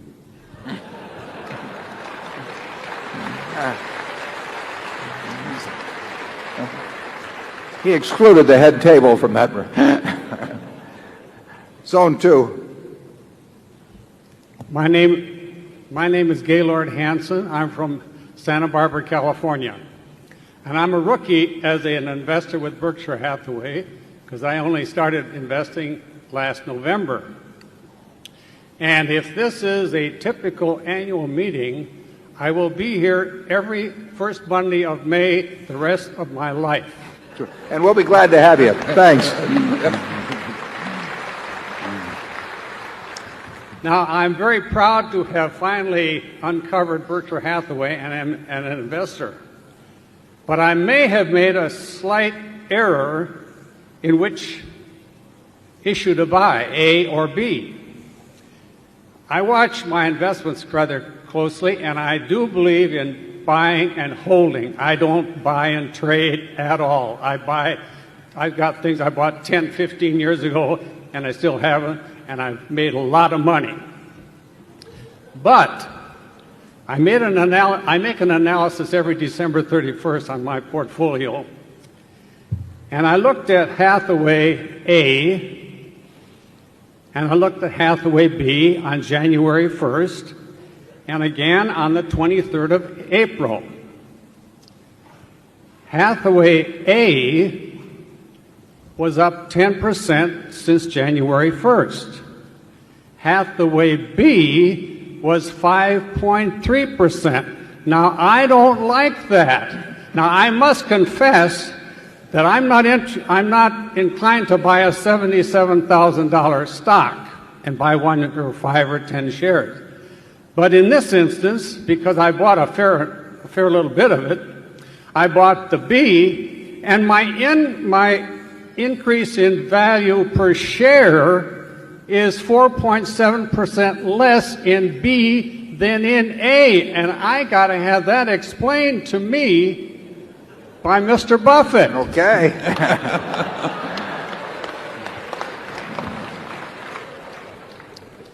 I have one further comment. You mentioned the 30 times the B being an A value. Well, if I multiply the value on the 23rd of April of $2,474 per share by 30, I come up with $74,220, but the price of A was $77,000. Now, I want to know whether I'm stupid or some good, intelligent answer from Mr. Buffett. Okay. If you'll read what we've got, both in the original offering on the B as well as on the website explaining everything, the A can always be converted into 30 shares of B. So it can't sell for anything other than a very tiny amount less than 30 shares of B. And if it went below that, arbitrage would occur. But it doesn't convert the other way. So there's no question that whereas a share of B can never be worth more than about 1/30th of A, it can be worth less because the conversion doesn't run the other way. Now, at year end, I didn't look at the prices, but obviously the A and B were at almost parity, or probably at parity from what you say. And at that level, we say that if you're buying at least 30 shares of B, you're better off buying the A because you can always convert it into 30 shares of B, and without having paid any premium, you can't lose money and you can gain money if the B goes to a discount. The B will periodically go to a discount against the A. It depends on the supply and demand of the two securities. The B will not go to a premium above the A of any significant amount because then conversion occurs, and we've had a lot of conversion occur. I have personally said on the website, for example, that I think when the B is at more than a 2% discount, I would rather buy the B if it was me. But if it's at less than a 2% discount, I'd probably buy the A because I just think that you've always got the right to go one direction and you don't have the right to go the other direction. I would predict, as I think I did just a little earlier, that if you take the next 10 years, you're going to find a significant number of months when the two stocks trade at parity at 30-to-1 relationship, and you're going to find a significant number of months when the B sells at a discount. When people who are buying smaller amounts are the more aggressive buyers of the stock, they will push the B up to the point where A gets converted into B, and that means that the B is selling at a very slight premium over the A. And when you find times when people are on balance preferring their larger buyers, maybe institutional buyers, then the A will tend to sell at some premium. I think you may have picked on April 23rd. My guess is it's narrowed a little bit because I think it's a 3 and a fraction percent discount at the moment. But I would sort of use that guideline I stuck on the website, although there's nothing magical about it.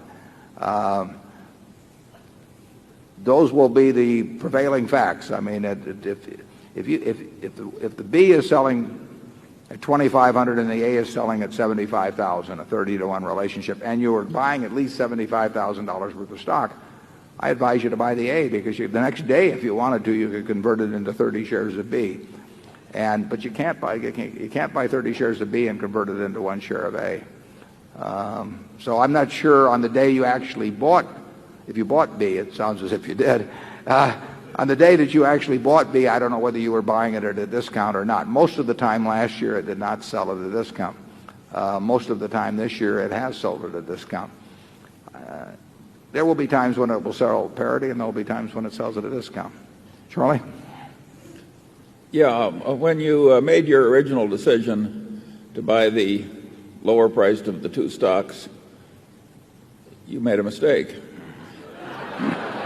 Well, if he was buying at least 30 shares. Yeah. If you were buying at least 30 shares. And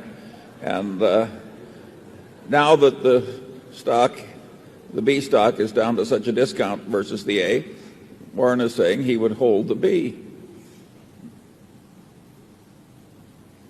What could be simpler? Mm-hmm. We'll try and make both the A and B work out fine. But you should understand the relationship of the two, and we tried to be extremely clear about that when we had a page which we devoted precisely to that point, and I put this thing up on the website because I was getting some mail that was questioning this. People clearly didn't understand it, so I put this up on the website, and if you click on our home page, you will see some reference to something else you can click that says the relative situation on the A and B, and I hope it's clear. Zone 3. Hi, my name is John Liu from New York City.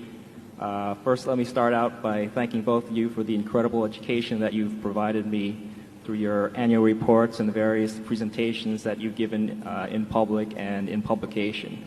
I was about to send you my tuition check last week, but instead I decided to buy more shares of your company. I hope you'll forgive me. No, you learned well.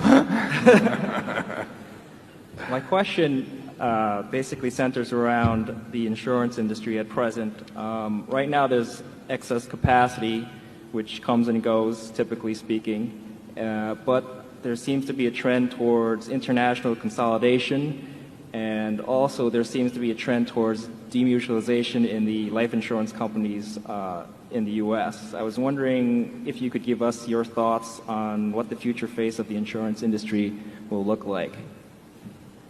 Yeah, both of those trends do exist that you talked about. I don't think that consolidation usually solves many problems. I mean, if you have two lousy businesses and you put them together, you got a big lousy business usually. And I am not a big fan of consolidation where the theory is that you really have two very mediocre businesses and you're going to wring the costs out of one, and it just doesn't work that way in my experience. But the consolidation will go on, and the demutualization of life companies will go on. It's not inconceivable that we would play some part in one or the other in some way, although it's not high on our list. But I've learned in this business never to say never, because things do happen that caused me to want to retract some earlier statements.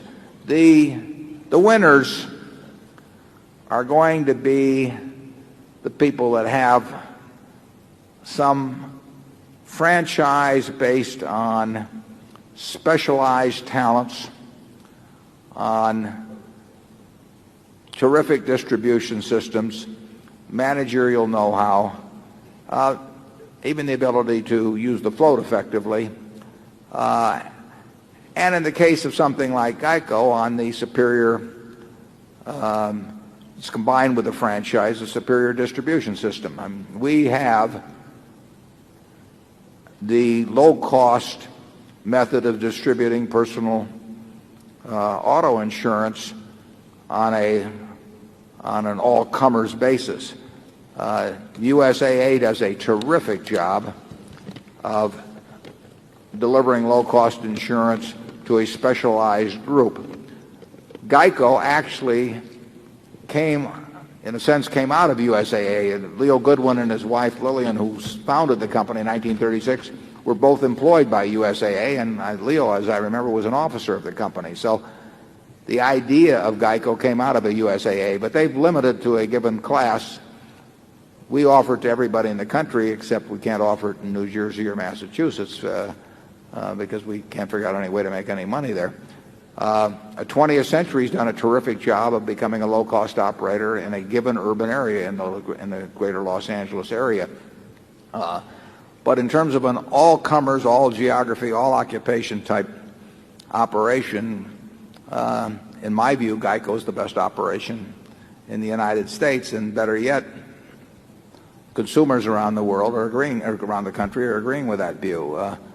GEICO gained last year 20.8% policyholders. This year, in the 12 months ended March 31st, it's up 22.5% policyholders. These are on big numbers, the base, and the growth has accelerated. So that sort of an advantage will make for a very good insurance business over time. I think the average insurance company is going to remain very average, and there is a lot of capital in the industry, as you pointed out. There's more capital in the industry than there is opportunity to use it intelligently, and nevertheless, it doesn't go away. You are not seeing consolidation that takes away a lot of the capital of the industry. You're not seeing massive repurchases or anything of the sort. So the capital is there. It's seeking an outlet in premium volume. That actually hurts a General Re to an extent, because it means that the primary companies want to retain more of the premium they generate just so they can show some kind of growth against this capital base. I think generally we're very well positioned in the industry. I think the industry will be tougher in the next few years by a significant margin in the personal auto business But frankly, I look forward to it because I think it may offer us the opportunity to grow even faster. We have the best vehicle in a very, very big industry, the auto insurance business, and we've got incredibly good management to take advantage of that, and we've got policies available as you leave the door. Charlie? Nothing to add. Zone 4. Good afternoon, and thank you. My name is Paul Worth. I'm from Wichita, Kansas, and my question is as follows. For the consumer franchise companies that Berkshire owns, Coca-Cola and Gillette in particular, in which emerging markets do you see the greatest 10-year potential for unit sales growth, and what economic, political, or social changes are precipitating that growth? Secondly, do you believe that the U.S. market cap as a percent of the world's at 53% is near its zenith, and which countries do you believe will likely show the greatest percent growth in total market cap? Well, I wish I had the answers. The first question, though, obviously, when you're dealing with something like Coke, is raw numbers. I mean, there's huge potential in a country, with the largest country in the world, in China, where the per capita consumption is very low, but is growing very fast. So it's very easy for me to predict and probably be right, absent some tremendous upheaval or some real surprise, that China would be the fastest growth market among countries of any size in the world for Coke from this level. But that's based on the fact that you just got a huge number of people that clearly like the product, that are starting from a very low base, and where a lot more bottling infrastructure is going to be needed, but which will be supplied to facilitate that growth. With Gillette, it's a little different. People are already shaving. What you do is you upgrade the shaving experience that they have. So you have great differences in the quality of the blades available throughout the world. They call them shaving systems when you get into the more advanced ones. And what happens is, as people's disposable income grows, they trade up, and they get a much more enjoyable shaving experience. They get better shaves than was the case when they were forced to rely on the lowest priced product. But both of those companies have tremendous opportunities as the prosperity around the world, as the standard of living grows, and there's just no doubt in my mind that in the blade and razor business for Gillette, which is only a third of their business, and in the soft drink business for Coke, they're going to share, and it'll be uneven in the years that it happens and all of that sort of thing. But I would almost guarantee you that 10 or 20 years from now, both of those companies will be doing a lot more business in those areas I named than currently. And we don't fine tune it a lot more than that. I mean, I do not sit and try and work out country by country what's going to happen with a Gillette or Coke. It would be a waste of time. I wouldn't know the answer anyway. But I'm pretty sure of the conclusion that both of them will prosper a great deal, and I would hate to be competing with either one of them here or anywhere else in the world. I mean, they have the winning hand. Charlie? Well, I'd agree with everything you said, and I'd like to add that if I knew for sure that the United States share of worldwide market capitalization was going to go from 53% down to 40%, I wouldn't know how to make money out of that insight by running around buying foreign securities. Yeah, we just don't operate on that basis. And I mean, a few years ago, emerging markets were all the rage, and every institution in the country was getting promoted by somebody who said, I'm going to run an emerging markets fund, and they felt they had to participate in it, and their advisors told them they had to participate. We regard that all as nonsense. In the end, you just have to think for yourself about what you know and what you don't know, and go where that leads you. And you don't do it by buying into things with names on them, or sectors, or any country funds, or that stuff. that's merchandise that's designed to sell to people, and it usually is sold to people at the wrong time. Yeah. Our game is to find a few intelligent things to do. It's not to stay up on every damn thing that's going on in the whole world. Yeah. Zone 5. Hello, my name is Everett Puri. I'm from Atlanta, Georgia, and I have two questions. One is for Mr. Munger in our never-ending effort to have the Munger Book Club surpass the Oprah Book Club. I was wondering if you could make some recommendations. Yeah. The second is, it seems that with the pharmaceutical industry earlier, that the threat of government regulation or government appropriation of those cash flows led to a reasonable market opportunity. And the same thing with Sallie Mae. And I'm wondering if you feel that that's going on with the tobacco industry now, or if that is a larger threat to that industry, larger and permanent threat. Well, number one, the books. Hagstrom sent me chapters of his latest book on Warren Buffett called The Buffett Portfolio, and I didn't read them because I thought his first book was a respectable book but didn't contribute too much to human knowledge. And at any rate, he sent me the second book, a full version, and I read it, and I was flabbergasted to find it not only very well written, but a considerable contribution to the synthesis of human thought on the investment process. And I would recommend that all of you buy a copy of Hagstrom's second Buffett book. I noticed the airport was heavily promoting it, and it's called the Warren Buffett Portfolio.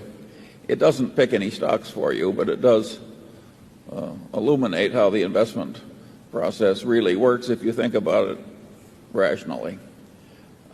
Another book that I liked very much this year was Titan, the biography of the original John D. Rockefeller.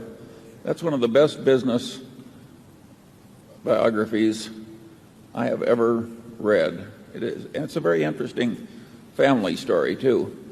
That is just a wonderful, wonderful book, and I don't know anybody who's read it who hasn't enjoyed it. So I would certainly recommend that latest biography of John D. Rockefeller I. The third book is sort of a revisitation of the subject matter of the book I recommended a year or two ago called Guns, Germs, and Steel, which was a physiologist's view of the economic history of man. And it was a wonderful book. And much of that same territory has now been covered by an emeritus history professor from Harvard who just knows way more economics and science than is common for a history professor.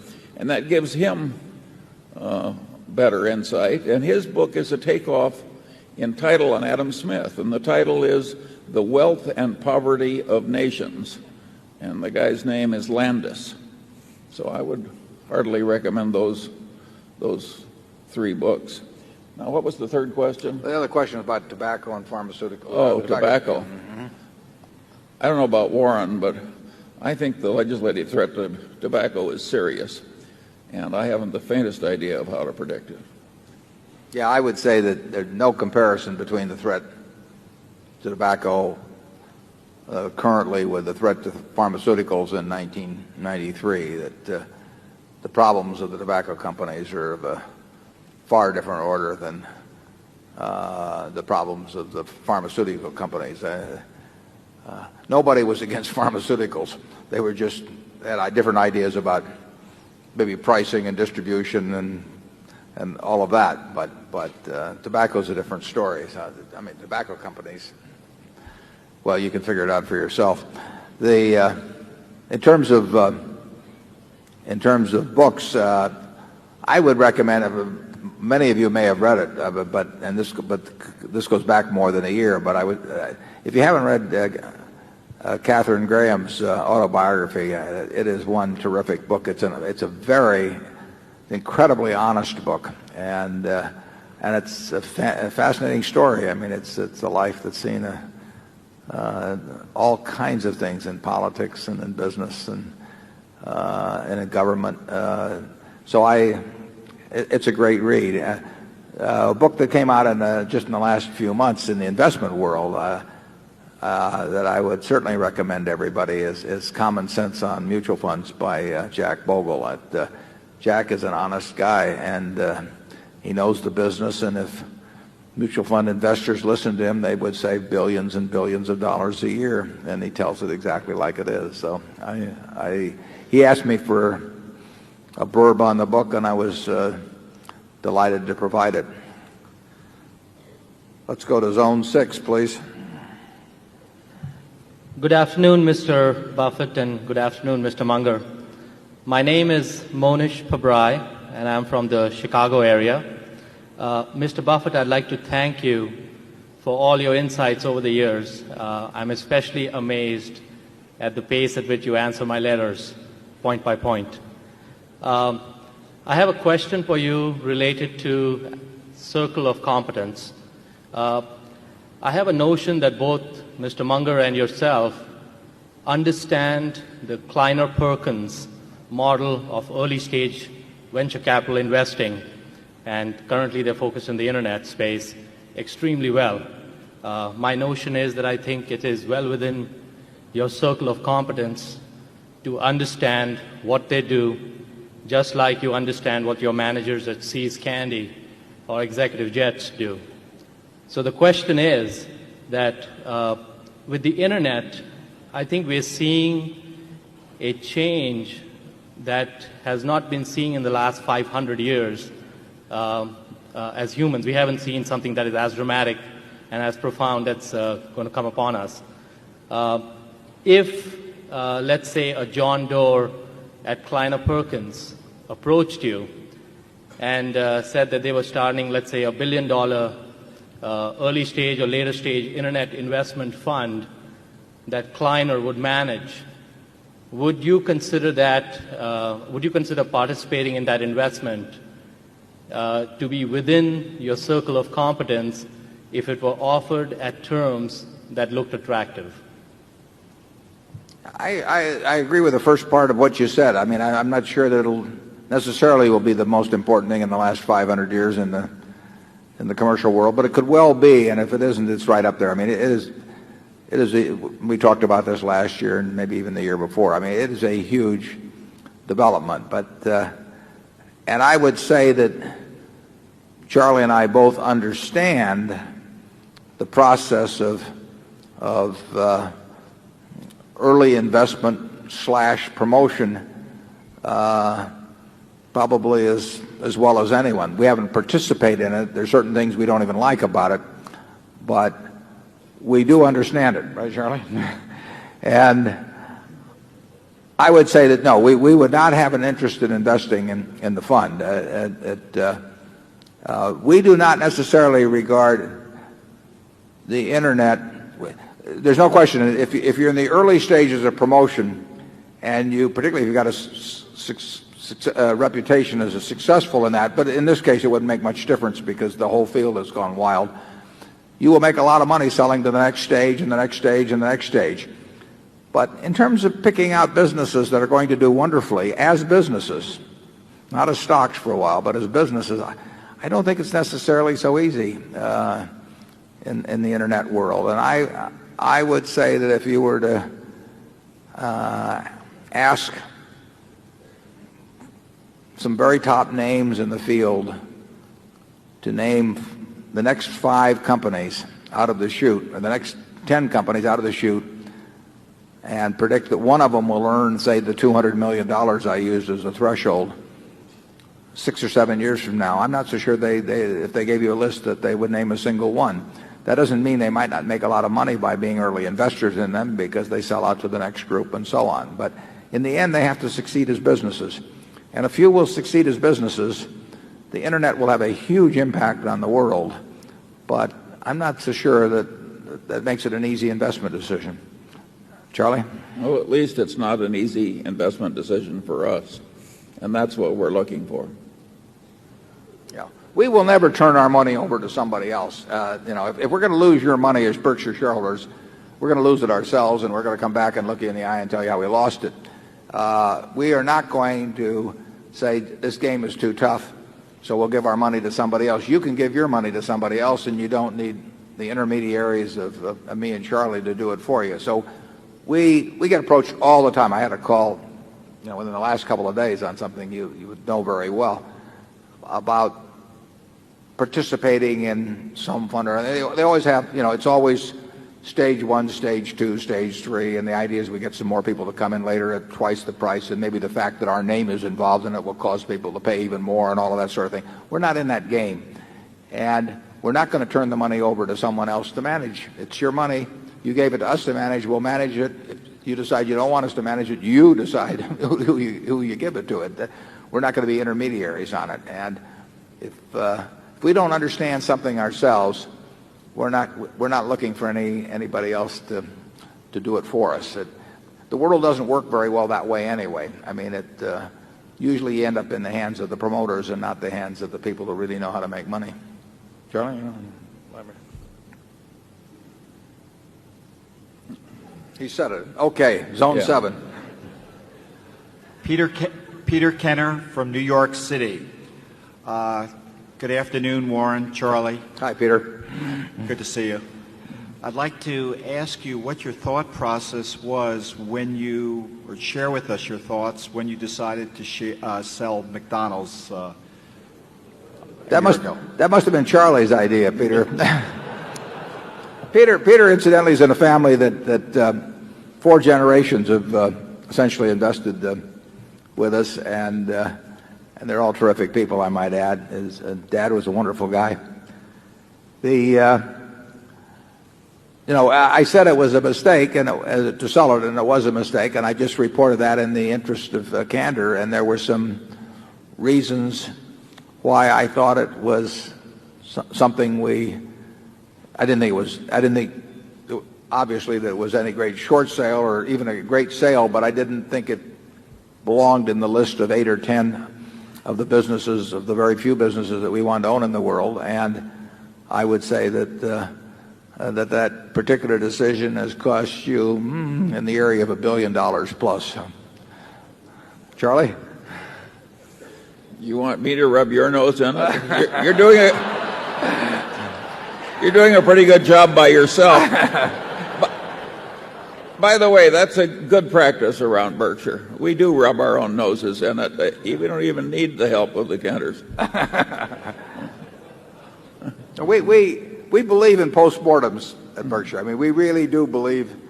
One of the things I used to do when I ran the partnership was I contrasted all sale decisions versus all purchase decisions. It wasn't enough that the purchase decisions worked out well. They had to work out better than the sale decisions. And managers tend to be reluctant to look at the results of the capital projects or the acquisitions that they propose with great detail a year or two earlier to a board, and they don't want to actually stick the figures up there as to how the reality worked out against the projections. And that's human nature. But I think you're a better doctor if you drop by the pathology department occasionally, and I think you're a better manager or investor if you look at every one of the decisions you've made of importance and see which ones worked out and which ones didn't, and what is your batting average. And if your batting average gets too bad, you better handle the decision making over to someone else. Charlie, you want to rub my nose anymore? No, that's okay. Okay, we're Zone 8. Good afternoon. Ian Sachs from New York City. This afternoon, through various questions and comments, we've mentioned the fact that the word trust, which Berkshire Hathaway and the brand has, we've mentioned basically health and the importance of health and that being above everything else. With Berkshire's competencies in the insurance industry and with the healthcare services sector being relatively depressed, although the dynamics would be different in the industry, how risk is managed on an overall basis, has Berkshire looked at all in terms of taking a position or buying a health insurance business? Charlie runs a hospital, so I'm going to let him talk about this. Sure, we've looked a little. We look at everything in turmoil that's important in the world.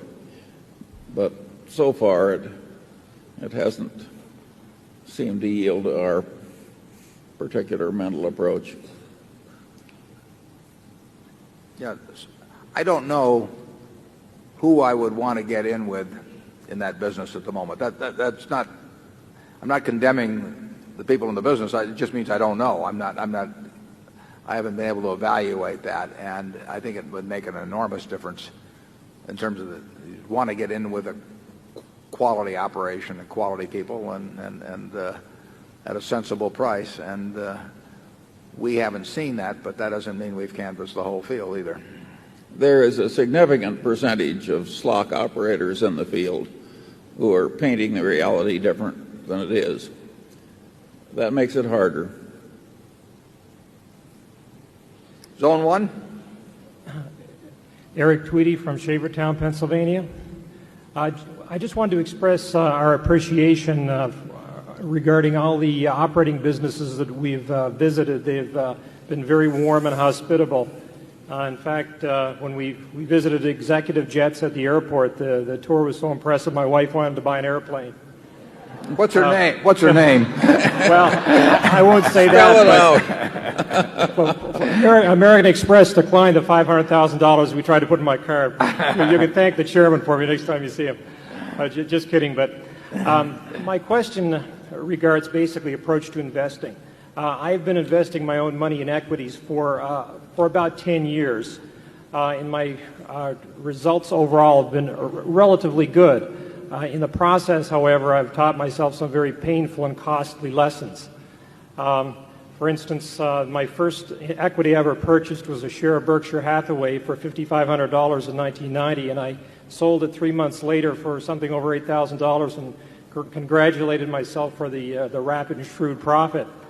And earlier this year, I repurchased the same share for $70,000, and I intend to own it for the rest of my life. So you can see I'm growing. My question is, I have no formal education in accounting and finance, and I would just like some advice from you regarding an approach to educate myself in a reading list of basic texts, obviously starting with the Berkshire Hathaway annual reports. Thank you. Thank you particularly for your comments about the people from our operating companies, because they have just been terrific. They come out here, you know.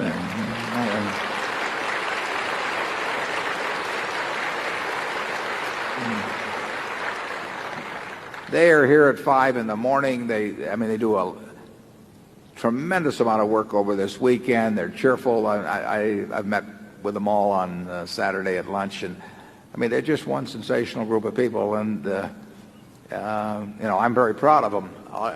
And the managers should be very proud of the people they've brought with us, and I hope you get a chance to thank as many of them as possible personally. Incidentally, at the C's counter, you'll find Angelica Stoner, who's been with us for 50 years, and here she comes from California to help us out and sell peanut brittle, and she's having a good time doing it.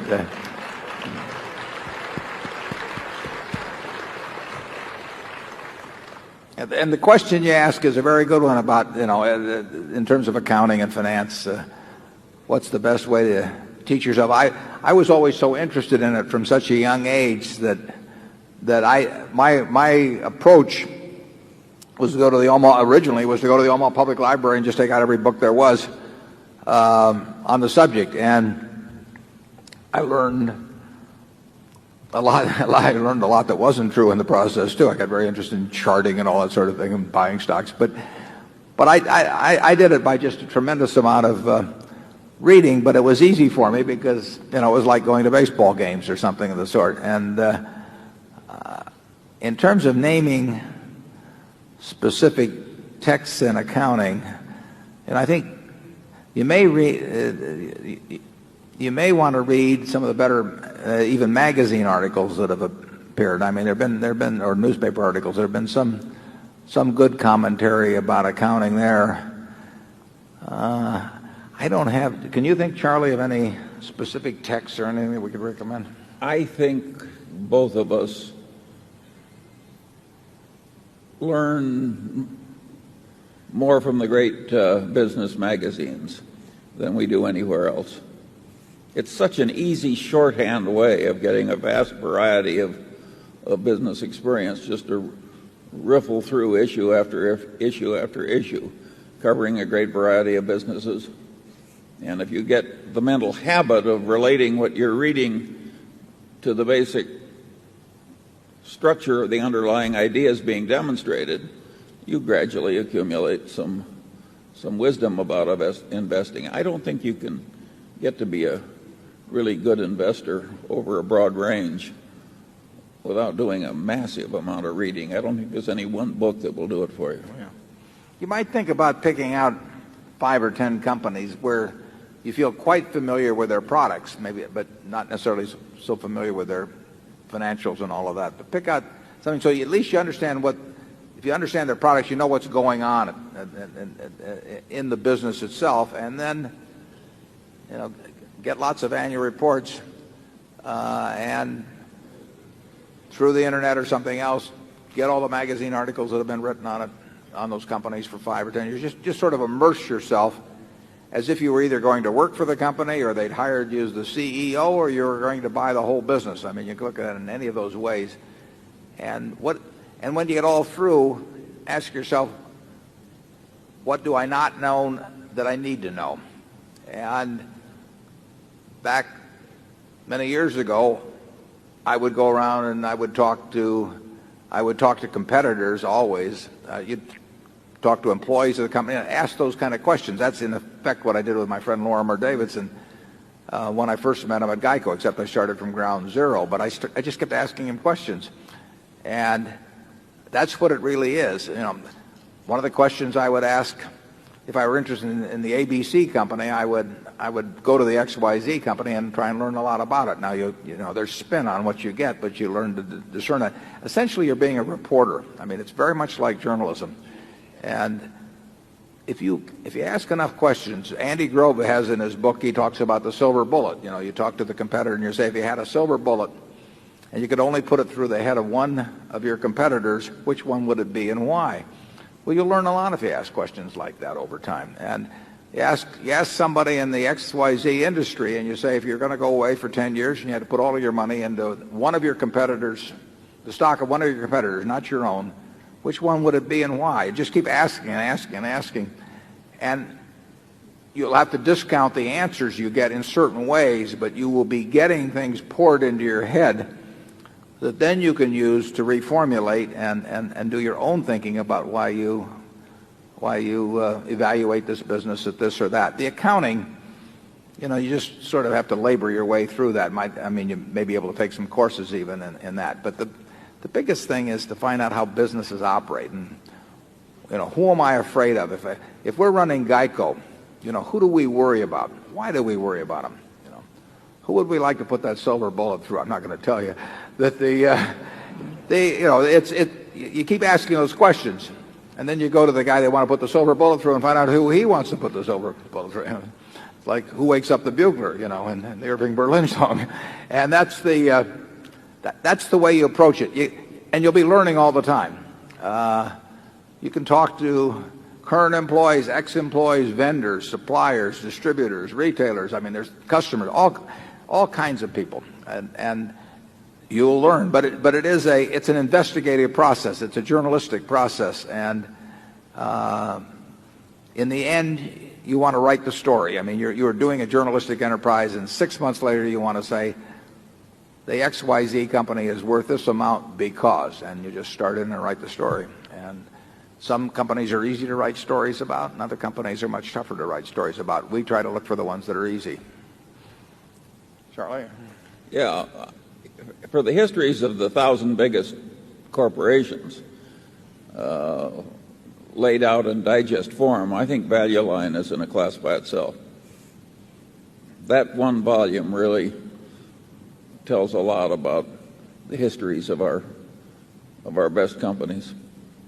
Yeah, if you just look, there's 1,700 of them. If you look at each page and you look at sort of what's happened in terms of return on equity, in terms of sales growth, profit margin, all kinds of things, and then you say, why did this happen? Who let it happen? What's that chart going to look like the next 10 years? Because that's what you're really trying to figure out. not the price chart, but the chart about business operation. You're trying to print the next 10 years of value line in your head. And there's some companies that you can do a reasonable job with, and there's others that are just too tough. But that's what the game is about. And it can be a lot of, I mean, if you have some predilection toward it, it can be a lot of fun. I mean, the process is as much fun as the conclusion that you come to. Of course, what he's saying there, when he talks about why, that's the most important question of all, and it doesn't apply just to investment. It applies to the whole human experience. If you want to get smart, the question you got to keep asking is why? Why? And you have to relate the answers to a structure of deep theory. And you got to know the main theories. And it's mildly laborious, but it's also a lot of fun. Zone 2. Good afternoon, Mr. Buffett and Mr. Munger. I'm Patrick Wolf, formerly from Cambridge, Massachusetts, and soon to be from the San Francisco area. Like many people around the world who want to learn about business, I've read all of your letters to the shareholders, and like many people here in this room, I was so impressed that I bought a piece of the company. But I must admit that in studying Berkshire Hathaway, there's one element that I didn't quite understand, and I'd love it if you could please explain it. And that is the following. How does Berkshire Hathaway add value to the various wholly owned companies in the manufacturing, services, and retail division? And the reason I ask this question is, as you yourself said earlier this morning, it's very difficult in a negotiated purchase agreement to buy a company for anything other than what it's truly worth. So if Berkshire Hathaway is going to create value by buying such fantastic companies as the Nebraska Furniture Mart or See's Candies or any of the other fantastic businesses we have, there must be some way in which Berkshire Hathaway adds to that value. Could you please explain how we do that? In certain specific cases, the case of General Re being the most recent example, we actually laid out in the proxy material why we thought there was at least a reasonable chance that the ownership by Berkshire would add value, and we got into various reasons about the ability to use the float and tax advantages and the ability to move faster around the world and that sort of thing. So we've actually spelled out in that case. I think in the case of something like Executive Jet, you might well figure that there are some reasons why association with Berkshire would put Executive Jet on the map and in the minds of people who could afford to buy fractional ownerships of planes faster than might otherwise be the case. But usually the situation, so there are specific cases where we bring something to the party, but the biggest thing we bring to the party on a generalized basis is what I spelled out a little bit in the annual report this year in talking about GEICO. We enable terrific managers to spend, in many cases, to spend even a greater percentage of their time and energies on what they do best and what they like to do best and what is the most productive for owners than would be the case without our ownership. In other words, we give them a very rational owner who expects them to spend all of their time focused on what counts for the business and eliminates the distractions that often come with running a business, particularly a publicly owned business. I would guess that the CEOs of most public companies waste a third of their time at least in all kinds of things they do that really don't add a thing to the business. In many cases subtract because they're trying to please various constituencies and waste their time with them that take the company backwards. But we eliminate all of that. So we simply can create an ownership. We think we can create the best ownership environment, frankly, that can exist other than maybe owning it 100% yourself for any business. And that happens to also go along with how we like to lead our lives, because we don't want to run around and attend a lot of meetings and do all of these things that people do. And that's that can be a significant plus. I think that GEICO has probably grown a fair amount faster as a subsidiary of Berkshire than it would have if it remained an independent company, although it was a hell of an independent company and would have continued to be one. But I think billions and billions of dollars will be added to the value of GEICO over and above what would have happened if it had remained a public company.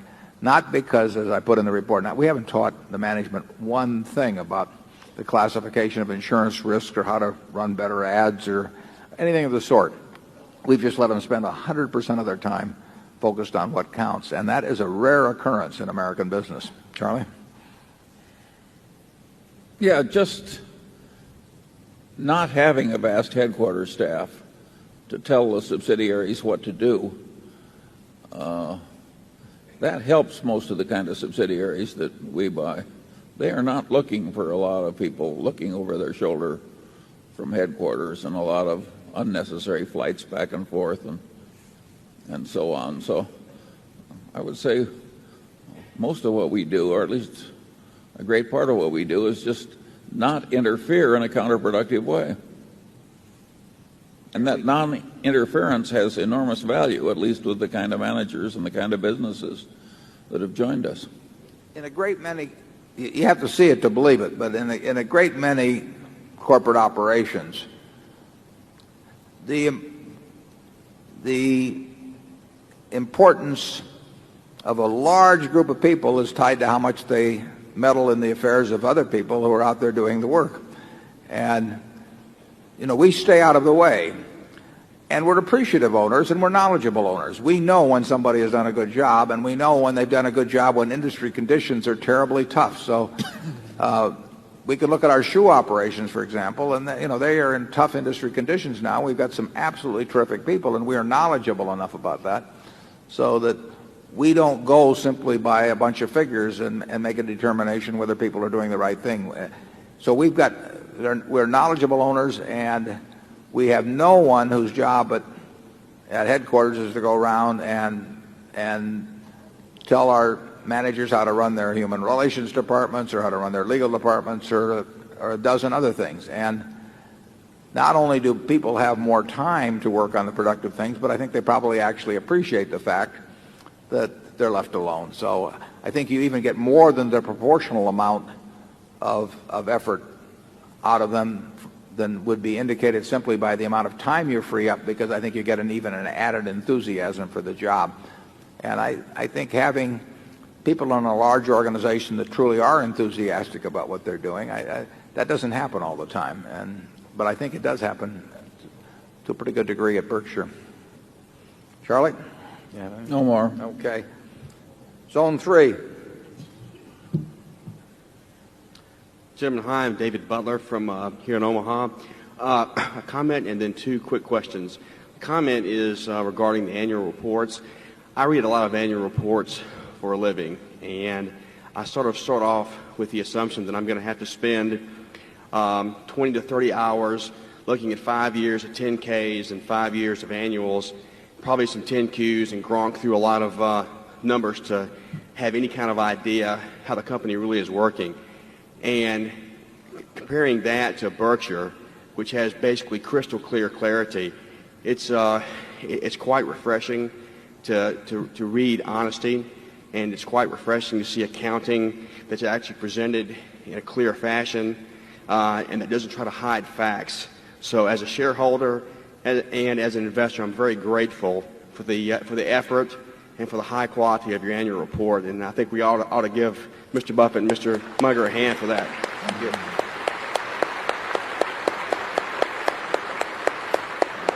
you. Okay, now that I've brown nosed a little bit, here comes the zinger, huh? Yeah, I'm nervous about the derivative operations that General Re has. Now, right now, the balance sheet figure says that there's a $400 million net asset position, but there are also some really hairy derivatives, the swaps and the floors and caps.